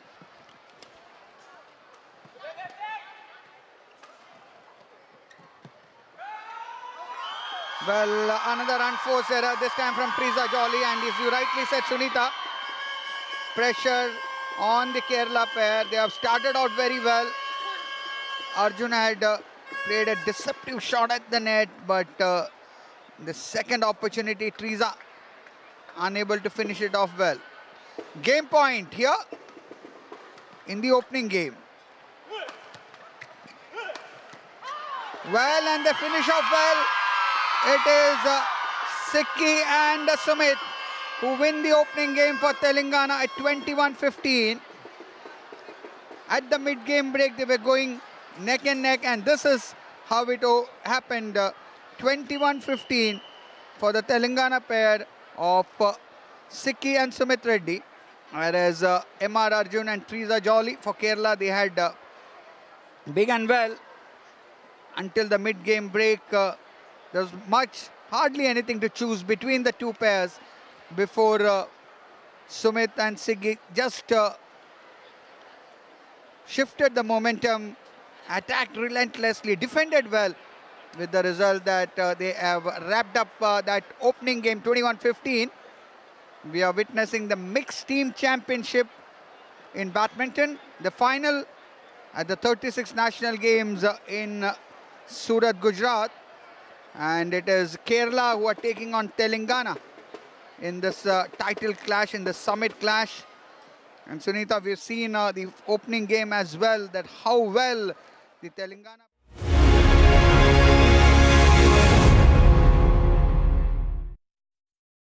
The chasers. So that will be very, very interesting. You see the professional approach of Maharashtra Kho-Kho players, not only women, even men as well. बिल्कुल, यहाँ 22 अंकों की बढ़त दिल्ली ने दी है। और दिल्ली, मैंने वैद्या जी आपने देखा है, दिल्ली केरला के खिलाफ मुकाबले में भी बहुत स्लो स्टार्टर्स रही। केरला की टीम के पहले बैच के 3 खिलाड़ियों को आउट करने में 6 मिनट का समय दिल्ली की टीम ने लिया था। तो महाराष्ट्र जैसी मजी हुई टीम के सामने, गत विजेता टीम के सामने दिल्ली को मेरे हिसाब से स्टार्टिंग से ही, शुरुआत से ही फुल थ्रॉटल जाना पड़ेगा और भरपूर कोशिश करनी होगी कि ज़्यादा से ज़्यादा खिलाड़ियों को आउट करे और प्रेशर डाले महाराष्ट्र की टीम पर। लेकिन यहाँ जो बच्चे मौजूद हैं, बच्चे पूरी तरह से दिल्ली की टीम को बैक करती हुई और दिल्ली की टीम को सपोर्ट यहाँ भरपूर मिलता हुआ। और कोशिश यही होनी चाहिए दिल्ली की टीम को कि सपोर्ट का फ़ायदा, home away from home support मिलता हुआ दिल्ली की टीम को, और कोशिश होनी चाहिए दिल्ली टीम की इस क्राउड सपोर्ट का फ़ायदा उठाए और एक उम्दा खेल का प्रदर्शन करे। और जहाँ तक सपोर्ट की बात करें तो हमें ये बहुत खुशी होती है कि सभी टीम को ये जो क्राउड है वो सपोर्ट करता रहते हैं। Of course particular portion of crowd में support a particular team, but they are always appreciating and they are always clapping for the good performance of any team. But at the moment on your screen is number 7, Reshma Rathod. She is being targeted and the first match is still there and the time left is 7 minutes and 43 seconds. बिल्कुल, 3 खिलाड़ी महाराष्ट्र की अब भी mat पर मौजूद और कुछ ज़्यादा कमाल अभी तक हमें देखने को नहीं मिला है। दिल्ली की टीम से उम्मीदें बहुत है दिल्ली की टीम से कि क्या वो अपने फॉर्म के अनुकूल प्रदर्शन करेंगी। महाराष्ट्र के पहले बैच के 3 खिलाड़ी, नंबर 7 में रेशमा राठौर, नंबर 6 पर अपेक्षा सुतर और प्रियंका भोपी स्टार खिलाड़ी उनके। तो 2 स्टार खिलाड़ी पहले बैच में मौजूद और दिल्ली की कोशिश दिल्ली अभी भी इस मुकाबले में एक तरह से अभी तक फुल फोर्स से उतरी नहीं है और दिल्ली की कोशिश अभी भी देखने की, परखने की कि क्या कुछ कर सकते हैं यहाँ महाराष्ट्र के खिलाफ। लेकिन महाराष्ट्र जैसी टीम के सामने मौके नहीं मिलेंगे और महाराष्ट्र की जैसी टीम के सामने आपको जो मौके मिलेंगे उसमें आपको खिलाड़ियों को आउट करना होगा। और इसी के साथ पहली खिलाड़ी महाराष्ट्र की आउट, डगआउट में वापस जाती हुई और दिल्ली को पहली सफलता हाथ लगती हुई। महाराष्ट्र की नंबर 7 रेशमा राठौर आउट और दिल्ली ने अपना खाता खोला 2 अंकों के साथ। समय साथ नहीं देता हुआ 6 मिनट 42 सेकंड का खेल बचा हुआ पहले हाफ में और दिल्ली की टीम पर दबाव होगा प्रफुल्ल कि आप कोई प्रदर्शन ऐसा करे, कोई ऐसा मैजिक करे ताकि वो इस मैच में कमबैक कर पाए। और जहां तक महाराष्ट्र के प्लेयर्स की बात करें तो उनका कोर्ट मैनेजमेंट है, जो डिफेंडर्स रहते हैं उनका कोर्ट मैनेजमेंट है वो लाजवाब रहता है। वो अपने अंडरस्टैंडिंग से इतनी अच्छी ढंग से चेंज करते रहते हैं अपने आप को, उनकी पोजीशन को, कि जैसे चेजर्स उनको डिफेंडर को चेंज करने के लिए टेम्प्ट हो जाते हैं। पहला हमने देखा था कि 7 नंबर की जर्सी में जो रेशमा खेल रही थी उनका सिंगल चेंज डबल चेंज करके वो आराम से 2 मिनट से ज़्यादा उसने खेल लिया और सिर्फ 2 ही पॉइंट उन लोगों ने पाए हैं दिल्ली चेजर्स ने। having some problem, there's some flies around the court and which is why she's been distracted a couple of times.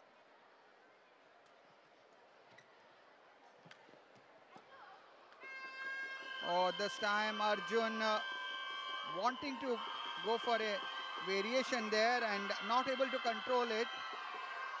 So that's a point 2-3.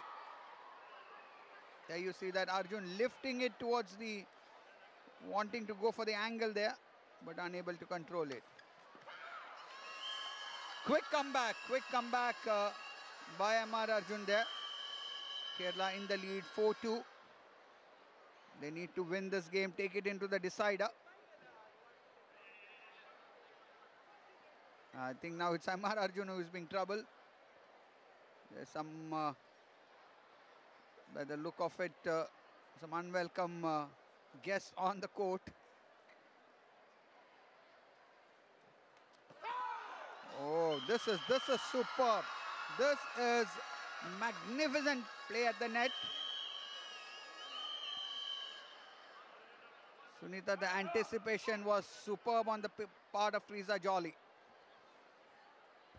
किस खूबसूरती से उन्होंने एक अंक लिया, बिल्कुल नेट के करीब थी और वहीं पर ड्रॉप किया, फास्ट ड्रॉप था ये। स्कोर फिलहाल 6 केरल 2 तेलंगाना। कमबैक की तैयारी है केरल की। पहला गेम 21-15 से जीता था, जबकि दूसरे गेम में 4 अंकों से फिलहाल आगे है केरल की टीम। और इस बार अंक मिला तेलंगाना को। ये देखिए सुमित और सिक्की रेड्डी पति पत्नी हैं और ये आपस में हर अंक के बाद परामर्श करते हैं। ऐसा अक्सर देखने को मिलता है फाइनल मुकाबले में।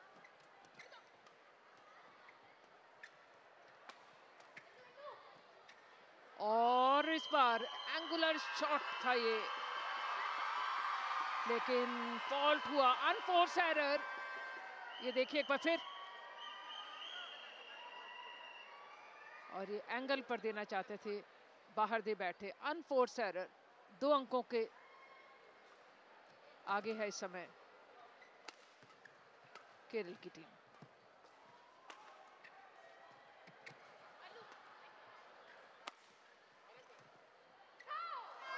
और अपने हाइट से जज किया, अच्छा एंटिसिपेशन, ये होता है अनुभव। एक बार फिर देखिए सुमित को किस तरह से अपने सिर के ऊपर से जाती हुई शटल को छोड़ा, क्योंकि वो जानते थे कि ये बाहर जाएगी और अंतर को कम करने में कामयाबी मिली। सुमित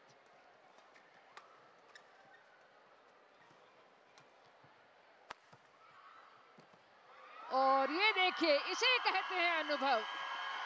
सिक्की ने पहले देखा खाली जगह है, ठीक वहीं पर शटल को प्लेस किया। ये देखिए बाएं हाथ के खिलाड़ी, और कोई पॉसिबिलिटी नहीं थी वहां ट्रिजा के पास कि रिटर्न दे पाती, क्योंकि वो पहले ही देख चुकी थी कि जगह वहां पर खाली है। और इस तरह से एक बार फिर दूसरे गेम में दोनों टीमें 6-6 की बराबरी पर। Both these pairs, in fact, the Telangana pair, just as it happened in the opening game.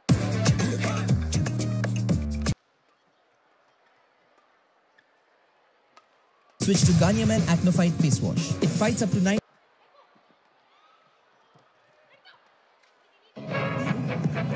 Well, full marks to the way Sumit Reddy played over there. As I was saying, just as happened in the first game. Sumit and Sikki doing very well, staging a comeback after the early lead that Kerala And got. kudos to Sri Lanka for winning. In fact, for the first time in the lead in the second game, Sikki and Sumit.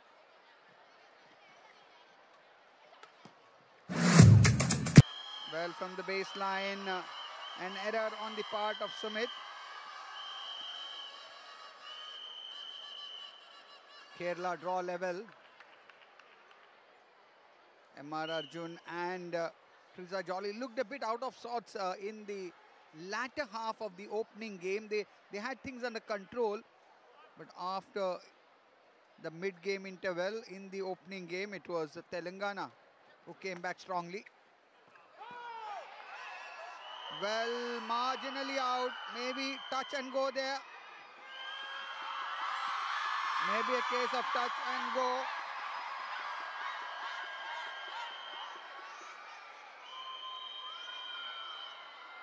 (8-7), just a point separating these two pairs.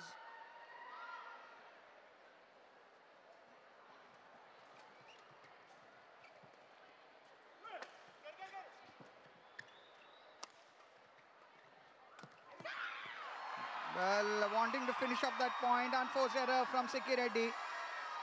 And it's 8-all.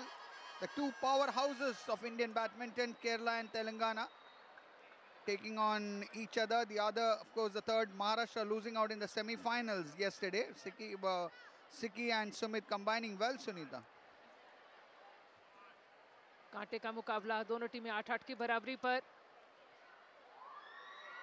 Service Kerala के M.R. Arjun, और इस बार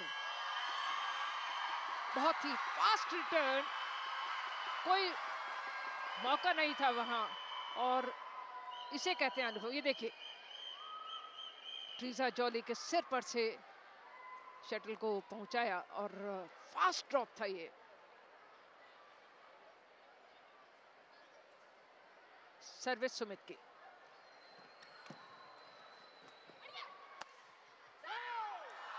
और इस बार ठीक उसी अंदाज में निर्णय लेना चाहते थे, लेकिन जोखिम उठाया और गलती भी की। अंक मिला फिलहाल केरल को। ये देखिए, सिर पकड़ा है अपना। क्यों इस तरह की गलती की? इस तरह का जोखिम नहीं उठाना चाहिए था, और वो भी इस स्थिति में जबकि मुकाबला कांटे का हो। फाइनल मैच ये 36वें राष्ट्रीय खेलों के अंतर्गत बैडमिंटन मिक्स टीम चैंपियनशिप का।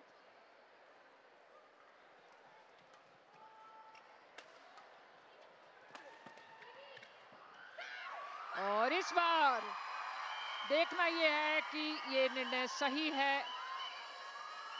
सही निर्णय।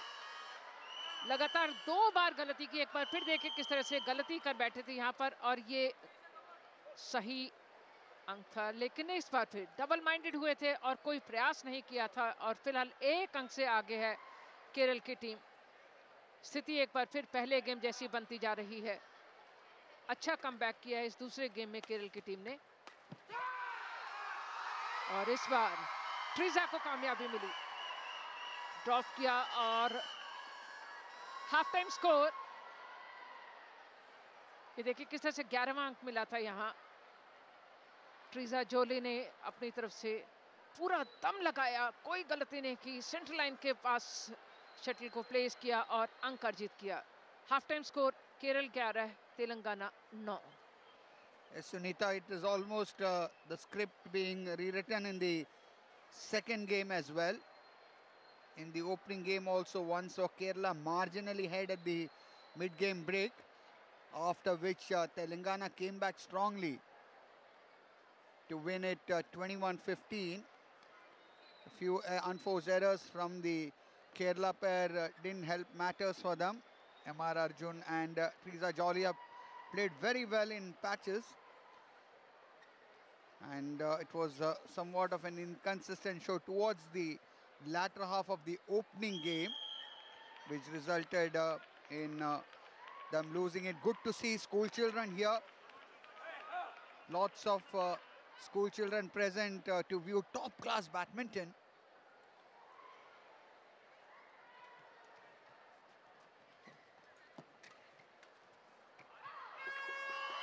And immediately the Telangana pair get a point.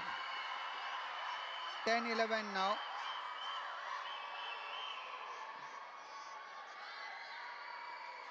And really attacking the backhand of Triza Jolly. But this time Kerala quickly get a point back. Ding-dong battle here.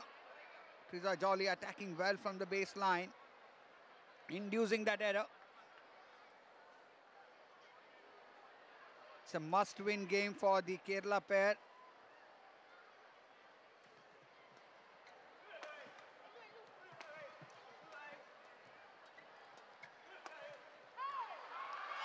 Sumit Reddy once again attacking Triza Jolly there, getting a point. The ploy was to attack the player who was guarding the forecourt, Triza Jolly, and it worked perfectly. So a lucky point there. Service fault on the part of Telangana. 13-11 in the lead, just marginally at the moment, Sunita. Kerala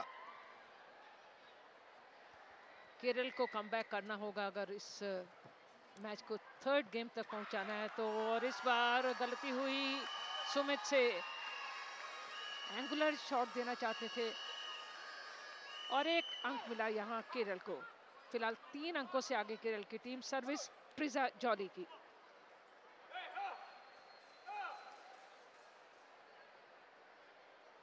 shot सर्व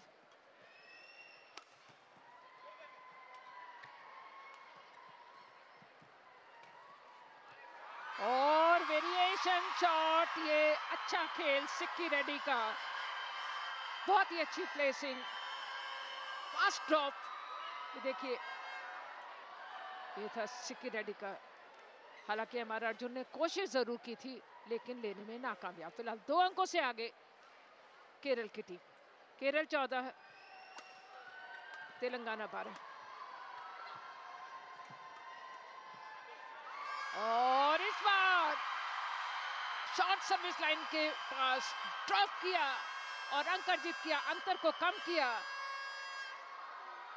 फिर देखिए, net के आसपास खिलाना ज्यादा prefer कर रहे हैं stage पे क्योंकि वहां से अंक भी मिल रहे हैं।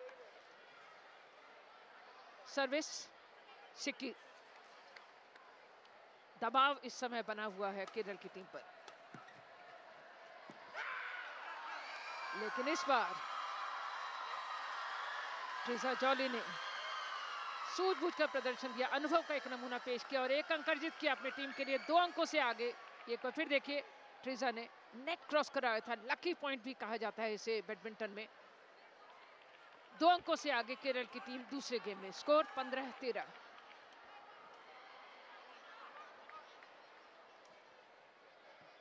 M.R. Arjun and Triza Jolly. They look very determined to pull this one back, the second game.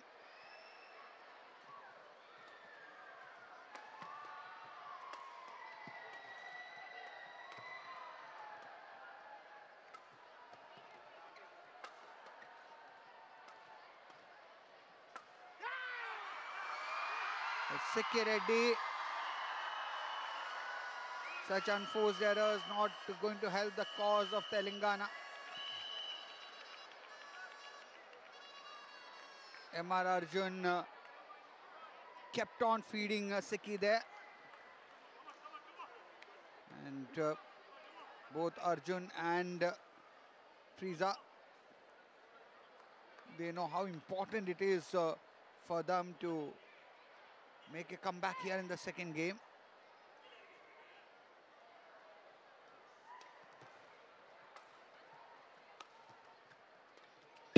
Did you know flight rates have reduced substantially? Book air tickets now. Sports है कि परिणाम सामने आता हुआ असम की सोनाली ने That was double, that is very best. हराया. MR Arjun was just waiting for his opportunity there.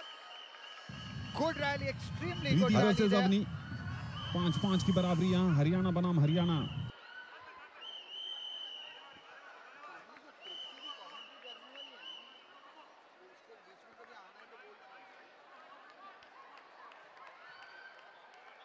चार अंकों से आगे इस दूसरे गेम में केरल की टीम 17 है केरल का स्कोर, जबकि तेलंगाना का 13. सर्विस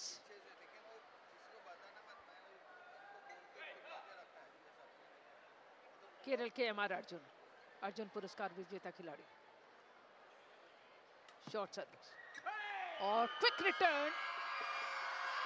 सिक्की रेड्डी ने बहुत ही अच्छा अंक अर्जित किया अपने टीम के लिए. ये देखिए, कोई तैयारी नहीं थी इस रिटर्न की और इस तरह से इस अंतर को कम किया. 3 अंकों का फासला इस समय. स्कोर है 14-17.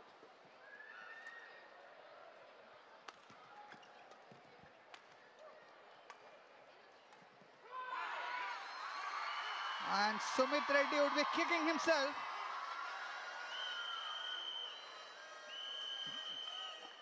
Unable to control the angle, as you would see there. And crucial point here for Kerala. Well, 2 on the trot there for Kerala. They're now running away with the second game, 19-14. After having lost the opening game 15-21, good comeback by Kerala. The pair of MR Arjun and Triza Jolly. Triza Jolly serving to Sumit Reddy, to Sikki Reddy, beg your pardon. And this time a bit undecided, one felt. There you would see that judging it very well. Game point.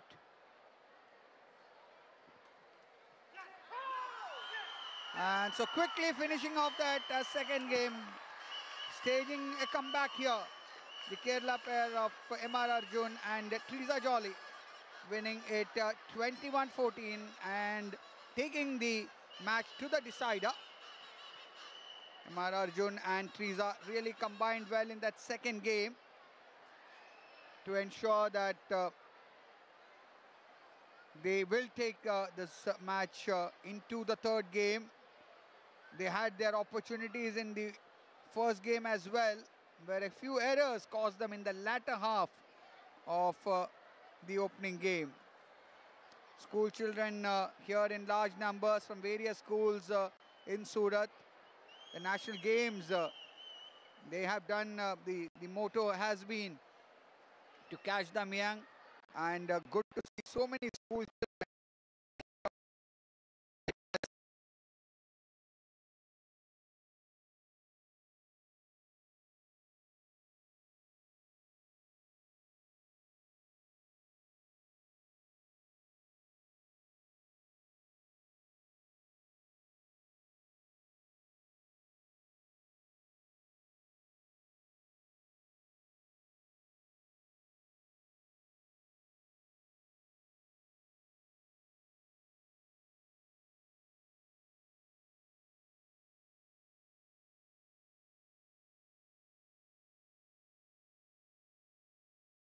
She keeps the ball deep from both sides, using the slice to continuously change the pace to trouble the opponents. But the strokes don't have a lot of pace to trouble, players, especially who like to take the ball early.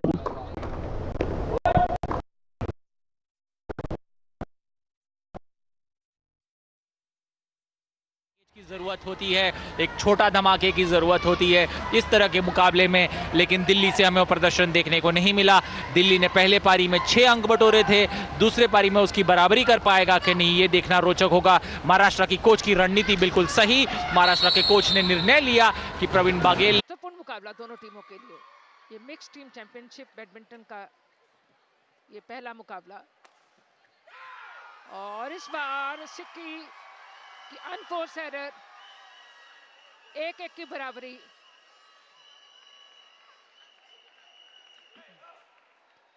गजब का smash था यहाँ MR Arjun का।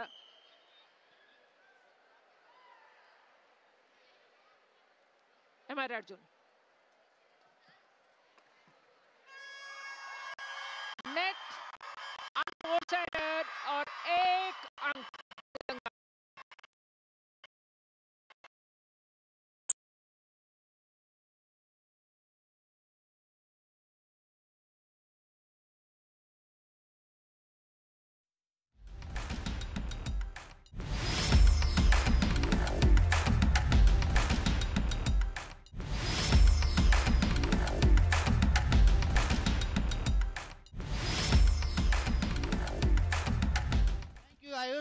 And so this is going to be a tough contest between Gujarat and Delhi, because so far as the situation is concerned, so far as the environment is concerned, so far as the acclimatization with the situation and the ground is concerned, both the teams have played on this mat, so they are acquainted with it and they must be having the feel of the ground in that case, so that will be an advantage for both the teams. But anyhow, every game is a new game, and particularly they must be enthusiastic. They must have a nice sleep. They must have enjoyed festivities and all that. So they are in a good mood for a close contest, and that is definitely going to be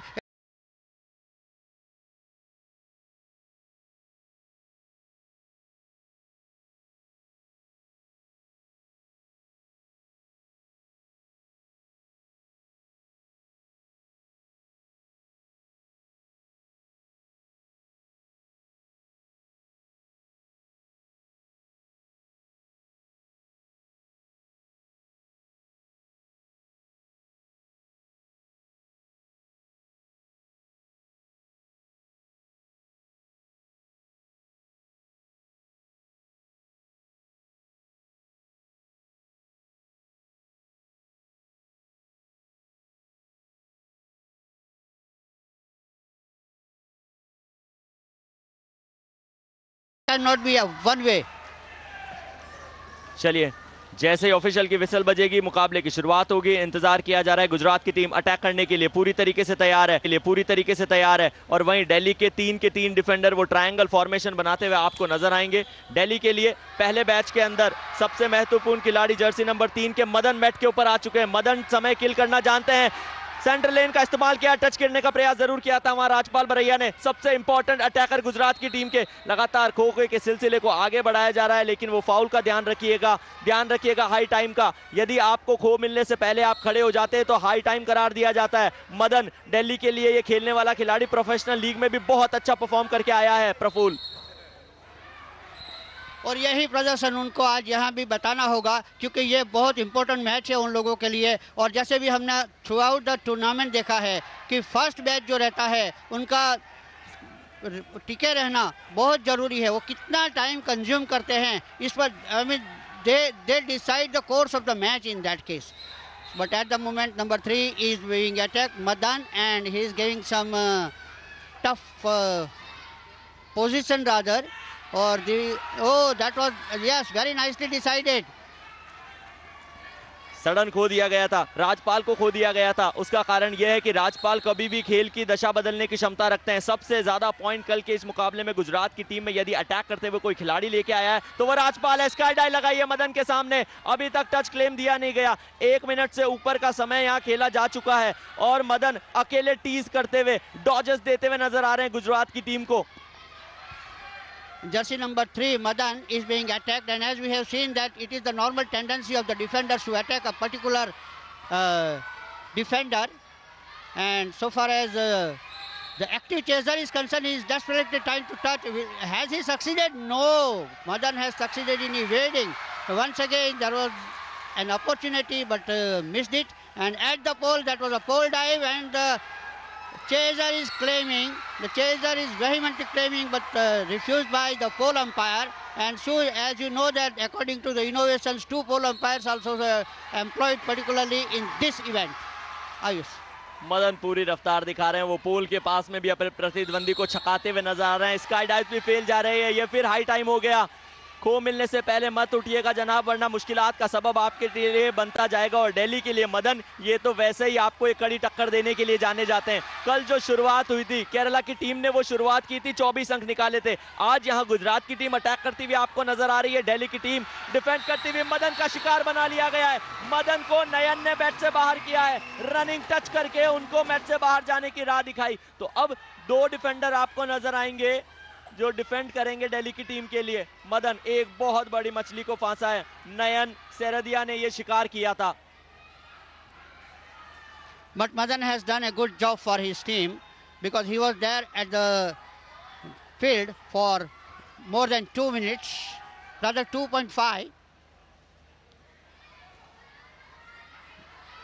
And Gujarat is desperately trying to get off this first batch. And as we have been telling you, now number 8 is being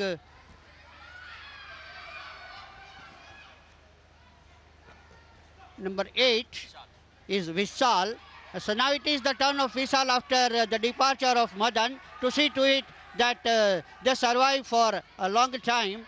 But it's going to be very, very tough for Gujarat because so far as at this moment, Delhi has done a reasonably good job so far as their first batch is concerned. And once again, he is trying to tap, but no, didn't succeed. And it seems that Gujarat has been slowed down a bit, Ayush. जो रफ्तार चाहिए थी, जो शुरुआत चाहिए थी दिल्ली की team को, वो उनके सबसे इंपॉर्टेंट खिलाड़ी मदन ने उनकी टीम के लिए दे दी। अपनी वो अहम भूमिका अपनी टीम के लिए निभाई और बताया कि क्यों वो सबसे सर्वश्रेष्ठ डिफेंडर्स में से एक है। अभी पीछा किया जा रहा है विशाल का, लेकिन विशाल के अंदर एनर्जी थोड़ी सी कम होती हुई नजर आई, इसलिए बीच में टीजर दिखाते हुए आपको अभी ऋतिक भी नजर आए थे। बट अभी भी सेंटर लेन के आसपास वो क्रॉस चेन की फॉर्मेशन में विशाल ही दौड़ लगाते हुए नजर आएंगे। रनिंग टच से बचे हैं, क्या बचे हैं, ये आउट करार दिया गया है, आउट करार दिया गया है। शिकार बना लिया, और शिकार किसने बनाया है? गोविंद भाट ने, जर्सी नंबर 12 के गोविंद ने। क्या उनका पांव जो है वो सेंट्रल लेन के ऊपर था? यदि सेंट्रल लेन के ऊपर पांव होता है तो का मतलब यह है कि आउट करार नहीं दिया जा सकता। ऑफिशियल्स वो लाइव विजुअल्स देख के अपने निर्णय बता रहे हैं, और लाइव जब आप मुकाबले को देखते हैं, आपको हाथों हाथ वो निर्णय लेना होता है, तो इतना आसान रहता नहीं है। एकमात्र खिलाड़ी जर्सी नंबर 7 दौड़ लगाते हुए आपको अभी आपके स्क्रीन के ऊपर ऋतिक नजर आ रहे हैं। और यह इन पर ही निर्भर करता है कि वो कितना टफ फाइट दे सकता है, क्योंकि जहां तक गुजरात की बात करें तो ये फर्स्ट उनका जो बैच है उनको डिसमिस करने के बाद डेफिनेटली उनका मोरल बढ़ जाएगा। और इतना ही नहीं, जब सेकंड एंड थर्ड बैच आएंगे तब वो मोमेंटम पिकअप भी कर सकते हैं। But at the moment number 7 is giving a torrid time so far as Gujarat is concerned. This time is going to be touched. No, I think he has survived. There is an appeal. And yes, there was touch and go, but lucky to survive. He missed the target just with a whisker rather. आज वो शुरुआत ऐसी नजर नहीं आई गुजरात की team से, विशेषकर राजपाल की बात करें, बहुत ज्यादा निर्भर करती है इनकी टीम इनके लिए परफॉर्म करने पे। गोविंद ने आज 2 शिकार बनाए, अच्छी शुरुआत उन्होंने अपनी टीम को दे दी। थोड़ी सी आप देख सकते हैं मुश्किलात का सबब गुजरात के लिए जरूर बनेगा। जर्सी नंबर 10 ने अपनी दशा बदलने की कोशिश की है।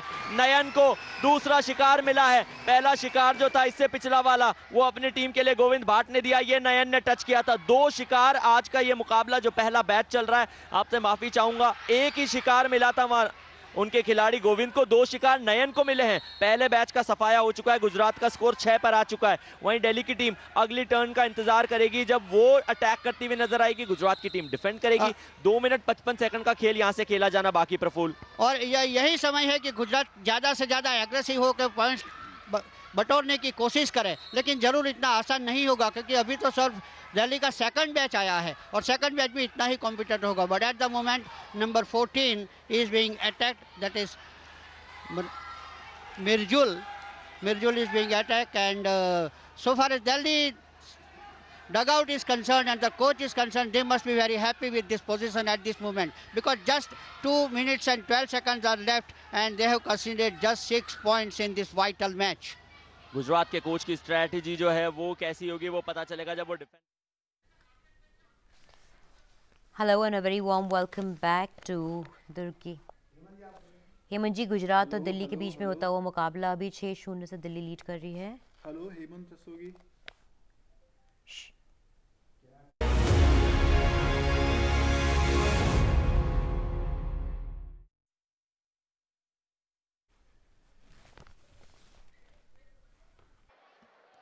At the mid-game break. So Sunita, we saw some fine doubles action in all the games. In this game as well, we saw Kerala getting off to a lead and then Telangana catching up. So the pressure equally on both the pairs, because it's very important. Every game, and looking at the support in the form of school children who are here, and you made that point. Who knows, in times to come you will find some players who may go on to don the national colors for India from these very children who are watching proceedings here. उत्साह से भरे हुए ये कुछ छात्र छात्राएं स्कूलों के, जिन्हें विशेष रूप से यहाँ पर बुलाया गया इस फाइनल मुकाबले को देखने के लिए, क्योंकि अच्छा बैडमिंटन देखने को मिल रहा है यहाँ 36वें राष्ट्रीय खेलों के अंतर्गत ये मिक्स टीम चैंपियनशिप का फाइनल मैच मिक्स डबल्स. और सर्विस का ब्यूटीफुल रिटर्न और एक अंक अर्जित किया. ये देखिए कितना अच्छा रिटर्न था ये.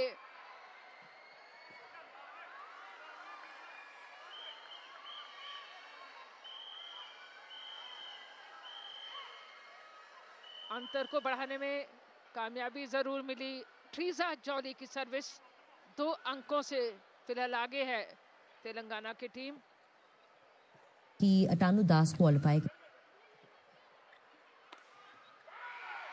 और अच्छा स्मैश एमआर अर्जुन का. नपा सदा स्मैश, कोई जवाब नहीं था वहां. अंतर को कम किया. एक बार फिर देखिए अर्जुन जो थॉमस कम टीम का हिस्सा रह चुके हैं, अंतर को कम किया. लेकिन दोनों अभी लीन पैच से गुजर रहे हैं, क्योंकि दोनों ही भारतीय टीम से बाहर हो चुके हैं. और ये एक बड़ा प्लेटफॉर्म है दोनों के लिए भारतीय टीम में वापसी करने के लिए. लेकिन जिस तरीके से उनका अतानुदास का झारखंड के आर्चर के साथ मैच चल रहा है. जी एक और अपडेट अभी मिल रहा है, क्विकली अतानुदास की तो हम बात करेंगे, लेकिन फिलहाल वक्त हो गया है कि आपको बैडी की गेम की बराबरी पर गजब का मुकाबला, कांटे का मुकाबला केरल और तेलंगाना के. ये देखिए एंगुलर शॉट और क्रिएट की इस तरह की सिचुएशन. वो नेट दे बैठी सिक्की रेड्डी. इसको कहते हैं गलती करवाना. दोनों टीमें 12-12 की बराबरी पर. एमआर अर्जुन और ट्रीजा स्क्रीन पर.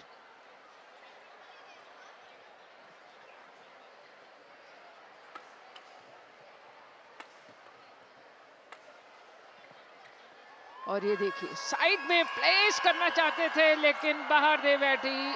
इस तरह की गलतियों से इस समय बचना जरूरी है, जो कि नहीं उठाना चाहिए. एक बार फिर देखिए यह बाएं हाथ के खिलाड़ी सिक्की. Well, Arjun and Triza need to ensure that they don't give away easy points. At the moment, Sikki and Sumit just surging ahead. Oh, so that's 3 points on the trot. Very clever cross-court play there by Sikki. Arjun and Triza.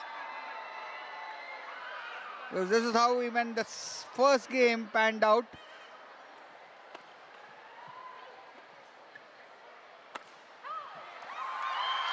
So yet another unforced error on, he was caught in two minds there, Arjun. And these points could prove costly in the end. Both Arjun and Triza need to regroup quickly. But that's not happening, and it is the fourth point on the trot for Sumit and Sikki, who now seem to be just running away with this deciding game until and unless Arjun and Triza can somehow stage a comeback here. काफी दबाव है इस समय केरल की team पे, और इस बार फिर ये देखिए, जैसा मैंने कहा था, दबाव के चलते एक और अंक अर्जित किया सुमित और सिक्की रेड्डी ने, और अच्छी बढ़त इस समय उनके खाते में, काफी कंफर्टेबल लीड है। मात्र 3 अंकों की जरूरत इस समय तेलंगाना को इस मैच को जीतने के लिए, इस गेम को जीतने के लिए। और गलती हुई ट्रीजा रेड्डी से, या कहें कि गलती करवाई तो बेहतर होगा। ये देखिए किस तरह से उन्होंने स्मैश दिया था, वहां कोई संभावना नहीं थी, और मात्र 2 अंकों की जरूरत इस समय इस गेम को जीतने के लिए, इस मैच को जीतने के लिए। 7 अंकों से आगे तेलंगाना की टीम 1-1 की बराबरी के बाद। सर्विस केरल की एमआर अर्जुन, अर्जुन पुरस्कार विजेता MR Arjun.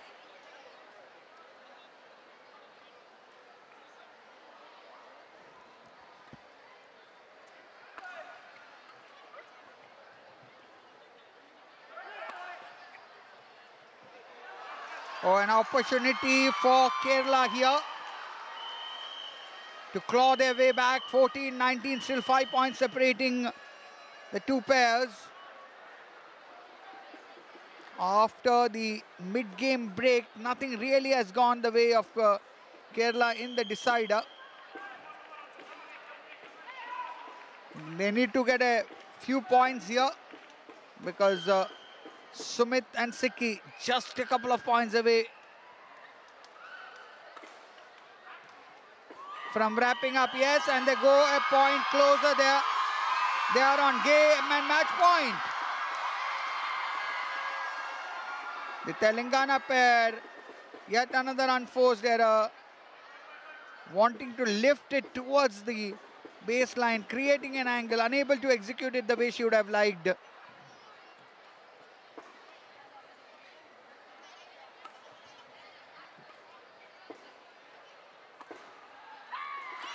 Oh, and it is on the line there.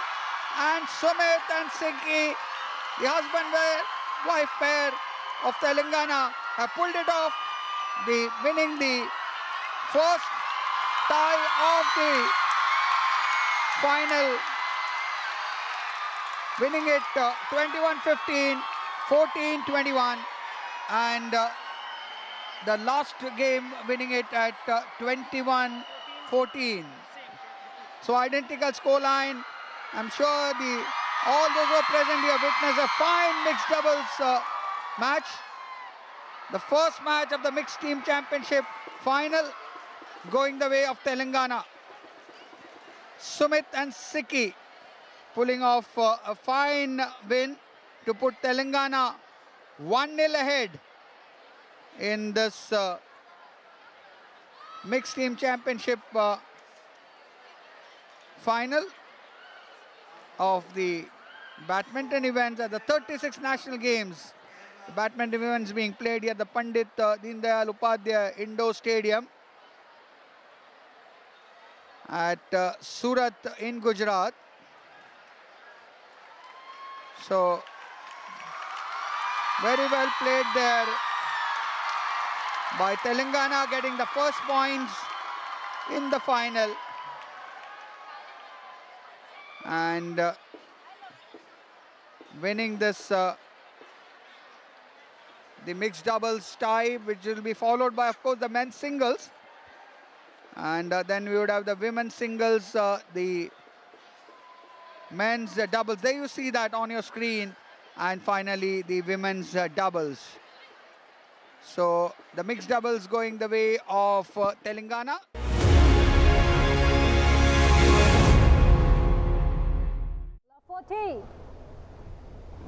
Prashant, I'd like to talk to you about something very interesting here, looking at such situation in the first game. When you're playing a tough match, it's going at 3-all, 4-all, you tend to keep your guard up, you tend to keep your focus levels to the best of your ability.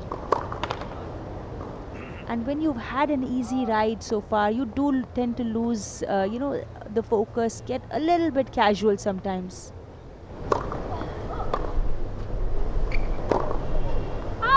Game चमर्थी break हासिल किया है वो भी love game के जरिए।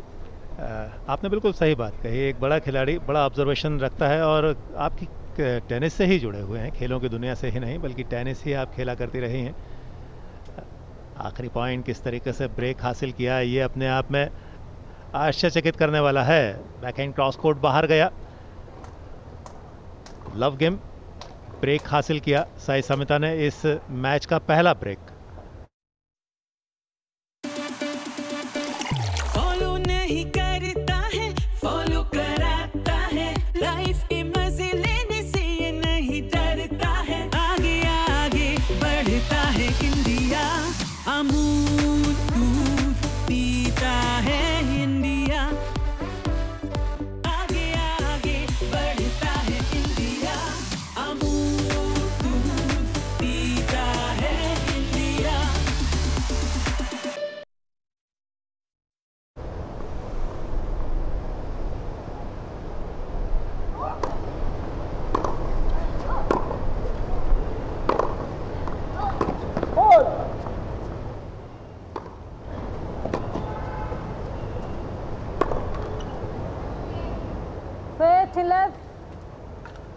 Rituja, I think trying for too much there.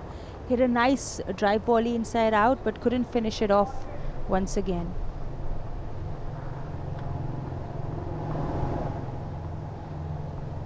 Really trying to go for too much there, hitting the bottom of the net.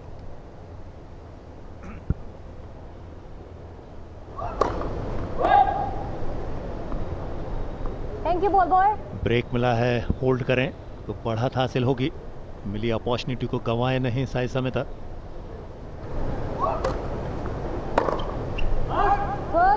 बढ़िया service. Sometimes you let your guard down for just a few minutes and you've already lost a few games by then. 36वें राष्ट्रीय खेलों की tennis प्रतियोगिता आप देख पा रहे हैं अहमदाबाद के साबरमती रिवर फ्रंट स्थित खूबसूरत टेनिस सेंटर से। सेंटर कोर्ट पर मुकाबले चल रहे हैं। आज दिलचस्प मुकाबले हैं, व्यक्तिगत मुकाबले। महिला एकल का क्वार्टर फाइनल मैच आपके सामने है। आमने सामने हैं दो बड़ी खिलाड़ी, एक तरफ सेकंड सीड महाराष्ट्र को रिप्रेजेंट करने वाली ऋतुजा भोसले, दूसरी तरफ तमिलनाडु की तेज तर्राट साई समिता। पहला सेट ऋतुजा ने अपने नाम किया 6-1 से, लेकिन दूसरे सेट के पहले ही गेम में ब्रेक हासिल किया है साई समिता ने। ये बताता है कि इस मैच में आकर्षण कितना है, रोचकता कितनी है और संघर्ष कितना देखने को मिलेगा। दूसरे सेट का दूसरा गेम चल रहा है। होल्ड के लिए पहुंच गई हैं, 40-0 पर हैं इस समय साई समिता। ये अपने आप में अद्भुत है। 1-6 से पहला सेट लूज किया है, दूसरे सेट में पहला ही गेम जहां ब्रेक हासिल किया और दूसरे गेम में आपने एक आसान होल्ड अर्जित किया। तो 2-0 की बढ़त है साई समिता के पास। उम्मीद की जा रही थी टक्कर अच्छी देखने को मिलेगी, उस उम्मीद को दरअसल परवान चढ़ाया है साई समिता ने अपने शानदार खेल के जरिए, कम से कम दूसरे सेट में तो हम कह सकते हैं। Don't think Sai has been, has been pushed a lot in the second set so far. I think it's been Rituja who's been making a lot of unforced errors in the last two games. Sai not having to do much here because of the easy points that she's won. I think it's time now for Rituja to really pull up her socks and get back, into the match, focusing hard with each and every point.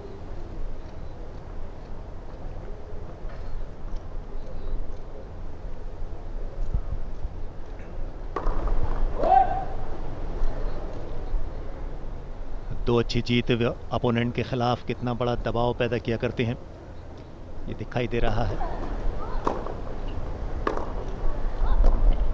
इस बार अच्छा shot, अच्छा placement, down the middle, थोड़ा तेज तरह deep return, पीछे नहीं पहुंच पाई साई समिता। पहला break हासिल हुआ था साई समिता को पहली सर्विस पर, ये दूसरी सर्विस है तीसरे गेम में।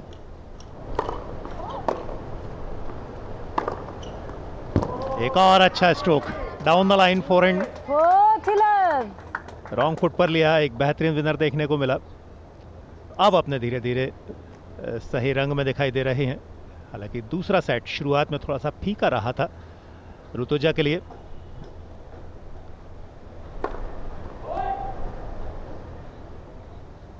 दो शून्य की बढ़त है साई समिता के पास, ये अपने आप में एक अच्छी बात है। सेकंड सीड खिलाड़ी के खिलाफ आपने बेहतर खेल का प्रदर्शन किया।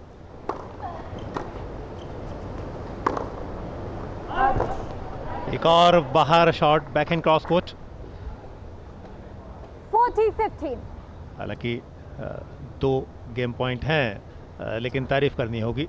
1-6 से पहला सेट लूज करने के बाद दूसरे सेट में एक ब्रेक एक होल्ड के साथ 2 शून्य की बढ़त है साई समिता के पास।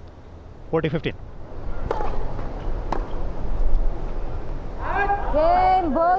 Well, a very comfortable and strong hold there by Rituja, getting the lead, narrowing down on the lead, getting the scoreline back to 2-1. Sai's returns haven't been so effective here today. We haven't seen her able to push her opponent further back, or some strong placement that jams her opponent on the, to hit the first ball. Rituja very finely putting her weight behind the ball. She's finding those corners and she's going for them very, very successfully. A small hiccup there in the beginning, I think.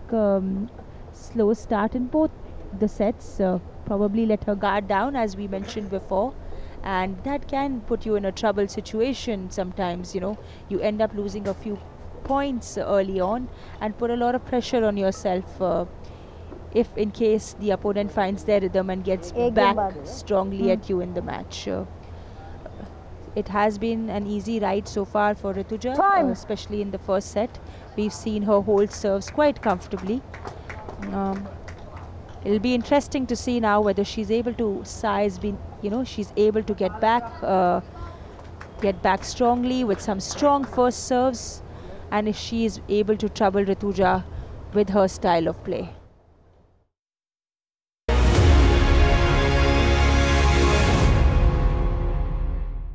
Bronze medalists at the World Championship, both players of the highest pedigree.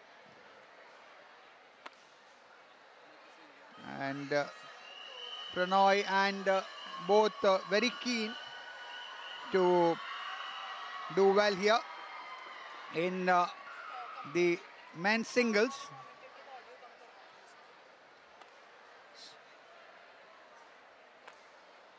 Both the players just about testing each other here.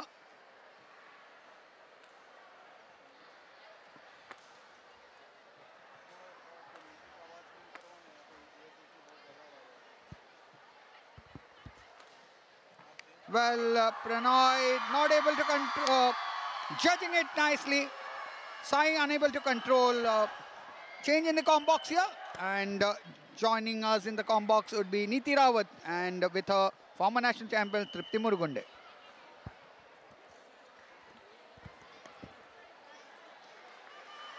Thank you so much, Kishore. 36th National Games Gujarat 2022 edition, और आज दिन है final mixed team event का। Badminton court पे इस समय हम Pandit Deendayal Upadhyay indoor stadium में। Men's singles in mixed team event is happening. Praneeth versus H S. Prannoy, और 3-0 की बढ़त हासिल कर रही है इस समय पहले सेट में। प्रणॉय का एक्सपीरियंस कुछ ज़्यादा है इस समय प्रणीत से, और देखना होगा कि क्या वो इस एक्सपीरियंस को पूरी तरह से यूटिलाइज करेंगे इस चैंपियनशिप के दौरान। This is the second tie, और इससे पिछले मुकाबले में यानी मिक्स्ड डबल्स में जीत हासिल की है। Telangana is leading 1-0 in this mixed team finals.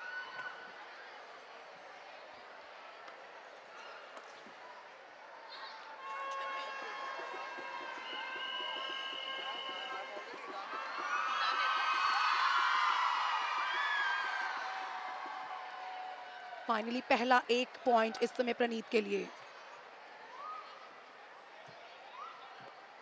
Net play की कोशिश,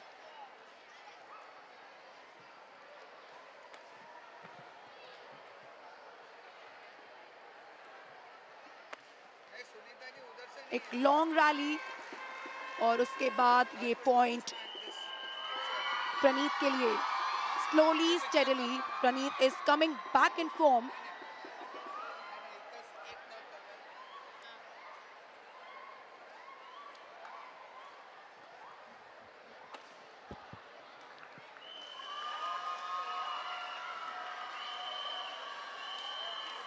फाइव 2 का स्कोर और व्यूअर्स को यहाँ पे हम ज़रूर बता देंगे कि पहला टाई इस चैंपियनशिप का तेलंगाना अपने नाम कर चुकी है। काफ़ी टफ कॉन्टेस्ट था, 2-1 से वो मिक्स्ड मैच जो है जीता था तेलंगाना ने। 21-15, 21-14 एंड देन 21-14। तो 36 नेशनल गेम्स सूरत में इस समय हम हैं। मैं हूं नीति रावत और मेरे साथ हैं farmer national champion Tripti Murgunde. Thank you, Niti. I would say the first game has started a little slow. Players still getting used to the court, to the atmosphere. Very, very important.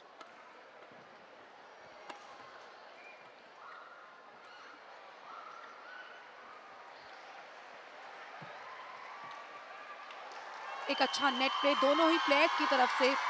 तृप्ति, यहाँ पे जो competition है उसमें हमें काफ़ी सारे matches जो हैं उसमें लॉन्ग रैलीज देखने को मिल रही है। Is there any specific reason that we are getting to see the long rallies in this championship? Yes, sir. I mean, if you notice that this is a very big hall and there's a possibility of the court being slow when we say that there are times when the shuttle is also getting slower. So attacking gets a slightly difficult and hence the rallies get much more prolonged.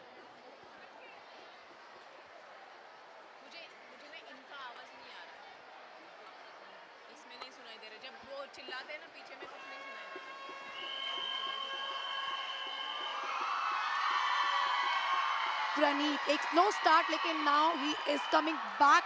कहाँ पे score था 5-0 का और अब score है just 1 point का difference है।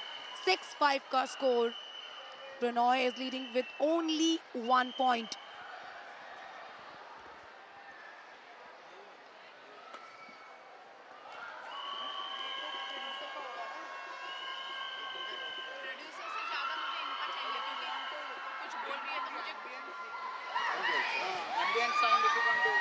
All ये दूसरा गेम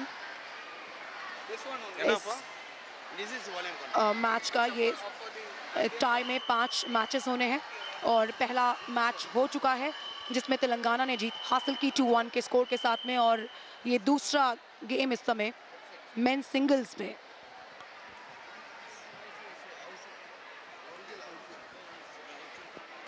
उनकी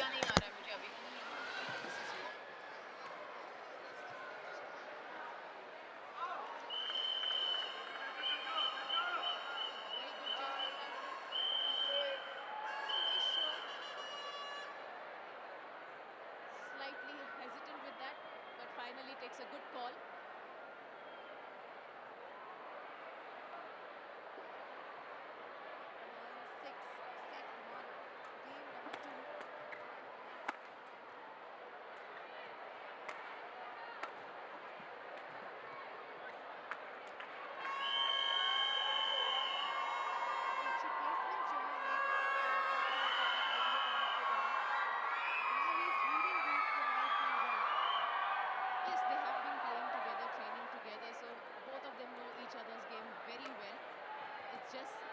Just playing the finals at this event, keeping their nerves on is what's going to matter.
इस समय है।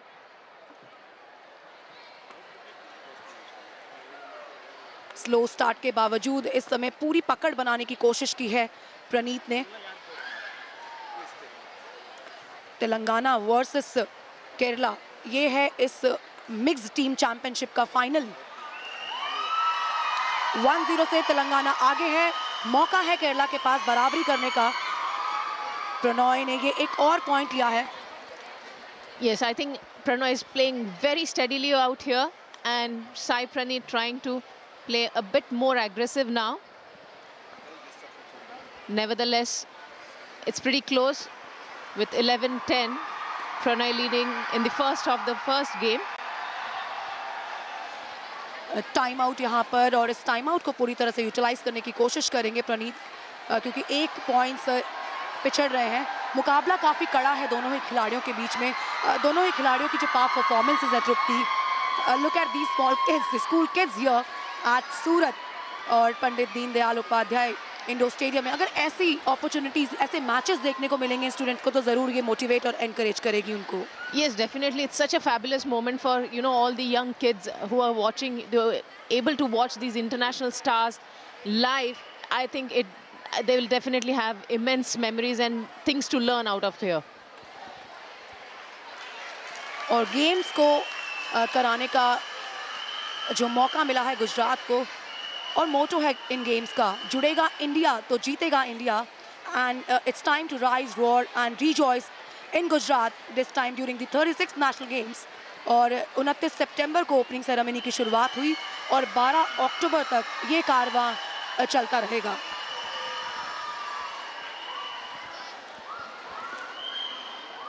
We can see again Sai making those errors. I think he will have to hold them.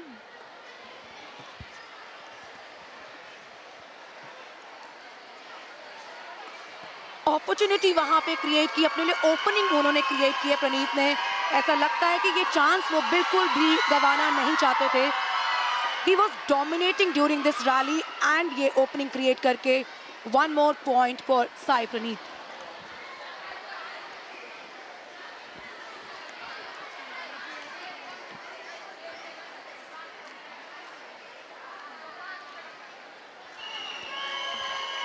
A very casual error from Pranoy, allowing Sai, or rather I would say giving one more here coming from the other side. It seems the commentator's curse on Pranoy.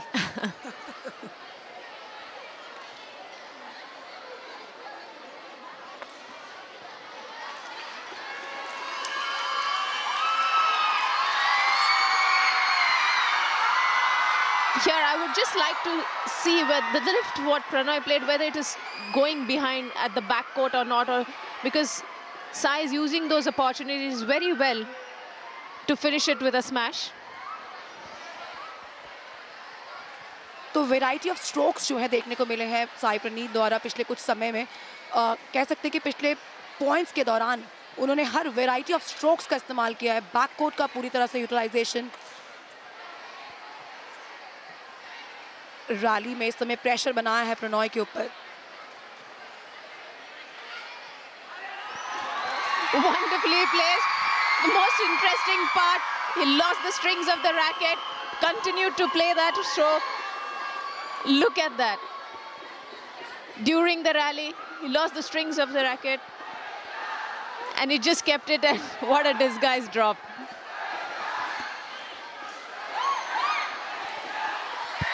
एक strong comeback कह सकते हैं प्रणीत ने किया है। शुरुआत में 5-0 से पिछड़ रहे थे, लेकिन अब आप स्कोर देख सकते हैं 14-14 की बराबरी पे प्रणीत और प्रणॉय इस मुकाबले में। और जैसा कि स्ट्रिंग्स से जूझ रहे थे, लेकिन उसके बावजूद उनको ये पॉइंट मिला है। This shows that Fortune really favours the brave.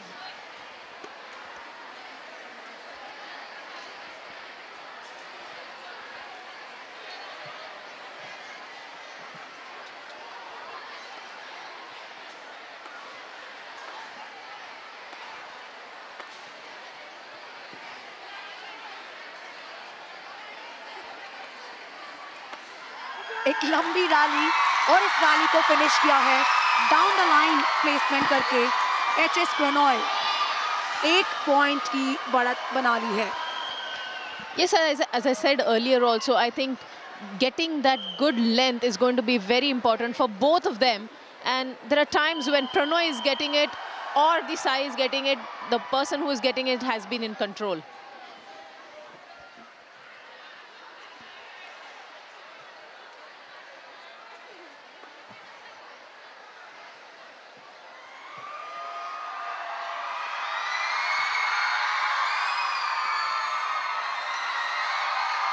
और इस बार साइड लाइन से बाहर कोशिश अच्छी थी उनकी, लगातार उन्होंने ओपोनेंट के कोर्ट को पूरी तरह से यूज किया, यूटिलाइज किया. He was doing well, that push was very good, but slightly hesitant half smash there.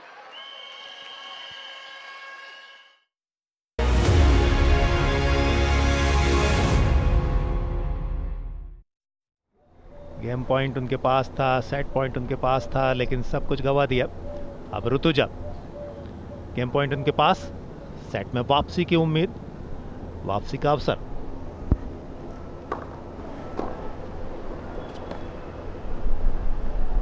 Game Bosley.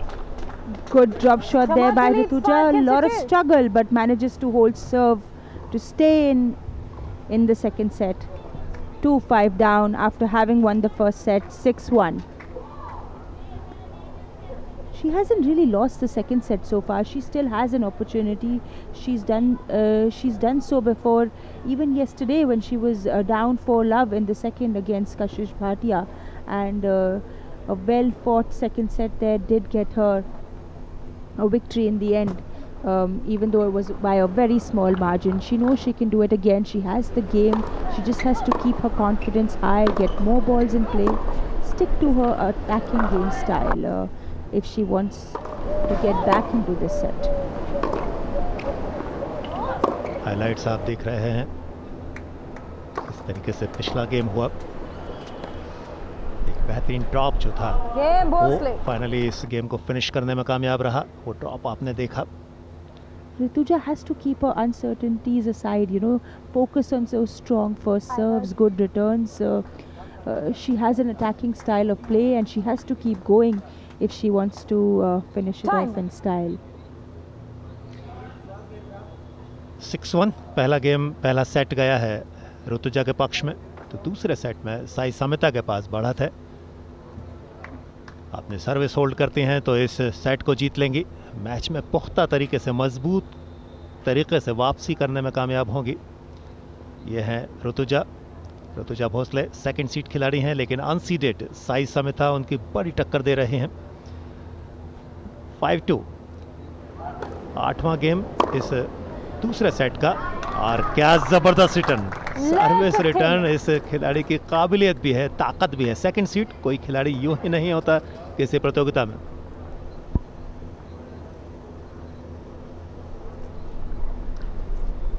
Love 15.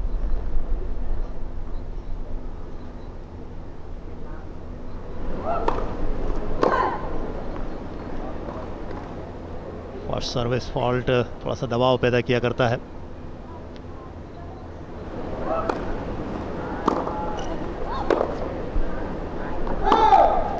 बढ़िया stroke, forehand down the middle, जिसको कंट्रोल नहीं कर पाई, वापसी बाहर कर बैठी.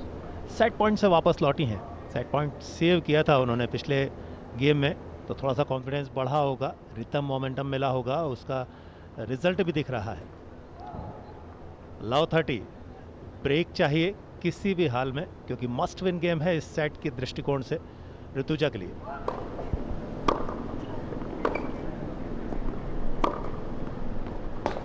Another strong forehand down the line, just the kind of game style we expect her to execute. Sai not adding enough spin or depth on her strokes. We've seen her struggle with those balls in the center quite a few times in the first set, and she seems to be doing that again now, especially in tough situations.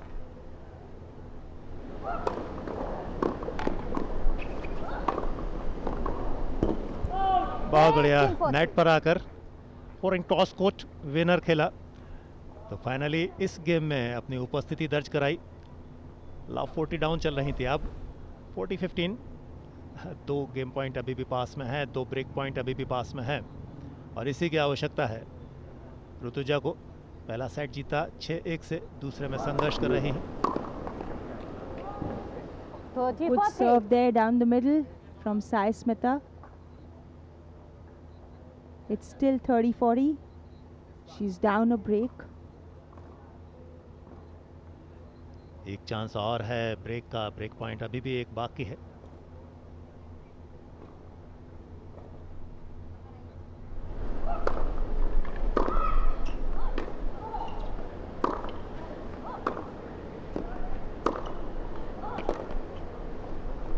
जैसे की आवश्यकता थी, खूबसूरत angle change करने वाला shot down the line, cross court को तब्दील किया और फाइनली ड्यूस हासिल किया।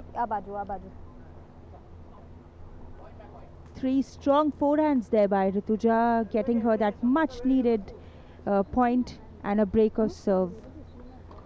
Sometimes you just have to stay confident, you know, trying to get your rhythm back, play the shots that you know what to do, play to your strengths, and it does give you your edge back at times. Patience is the key here. Punch. तो 2 लगातार game में जीत।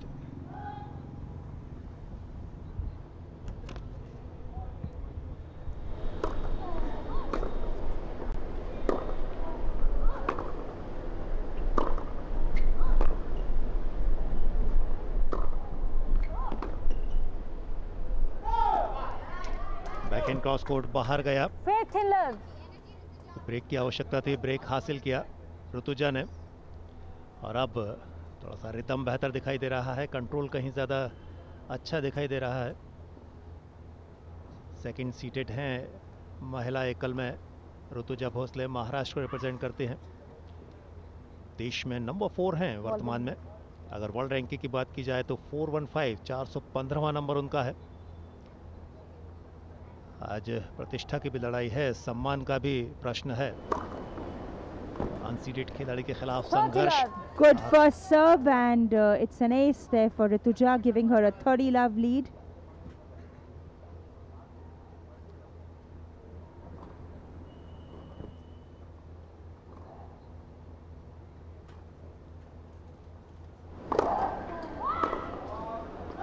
Well, those first serves certainly seem to be doing the trick here, getting her those much needed easy points.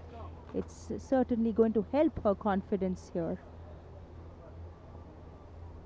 Match में वापसी कैसे की जा सकती है एक बड़ा खिलाड़ी जानता है, इसी कारण वो बड़ा बनता है। 1-6 डाउन चल रही थी, अब 3-4 पर एक आसान होल्ड की तरफ बढ़ते हुए 40 love.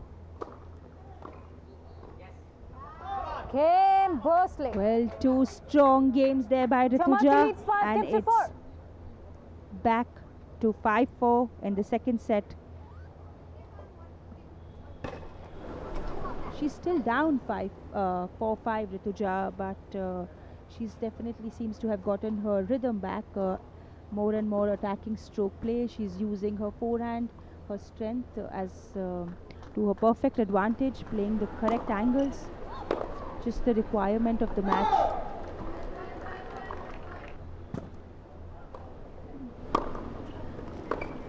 A very, very important game here for both players.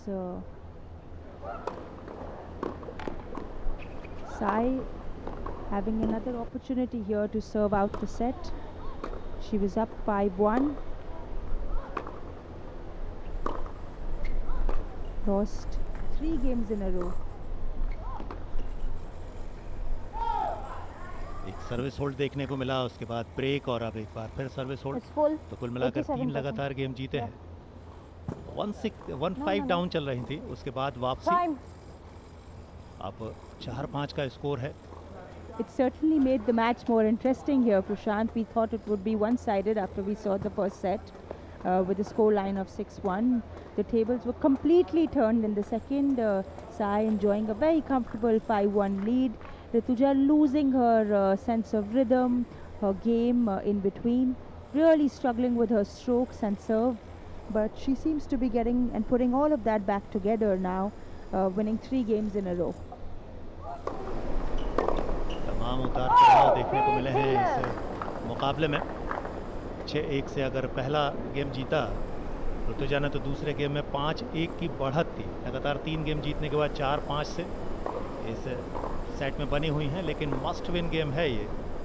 Set गवा बैठेंगी और साई समिता जानते हैं इस गेम की आवश्यकता या महत्व। एक और क्रॉस कोर्ट बाहर गया, एक होल्ड मैच में मजबूती के साथ वापसी करा देगा।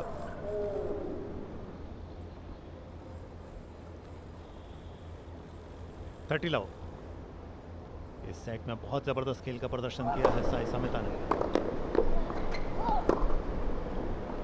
ये इजी रहा, एंगल अच्छा मिला था लेकिन इतना अच्छा नहीं था कि आप रिटर्न नहीं कर सकते। अनफोर्स्ड एरर देखने को मिला।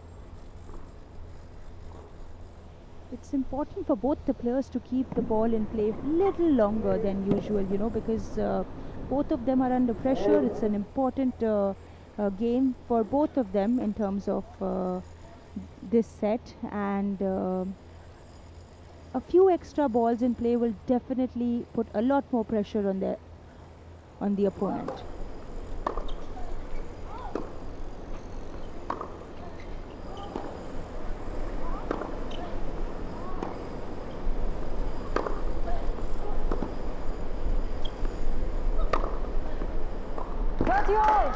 Just the kind of tennis I was hoping for. You know, it's the important situations is where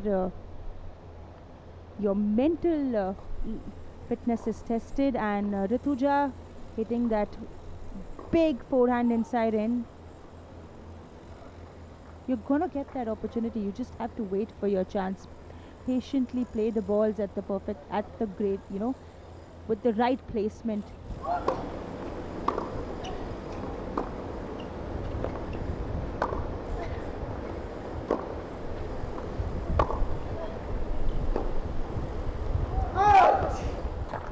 back and down the line, थोड़ा रिस्की स्ट्रोक था और मुश्किलें दे गया। ब्रेक का अवसर हासिल हुआ है ऋतुजा को। उनकी काबिलियत को झलकाता हुआ इस गेम में उनका खेल। लव 30 डाउन चल रही थी, अब 30-40 एक ब्रेक पॉइंट उनके पास है। ब्रेक की आवश्यकता थी सेट में अपने आप को बनाए रखने के लिए। 30-40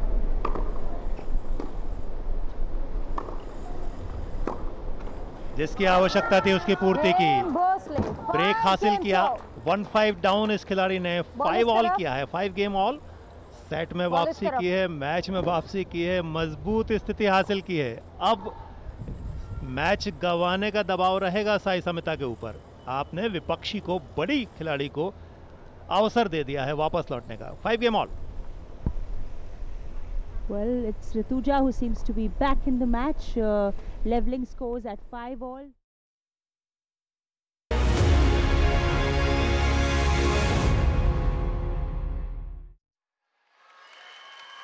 डाउन द लाइन हिट करने की कोशिश की थी, लेकिन साइड लाइन से शटल बाहर है।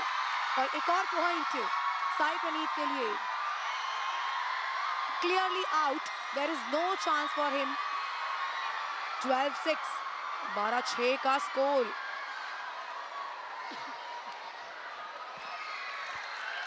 Trupti, can you see this game getting into the third or the deciding game of this match? Well, yeah, I mean, at the moment, Praneet definitely has a good lead, I would say a comfortable lead, and he should capitalize on this and win this second game.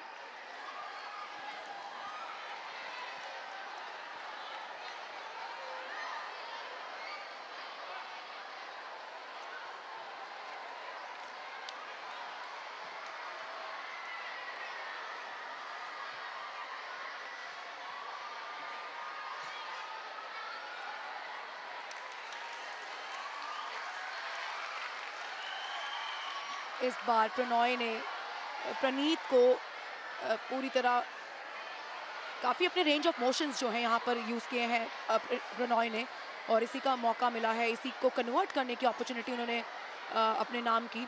13-8 का score.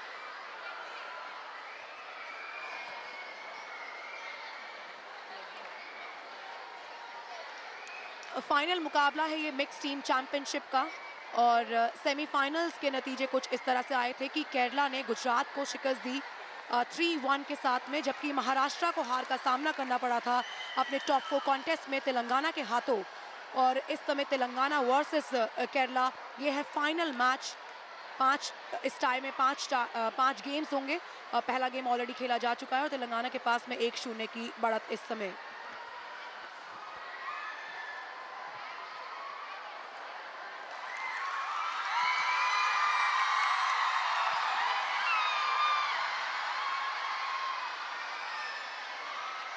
Pranay getting aggressive there. लगातार attack करते रहे, उन्होंने कोई chance नहीं दिया प्रणीत को कि वो अटैक के लिए अटेम्प्ट भी करें। प्रणीत को आखिरकार एक पॉइंट गंवाना पड़ा।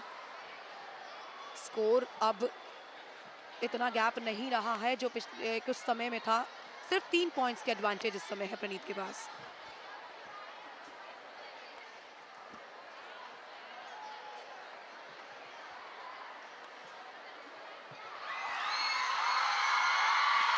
Beautifully placed, that half smash with that slice, you know, you could hear that stroke slicing that shuttle.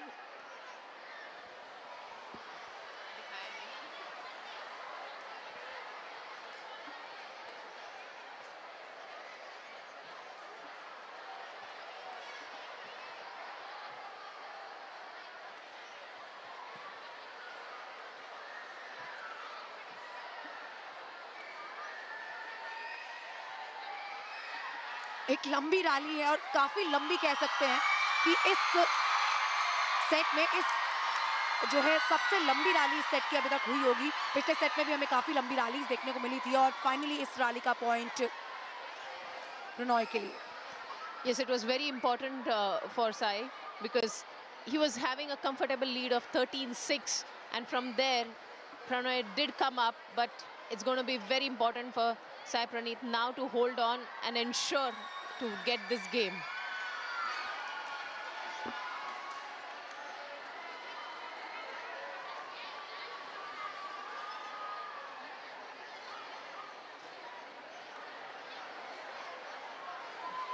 Netting की कोशिश थी प्रणॉय की, लेकिन फाइनली प्रणीत ने रिप्लाई किया। इसका रिप्लाई का नुकसान भी हुआ उन्हें। 15-11। A very good play, net play I would say from Sai. Very talented player Sai Praneeth, has wonderful strokes.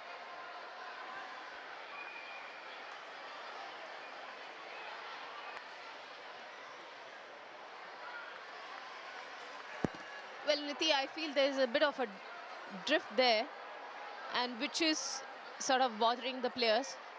But nevertheless, they will have to get used to it and control the shuttle. बिल्कुल drift एक बहुत important role play करता है when you are on badminton court, but this time an aggressive attack, straight line, body line attack की कोशिश थी HS. Prannoy की, and this is a body line smash. Prannoy ऐसे स्मैशेस जो हैं अभी तक कम देखने को मिले हैं, क्योंकि जिस तरह का स्टाइल है तृप्ति प्रणॉय का, वो काफ़ी अग्रेसिव दिखाई देते हैं, काफ़ी ऑन कोर्ट उनके स्मैशेस, उनके अटैक्स, और उम्मीद करते हैं कि कुछ ऐसे ही स्मैशेस लगातार देखने को मिले इस मैच के दौरान प्रणॉय से।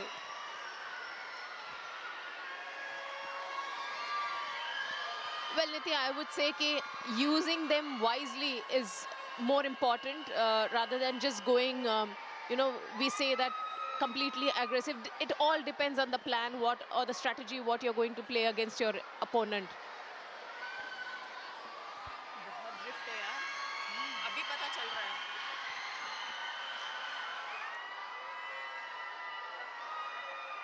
तो बेशक वहाँ पर व्यूअर्स को ये दिखाई ना दे रहा हो कि ड्रिफ्ट कैसे अपना रोल प्ले करता है when you are on the badminton court. But former national champion and former international badminton shuttler next to me, Trupti Murgunde, she is expressing that we can see that drift is in the stadium or clearly visible hai ki how it is favoring the opposite side.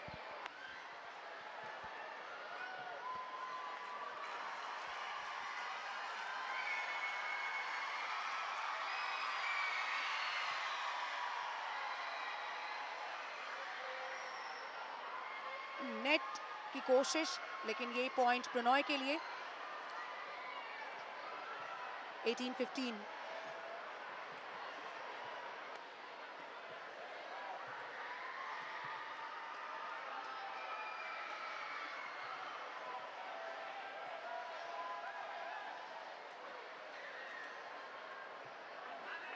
Look at this situation. Praneeth को 3 points चाहिए जीत के लिए और प्रणॉय को 3 points चाहिए थे बराबरी के लिए. और फाइनली ये पॉइंट जो है प्रणॉय को मिला है. वहाँ पे प्रणीत के लिए एक और पॉइंट यहाँ पर. 19-15 का स्कोर. 2 और पॉइंट्स चाहिए इस सेट को जीतकर इस मुकाबले में बराबरी करने की. पहला सेट जो है जीता था 21-18 से प्रणॉय ने, और अब पूरा चांस है यहाँ पर प्रणीत के पास बराबरी का.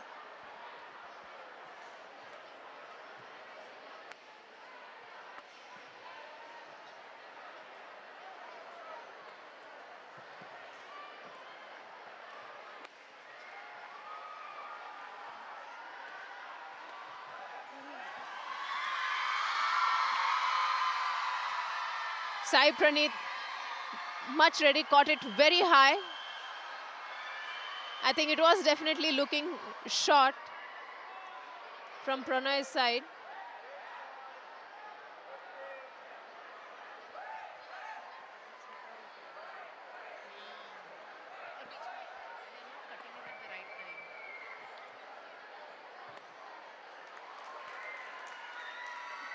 काफी स्ट्रॉन्ग रिप्लाई की कोशिश थी प्रणीत से, लेकिन ये पॉइंट मिलेगा प्रणॉय को. सिर्फ 1 पॉइंट चाहिए. तृप्ति, क्या लगता है कि स्टिल चांसेस, कोई चांसेस बचे हैं क्या अभी प्रणॉय के लिए, या फिर ये गेम पक्का 100% डिसाइडिंग सेट में जाने वाला है? Well, you never know, because with this rally system in badminton, anything is possible. Even a 3 or 4 point lead is not a very big lead. But well, at the same time, Sai Praneeth capitalizes that with the lead, wins the second game, 21-16.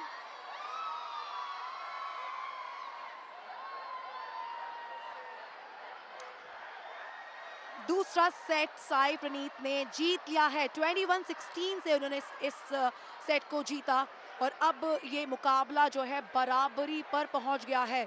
1-1 की बराबरी पर है. ये आखिरी मौका होगा दोनों.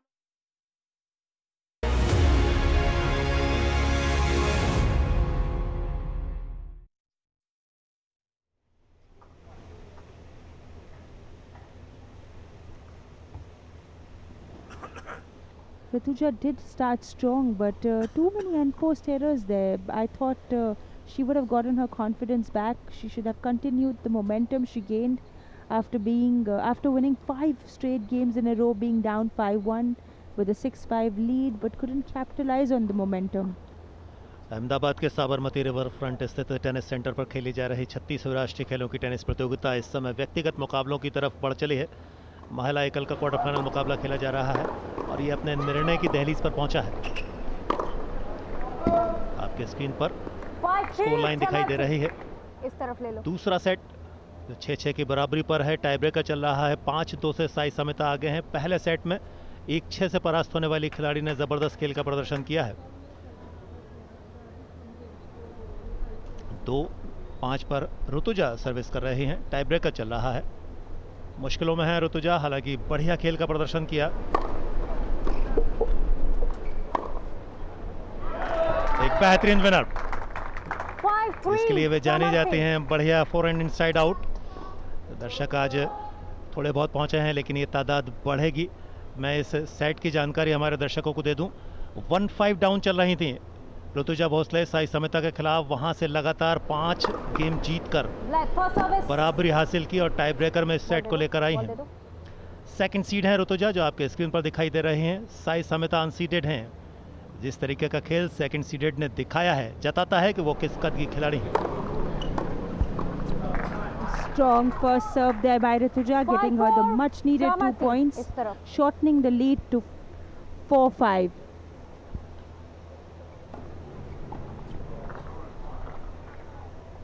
It's never over till the last point is played, and I have to give Sai some credit here. She's hung in there despite the ups and downs. Doesn't have any big weapons, but she still stuck to the basics, kept playing the points. She's been very, very patient. Despite the up and downs in the match. Well, 2 set points there for Sai Smita. She's up 6-4 in the tie break of the second set. 5-1 से आगे थी इस set में। ऋतुजा ने बड़ा संघर्ष करने के बाद 6 ऑल किया टाई ब्रेकर में। फिलहाल 2 सेट पॉइंट हैं। नहीं पहुंच पाएंगी, थोड़ा भाग्य ने भी साथ दिया। फाइनली 1 सेट पॉइंट बचा है, लेकिन अभी भी 1 बाकी है। ये अपॉर्चुनिटी खोनी नहीं होगी, क्योंकि सेट अगर ऋतुजा जीतती हैं तो इस मैच को जीत ले जाएंगी और सेमीफाइनल में दाखिल हो जाएंगी। सेमीफाइनल में पहुंच बनने वाली जद्दोजहद है। 1 सेट पॉइंट बाकी है और ये बहुत ज़रूरी है, must win point.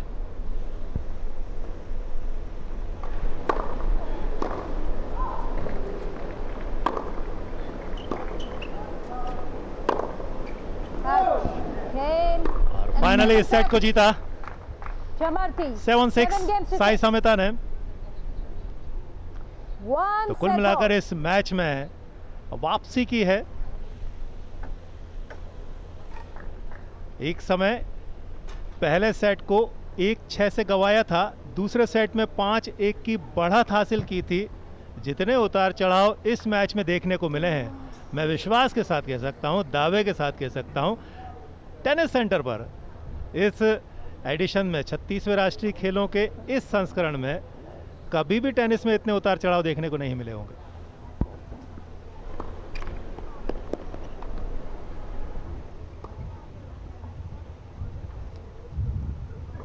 Can you check the pressure of the ball? Well, it's 1 set all for both the players. The number 2 seed Rituja Bhosle playing against Sai Smita in the quarterfinals of the women's singles tennis tournament in the 36th National Games here in Ahmedabad, Gujarat.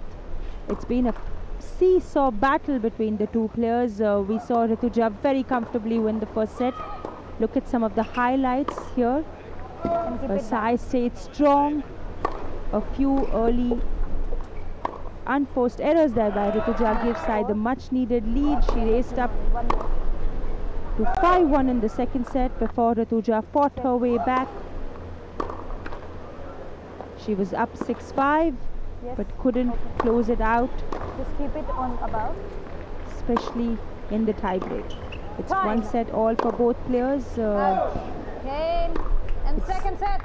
They've almost played for an hour and a half. It's 12 o'clock in the afternoon on Monday, October 3rd, here at the Sabarmati River front in this wonderful tennis sporting arena. And we're watching a very interesting battle between these two women tennis players. ये दो खिलाड़ी एक tennis के बड़े स्वरूप को प्रदर्शित कर रहे हैं। 6-1 पहला सेट, दूसरा सेट 7-6 दूसरे खिलाड़ी ने जीता। लेकिन वो सेट की जो जीत आई है, निर्णय आया है, उससे पहले जो देखने को मिला वो अभूतपूर्व था। 5-1 से साई समिता आगे थी, लगातार 5 गेम जीतते हुए, 4 गेम जीतते हुए 5-5 की बराबरी, फिर 6 ऑल, फाइनली टाई ब्रेकर में आए। कुल मिलाकर अपने खेल को और बेहतर किया, फाइनली सेट जीता, मैच में वापसी अपनी बनाए रखी और अब third set decider. Sai Samita की सर्विस के साथ एक अच्छा रिटर्न देखने को मिला। सर्विस रिटर्न बहुत महत्वपूर्ण हुआ करता है। Love 15. थोड़ा सा लक ने भी साथ दिया।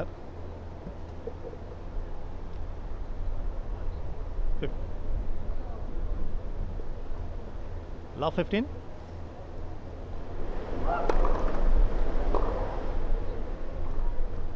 एक अच्छा स्ट्रोक एक खिलाड़ी के खेल में उत्साह पैदा किया करता है, दूसरे खिलाड़ी के खेल में थोड़ा सा उत्साहन।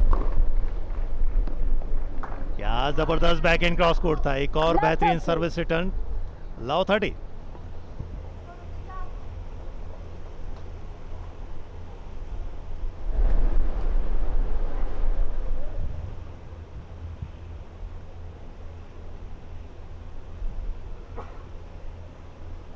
There's not much pace on either of Sai's serves, so it's important for Rituja to take the ball early, play from inside the baseline, just the way she did so in the first set. She has some very good serve returns and she has to use that to her advantage to shorten out the points.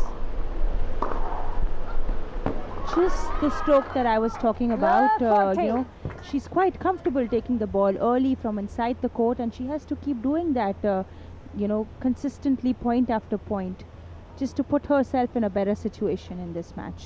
आपके shot को इस replay के जरिए समझा जा सकता है।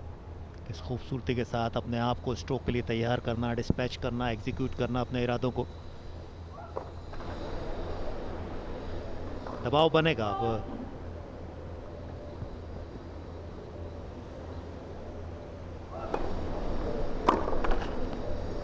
साई समिता ने दूसरा सेट जरूर जीता है, लेकिन बड़े संघर्ष के बाद बड़ी अपॉर्चुनिटी जो उन्होंने हासिल की थी 5-1 दूसरे सेट में बढ़त हासिल करते हुए, वो गंवाई थी।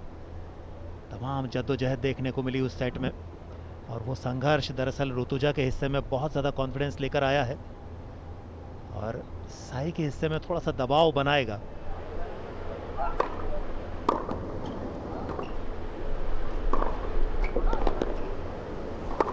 कई बार जीत से ज्यादा मोमेंटम काम किया करता है। मोमेंटम ऋतुजा के हिस्से में आया है, जीत जरूर पिछले सेट में साई के हिस्से में आई।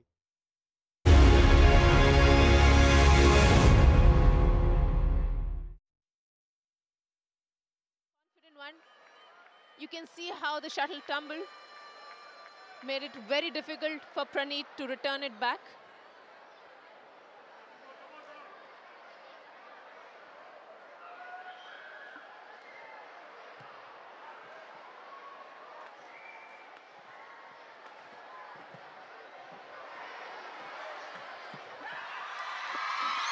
Simply wow.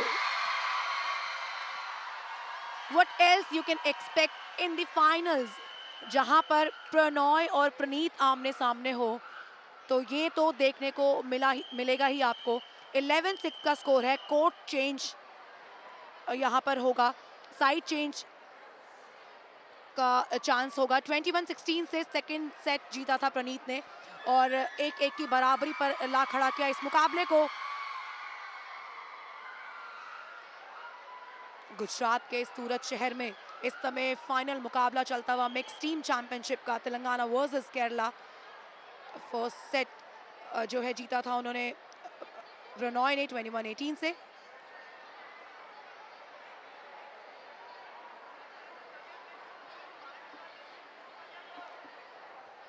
ये है वो रैली जिसका पॉइंट अपने नाम किया है प्रणीत ने। कंप्लीटली डोमिनेटेड, और देखिए किस तरह से फुटवर्क, किस तरह से ओपोनेंट के फुटवर्क को रीड किया है, उनको पूरे कोर्ट में उन्होंने यूटिलाइज करने की कोशिश की, and then he created an opportunity to hit this cross court.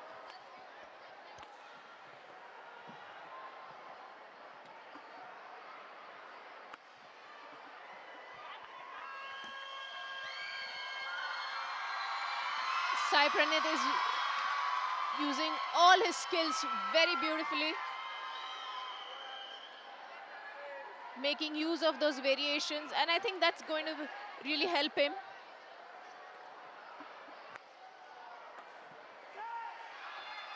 Well, another wonderful shot from Pranay. Very crisp, very accurate, and absolutely a great depth. Look at that.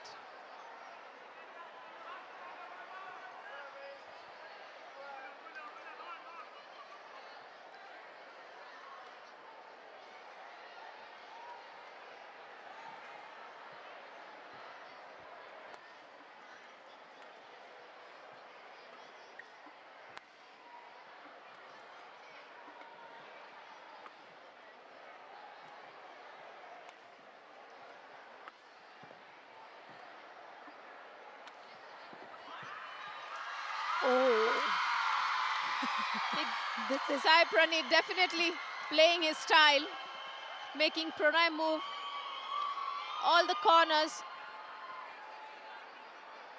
placing his shots very well. And coincidentally, it's the same lead. Pranay had it in the second game. That was 13-7. Tripti, opponent court का शायद ही कोई ऐसा corner होगा जो प्रणीत ने use ना किया हो इस रैली के दौरान. और क्या परफॉर्मेंस है, the kind of confidence he has shown in the second set and winning that set, coming back strongly in this game. और इस समय 13-7 से लीड. एक बार फिर बॉडी लाइन स्मैश उन्होंने लगाया है. Yeah, I would say he is completely opened up since the second game. His game is looking far better, looking much confident, and these are the shots which he will have to keep playing to keep himself with that lead.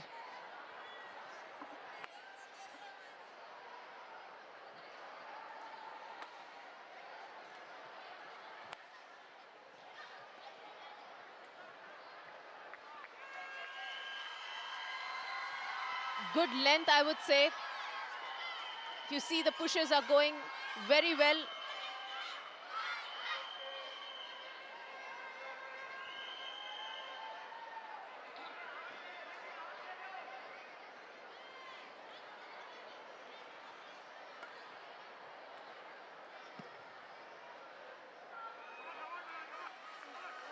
Better judgment this time. Renee ने last minute तक, last second तक wait किया.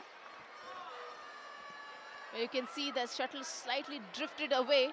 It looked as if it's going to fall in, but towards the end it just went wide.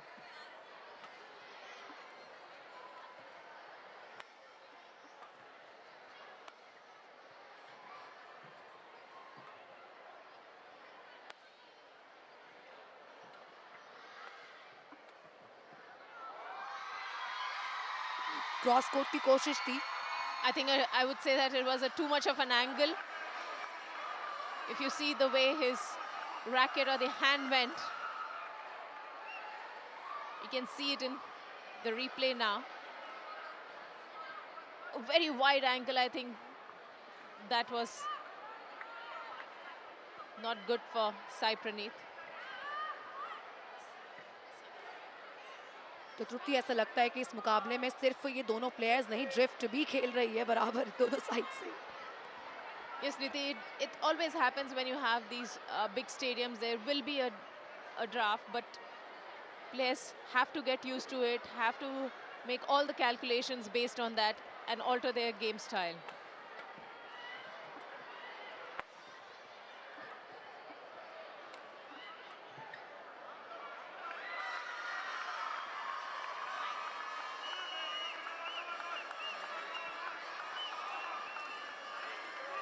Right है, यहाँ पर थोड़ा सा judgement, miss judgement की वहाँ पे हुई है प्रणीत के द्वारा.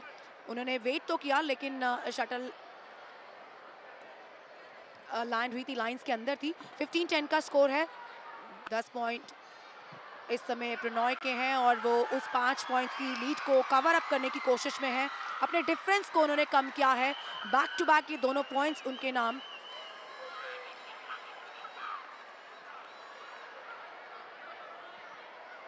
The next 2 points are going to be very important for Sai Praneeth.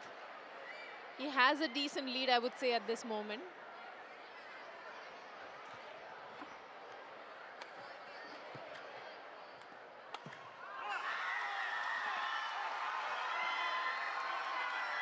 Pranay very well charged up, looking to cover that deficit. Of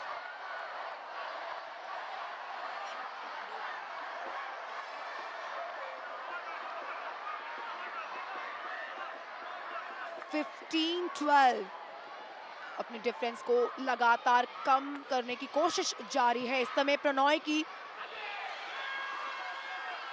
लेकिन इस बार फंस गए. काफी डिफेंसिव थे इस रैली के दौरान प्रणीत, और उसी का उनको एडवांटेज भी मिला. लगातार बेटर रिटर्न्स दिए हैं वहां पर. Yeah, you can see there, Pranay was in a good position. He executed also very well, but unfortunately couldn't send it across. A good opportunity for Sai Praneeth, I would say.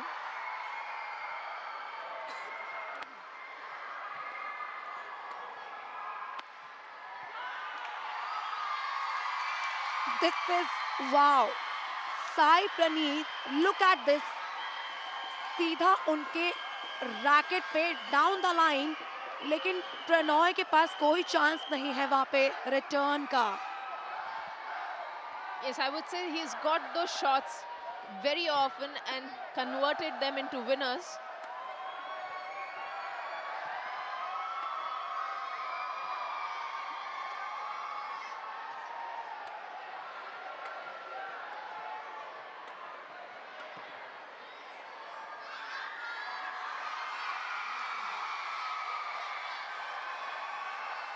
A good exchange of down the line tosses.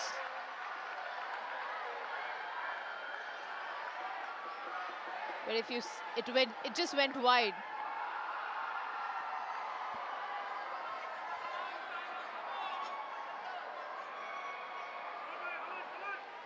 इस मुकाबले में situation जो है काफ़ी favour कर रही है साई प्रणीत को इस समय, क्योंकि उनके पास में एडवांटेज है 4 पॉइंट्स की. लेकिन इसी बीच एक और ज़बरदस्त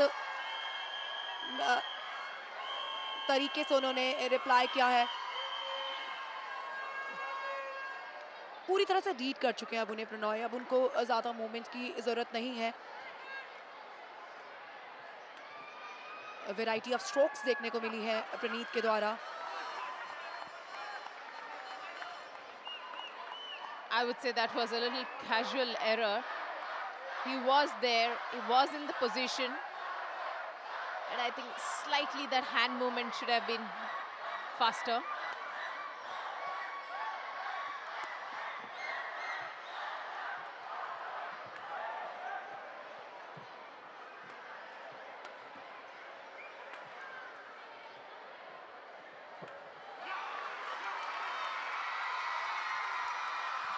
A good rally out there.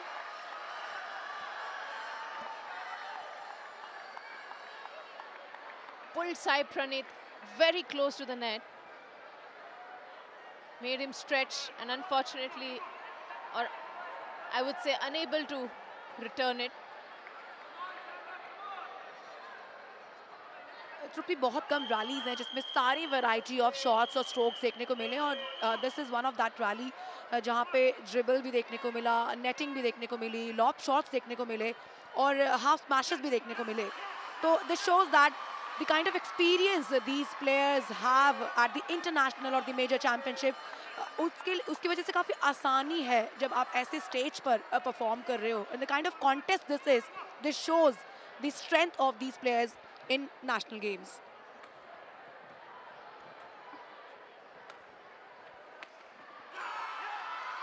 Wonderful down the line smash. Once again, a deceptive one from Pranay. Look at that leap, playing it absolutely with a great depth. Covering up on that huge lead, and it's just 1 point away now.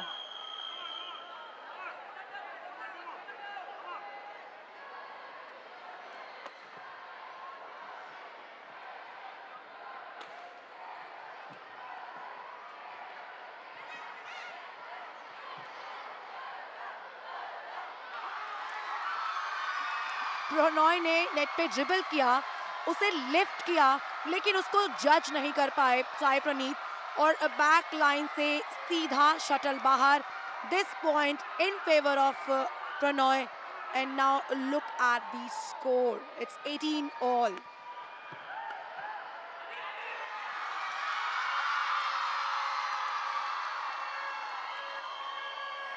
Well, hold on your nerves, Niti. It's definitely going to be a thriller now.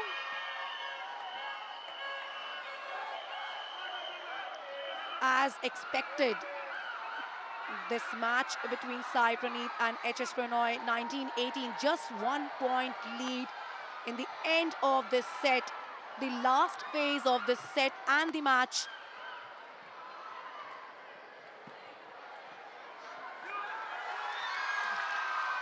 Beautiful shot.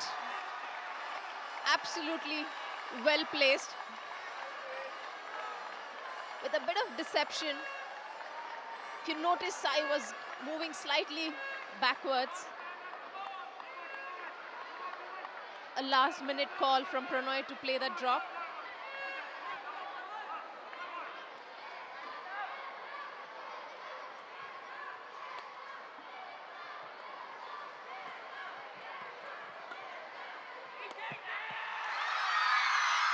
जबरदस्त तरीके से साई प्रणीत का ये attempt, उन्होंने अपने लिए opening create किया, pressure build किया प्रणॉय पे. You can see the kind of pressure he kept on playing on Pranoy body line and getting that opportunity and finishing it fabulously. Well done, Pranoy. I'm sorry, well done, Praneeth. There's so much of excitement out here. बिल्कुल, यहाँ पे काफी ज्यादा excitement बढ़ चुका है stadium के अंदर. पंडित दीनदयाल उपाध्याय इंडोर स्टेडियम में इस समय ये मुकाबला है, मिक्स टीम चैंपियनशिप का सेकंड मैच है और 2019 का स्कोर, the last few seconds of this game and no Trupti 2020. Well, it's not over yet.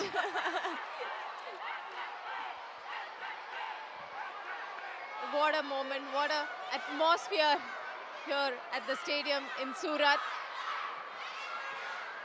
तो मुझे लगता है कि 2020 कहीं 2022 ना देखना पड़े हमें. 22-20 will win the score in 2022.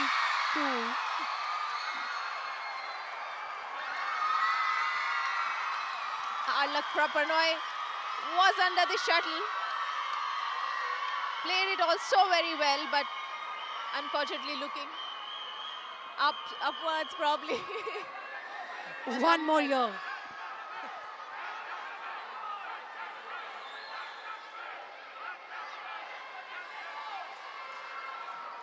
सिर्फ एक पॉइंट, एक को चाहिए बराबरी के लिए और एक को चाहिए जीत के लिए.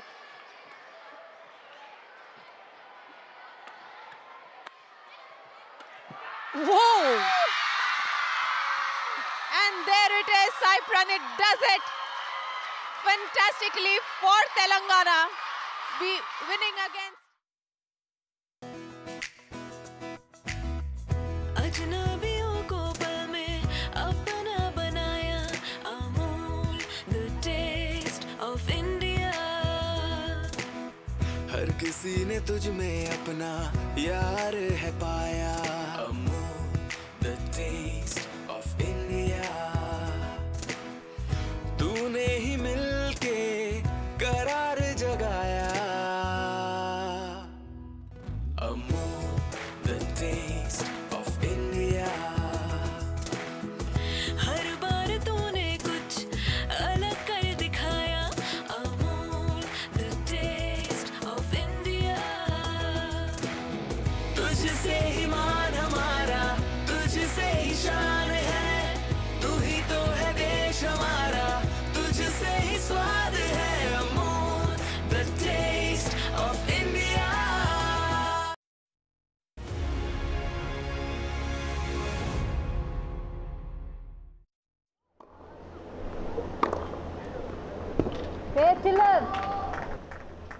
Beautifully played in this point. Rituja Bhosle, strong first serve out wide, giving her the perfect opportunity to wrong foot her opponent.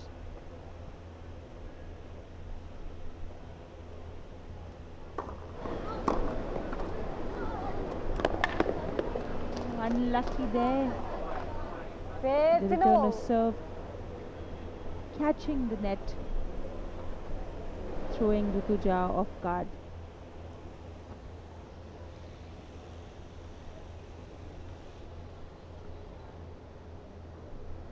केवल होल्ड की आवश्यकता है, अपनी सर्विस होल्ड करती हैं, इस मुकाबले को जीत ले जाएंगी. 5-0 अप चल रही हैं. सेकंड सीड ऋतुजा भोसले, एक बेहतरीन सर्विस देखने को मिली. 30-15. कॉन्फिडेंस किस तरीके से बढ़ा करता है जब आप जीत के नज़दीक पहुंचा करते हैं. ऋतुजा ने एक बार फिर इसका उदाहरण प्रस्तुत किया. एक बढ़िया एस देखने को मिली. गुजरात का साबरमती रिवर फ्रंट टेनिस के शानदार खेल का गवाह बन रहा है. यहाँ का खूबसूरत टेनिस सेंटर कोर्ट पर आप देख पा रहे हैं टेनिस के आकर्षक मुकाबले। ये मैच चल रहा है महिला सिंगल्स का। Ace followed by a double fault. What an unusual sight here it is today. Well, this match has had nothing usual here so far. A seesaw battle between both the players. मैं बता रहा था हमारे दर्शकों को second seat खिलाड़ी Rutuja lady singles quarter final में मुकाबला कर रहे हैं। मैच पॉइंट, सेट पॉइंट और 2 अवसर हैं, 2 सेट पॉइंट हैं, 2 मैच पॉइंट हैं इस मुकाबले में। ऋतुजा की सर्विस रिटर्न गया बाहर। ऋतुजा पहुंची सेमीफाइनल में। तो 36वें राष्ट्रीय खेलों की टेनिस प्रतियोगिता में महिला एकल में पहली सेमीफाइनलिस्ट बनी हैं महाराष्ट्र की ऋतुजा भोसले। सेकंड सीड इस खिलाड़ी ने, मैं आपको याद दिला दूं, अंकिता रैना जो टॉप सीड हैं उन्होंने अपना नाम वापस ले लिया है। तो फेवरेट इस महिला एकल में जो खिलाड़ी हैं वो सेमीफाइनल में पहुंच गई हैं। महाराष्ट्र की ऋतुजा भोसले ने परास्त किया। स्कोर लाइन आपके स्क्रीन पर है 6-1, 6-7, 6-0। तीसरा सेट अपनी प्रतिष्ठा, अपने सम्मान, अपनी योग्यता के अनुसार जीता। 50 सालों से जो बना हर मेज की शान, वो है अमूल चीज। हर दस्तरखान पे बनाया अपना अलग मकाम, वो है अमूल चीज। कहीं लूटी शाही वाहवाही तो कहीं बना दिल की जुबान, वो है अमूल चीज। भारत की लजीज विरासत का एक अजीज नाम, वो है अमूल चीज, जिसे हर किसी ने प्यार से कहा ये मेरा चीज है।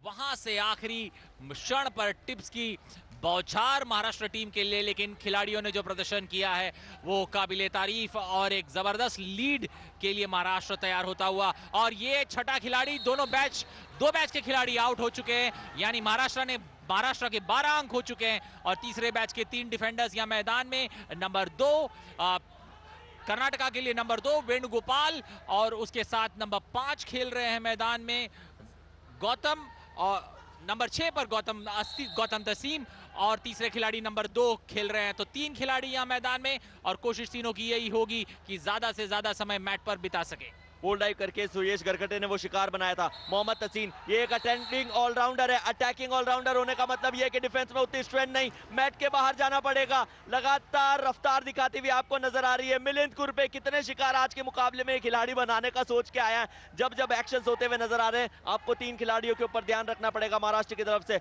मिलिंद, और अभी तो जब डिफेंस करने की बारी आएगी तो रामजी कश्यप की स्किल्स देखिएगा, डिफेंस में लगातार डॉजेस करते हुए अपनी टीम के लिए नजर आते हैं। ऋषिकेश मुर्चावड़े, उन्होंने अपने साथी खिलाड़ी को खो दिया है। यहाँ लक्ष्मण गवस की बारी आई है। लक्ष्मण गवस ने एक सडन खो दिया, पोल डाई लगाने की कोशिश थी वहां अविनाश देसाई की, सफलता उसमें उनको अभी तक मिल गई है। इनफैक्ट जनाब नंबर काउंट करते रहिए, 16 अंक हो चुके हैं, 8 खिलाड़ी मैच से बाहर जा चुके हैं।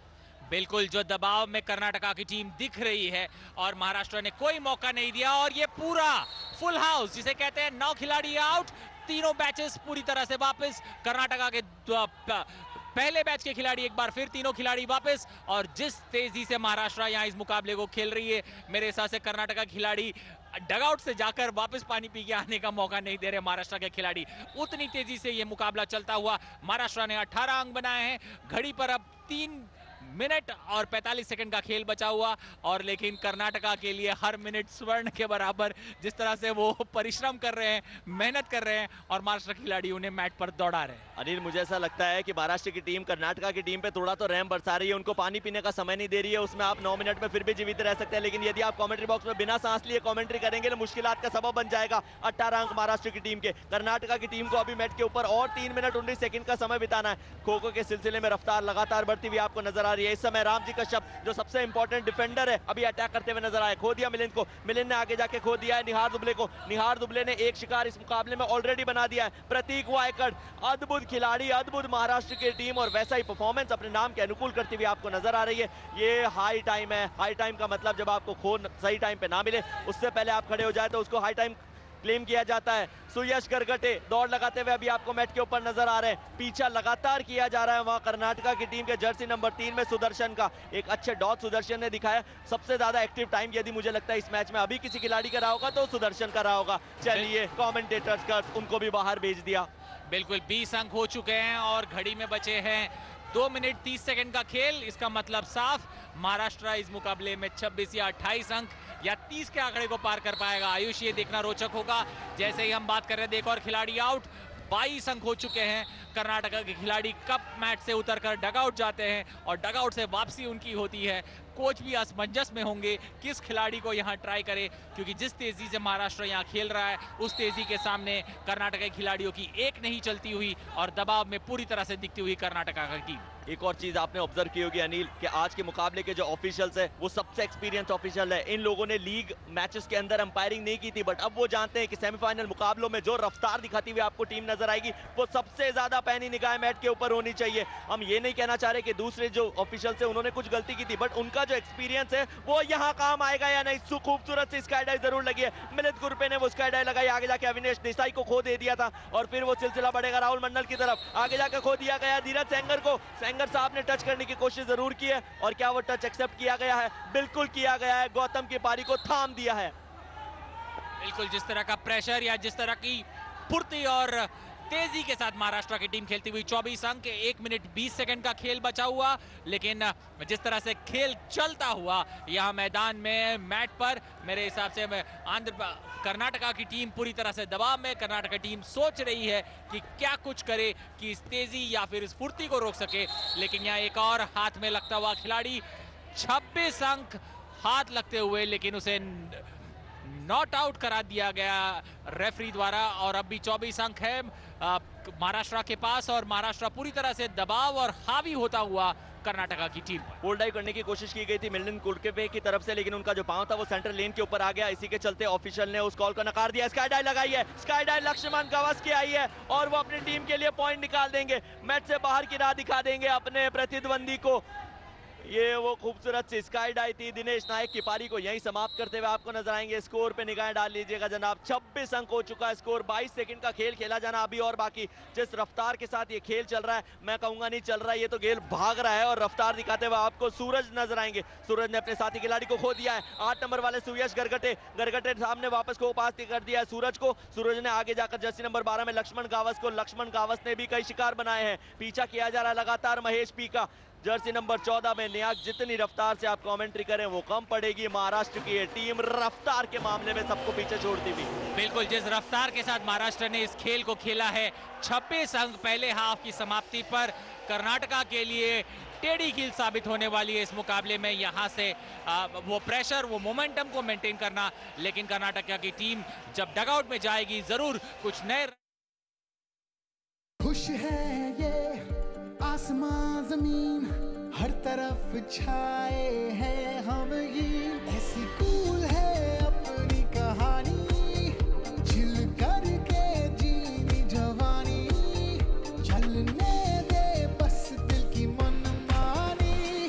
I'm cool, chill your bill. I'm cool, chill your bill. I'm cool, chill your bill.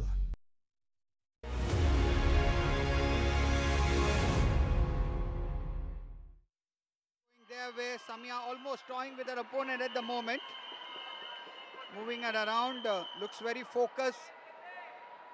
Samya lost a close game.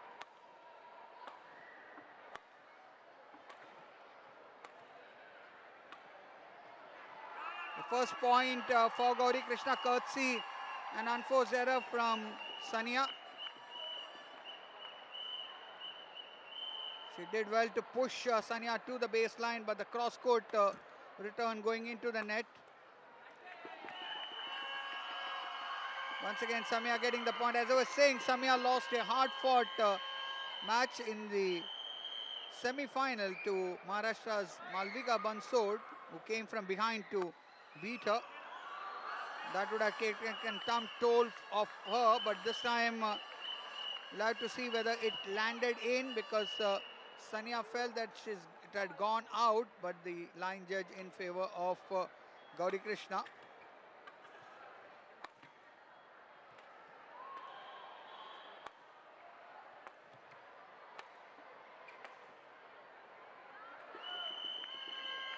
So Gauri Krishna doesn't seem to be completely at ease at the moment. Lots of errors on her side. This time also not able to judge it, Sunita.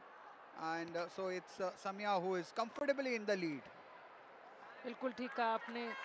Anticipate नहीं कर पाई और एक आसान अंक मिला यहाँ गौरी कृष्णन को. Service Gauri Krishnan की.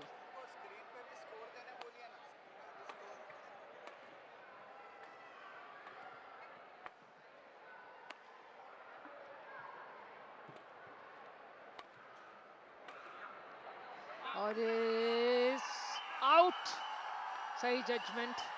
डाउन द लाइन स्मैश करना चाहती थी लेकिन गलती हुई और एक अंक मिला केरल को. अच्छी judgement.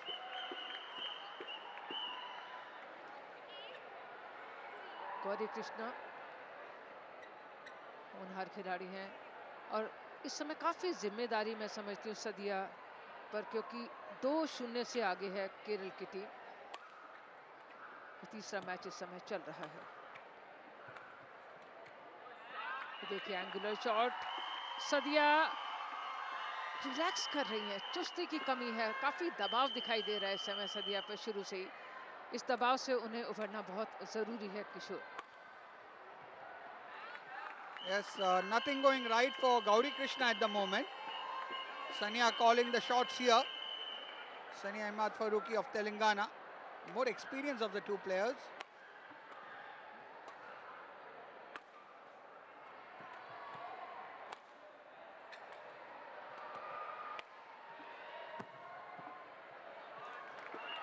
Even though both these players are quite young but at the moment things going the way of Sania, as you would see there, doing well to move her to the baseline and then getting her to the net. And some fine cross-court placements there, ensuring that she goes into the mid-game interval with a 11-3 lead. Very comfortably placed at the moment, without breaking a sweat, so to say. Samia Imad Farooqi. This may be overawed by the situation. TR Gauri Krishna, at least in the first half of the opening game, she looks all at sea at the moment, but you never know. Maybe that pep talk from the coaches may well do to boost her morale, will do well to boost her morale, which is much required if she has to put up a fight.